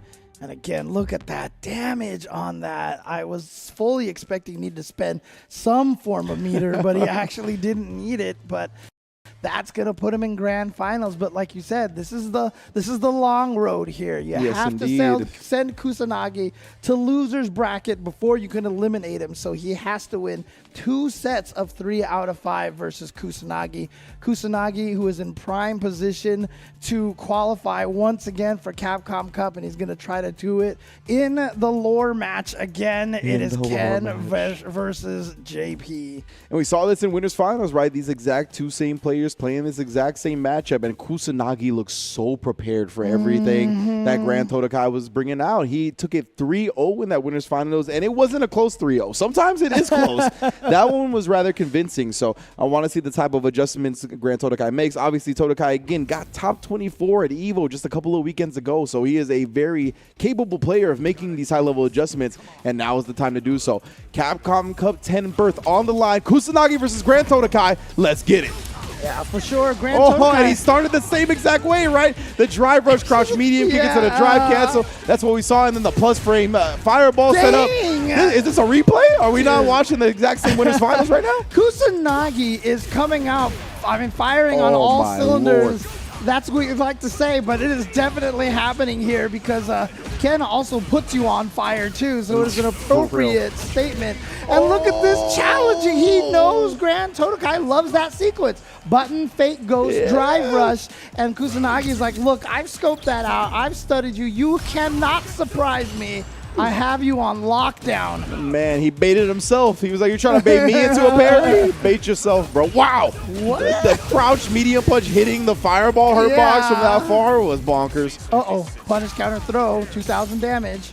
And you can see Kusanagi, he loves that empty jump. This time he tried to drive rush in, get stuffed again. Oh, but the DP teleport. And I swear that started with him behind him. Bro, that's what I'm saying. I don't know how the DP went the right way. Right? That was, I don't know, I was confused about that one. The neutral jump button right there. He actually got a hit, but wasn't expecting it. Now just a walk-up jab counter hit. He is cooking level 3 as well. This is going to put Grand Totakai on life support. And again, it's one of the powers Ken's have. One of the only characters that can go into a crouch light punch and end in a heavy punch to get bigger combos.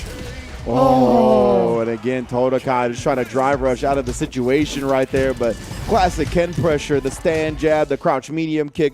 That nets him so many hits in this game, bro. Yeah. So again, look at this. Kusanagi is almost looking like he just left off where, you know, Yeah. he's just going where he left off last time. Looked Just coming exactly like winners finals. right out of the gate. Grand Totakai, I mean, at this point, you just got to sit down and just be like, okay, what is happening here? What do I do against this guy? And really try to figure it out. But a lot of it is the fact that Kusanagi is just not giving him any room to breathe at all. He is rushing down in about as this is like the definition of rush that stuff down right 100%. now, you know? This is suffocating offense from Oh, Kusanagi, and then right? he even jumps over the EX Ghost at perfect timing. Oh, and then again, that's a frame kill setup yeah. as well. The OD Fireball stuffing the Amnesia right there. It beats throws, it beats strikes. It does not beat projectiles. And look at this, 83 seconds left on the clock. Grand Totakai almost down. Oh, yeah, no. You can't do that on Kusanagi. We saw a couple of players get away with that before. Kusanagi's not going to let you jump out for free on the meaty throw attempts. 80 seconds left on the clock right there. What a fast round. And yeah, Kusanagi is definitely trying to speed run through this one. Oh, but he went into the Jinrai, so he's going to be fine. Yeah, it was funny. He went for the combo anyway, right? And then the Jinrai pressure is good even on block. So caught Grand Totakai slipping a little bit. Oh, that was punish counter. That is actually a straight up punish counter. With punish the stand, medium kick attempt. But you see Kusanagi, he was expecting the jump. He was already feeling frisky on the ground. Baits out the parry for the punish counter throw. He is cooking on all cylinders right now. This is first round draft pick straight out the kitchen, Kusanagi, bro. Oh, no. Is this going to kill? Oh, indeed it does. And a 2-0 lead in what feels like 30 seconds total that the set's been going on. Oh, my. Yeah, this is, I mean, look, Grand Totakai, this is one of those mentally really difficult places to be right now because you're just like, I can't even touch him right now. Like, what am I even supposed to do? So if you are Kusanagi right now, like you're the shark right now. Yeah. You smell blood. You go in for the kill at this point. Bro. You keep showing him different things. You keep messing his mind up. That's what the objective is right now. And he's got a 2-0 lead. And, you know, if you're Kusanagi, you just got to make sure you don't get too reckless, right? Yeah. Like, you want to go with different looks, but that are still stable to your game plan. Try stealing a couple of turns with an EXD or an ODDP just to be like, you know, be like -2 and then just do it. And if you can do that and it works, then you're just, then the opponent's like, That's closing the casket at that point for sure. That is mental damage that is not going to be able to be come back from in an instance like this. But right now, I like this from Grand Totakai, right? You got to take some time, bro. Get a breather going. He's running amok. He's doing whatever he wants. He's bringing that chaotic pace to the set. That's not what JP's trying to play with, right? He's trying to stable it out. He's definitely on Discord right now, just being like, hey guys, any ideas What right in now? the blue? They're all like channel cockaroo, bro. So you just got to perfect parry everything. Yeah, that's all you can do at this point. Just perfect parry everything. It's easy. It's so simple. Come on, like dude. that's in the post-game interview at Gamers Day. What Kakaru said was, "Bro, I tried a bunch of different things and they didn't work. Perfect parry was the only thing that was working for me, right? So, I mean, this is kind of where Totakai has found himself. A lot of the answers that he's going with, they are getting thwarted. So right now, maybe the perfect parries are gonna have to come out. I mean, it's obviously way easier said than done. Consistently getting that 2-frame timing on all these different options that Ken is gonna be throwing at you. I mean, that's why we celebrated Kakaru's performance so much. And you know what? What's going to happen? He's going to be like, I'll try to perfect parry everything. And then Kusanagi's going to go for like 5 throw loops, exactly. You know? And you're just going to be like, you know what? All right. Good on you. GG, shake my hand, you know? And we've already seen that from Kusanagi, right? Going with the drive rush early jab to bait out the parry, get the punish counter throw. Like, he's a step ahead. He's making every right decision. Here we go. Does Grand Totakai have anything left in the tank at this point? Does he have any adjustments or new looks to throw at Kusanagi? Kusanagi right back into the offense as we've seen a million times. Oh, even after the Jin right there, he was trying to see if he was going to press a button on the negative frames, put his own parry up. Right. No anti-air. See, he's so messing him up, man. He's focused on so many things. He doesn't even have the crouch heavy punch ready to go. Here we go. Press the button. Got frame trapped. Oh, unfortunate right now. Kusanagi Again, going with that meaty stand, heavy punch setup as well. Oh, okay. He's found it. One perfect parry is here. You got 31 more to go, fam. Yep, exactly. Oh. And that'll get you the comeback. I mean, if you get 31 more and it doesn't... Oh, the error code you saw in real time, our faces. We are making the exact same ones everyone at home is making. That was unfortunate. The game was like, no. Look, we're going to spare you, Grand Totakai. He got the jump in on you. Like, no. I mean, this Cut the tape. exactly. I mean, if we let that match keep going, this stream would have to be, 18 and Yeah, up. exactly, yeah, The right. violence was just too much. It's like the Mariza combos where you see punish counter and then you just cut to the body. Yeah. Yeah, we didn't need to see the violence, See bro. the jump heavy punch. You win. Yeah. Ken wins. Exactly. That was a parental advisory for explicit content right there for sure. So I'm sure we'll figure out what's going on. I'm sure the guys in production right now are going to figure out what's going on. Probably try to bring up the replay. Hopefully it was just a view thing again. I'm assuming so. We're having the hurricanes going on over here. So, Well, Hillary. Yeah, exactly. So hopefully it was just a spectator thing, but hopefully we can get that replay back up for you guys. I think we just got started in this ride. Yeah. Basically, Kusanagi got a nice jump in on Grand Totakai. So we'll get there in just a second. There we go. So, yeah, this is the beginning of the match, right? Grand Totakai searching for some answers. Kusanagi, though, has just been so consistent with stuffing a lot of what he wants to do. Yeah, that's where he was looking for the parry And we're attempts gonna again, get the right? perfect parry off of the backdash into the dragon lash in the corner. Oh, if yeah, I'm not that's right. mistaken. Yeah. The essence of Kakaru. Yeah, here we go. Essence of Kakaru. Right. Oh. No, Oh, not not quite yet, yet. not Yeah. yet. Okay. Gets the full combo first. Kusanagi, of course, rocking and rolling in this instance. Wants to test what the Totokai's doing. There's the perfect parry we were talking about. Yeah, and he has the side switch here, but then he just gets the raw jump in. Oh, yeah, and drive rush out with that crouch jab, just committing to it so early. Tried to bait that out there. And from that distance, right, really recognizing the fact that stand fierce doesn't whiff often from JP, but Kusanagi knew the distance. Again, like, he seems very much nuanced in this matchup now. Yeah, and so here we go. Oh, he did it again. Dude, Bruh. he just doesn't care. Bruh.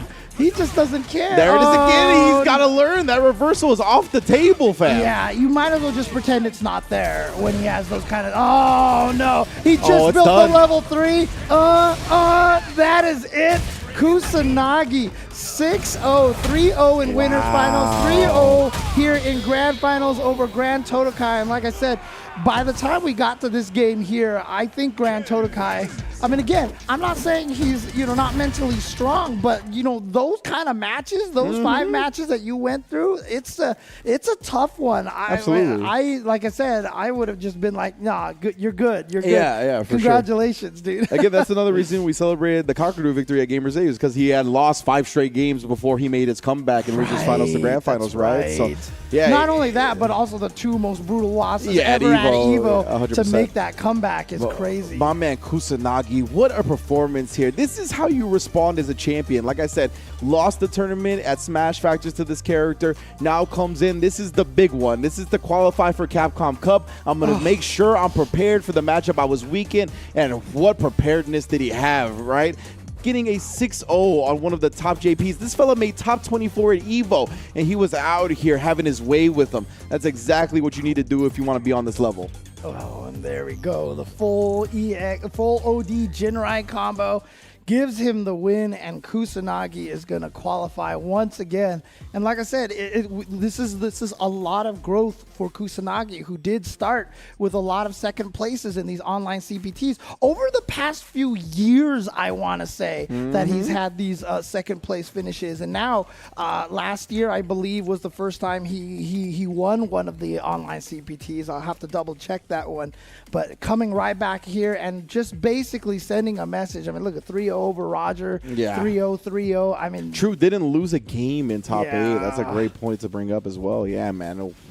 Impressive showing from Kusanagi. He is a professional out of Mexico, and that's exactly how he handled this, bro. Clinical stuff in top 8 and top 16. Not dropping a game here in our bracket. Beautiful, beautiful performance, to say the least. Yeah, exactly. And so he is qualifying out here from Central West. But remember, so many CPTs are still happening. That was only our second one for Street Fighter 6. We got a lot more to go. Coming up next is actually going to be U.S. Canada West. yeah. Registration's closing very, very soon. In fact, you better get on there right now because the registration closing literally tomorrow. So get in on that to make sure you have a chance to build up, to win this one, and also get to the finals so you can try to win that $1 million. And again, if you want to find a funner way to win by seeing the world, you can also head to the 2 CPT offline events, one happening in Singapore, one happening in France. You can see the dates on your screen right now, October 20th to 22nd for Singapore, November 3rd through 5th for the France tournament as well. Check CapcomProTour.com for more information how to sign up and register for these events. Indeed. So let me see that schedule for the premieres that we got coming up right now. Again, you mentioned the U.S. Canada West one happening next weekend, indeed, in just a short period of time. After that, the South America West gets handled, and following that will be Asia East. So star-studded competition around the globe. We're birthing people into Capcom Cup, and you're going to want to see all the different brands of Street Fighter 6 that these different regions are bringing. Yeah. That's one of the beautiful things about this kind of global perspective that the Capcom Pro Tour has been approaching the games with. So it's going to be a really, really sick couple of tournaments coming up, and it just throughout Capcom Pro Tour Online's lifespan. But of course, if you do not make it in through the online premieres or the offline premieres, you still have a chance via the World Warrior system. We got 26 different regions, 26 regional champions, all locally streamed by streamers and community members in that region. Yeah. It is a beautiful way to kind of go about growing the FGC and getting to know these regions on a more nuanced level. So big ups to everybody that's been holding it down so far. I can't wait to continue to tune in throughout the World Warrior events. A lot of them just got kick-started. We saw Canada West, we saw Middle East, Japan, East Coast, all types of ones have just begun, and the action is only going to get more fire. Exactly. So again, check out those World Warriors. So many different ways to try to qualify, but not even just qualify. Even if you don't think you can qualify, it's just fun to play in these events. Absolutely. Get to know other people and actually just grow stronger as well, because playing in tournaments, it can be a stressful situation, but you feel alive, man. It is so much fun to play in. But that, I believe, will do it for the Central America West. Again, Kusanagi just exerting absolute dominance here for this event. I mean, it's hard to say, that someone deserves it more than him right now. He's been playing fighting games for such a long time, such a strong player. Really happy to see him here succeed in this event. So again, he is now our third qualifier after Angry Bird from Evo and Travis Styles from Oceania. Promise I won't do this every broadcast because I will not be able to remember all the names. We got to take advantage of it early while we remember, though, for sure. Yeah. So that'll be all it from us here. Any final thoughts on this event here? Nah, man. It was great to be back in the studio. Great to be calling some CPT action as per usual, my man. Yeah, I love the backdrop and the set for this season, man. I'm just looking forward to the rest of the Street Fighter 6 that we got on deck. So thank you all for tuning in. Until next time, be good to yourselves and be good to each other. See you soon.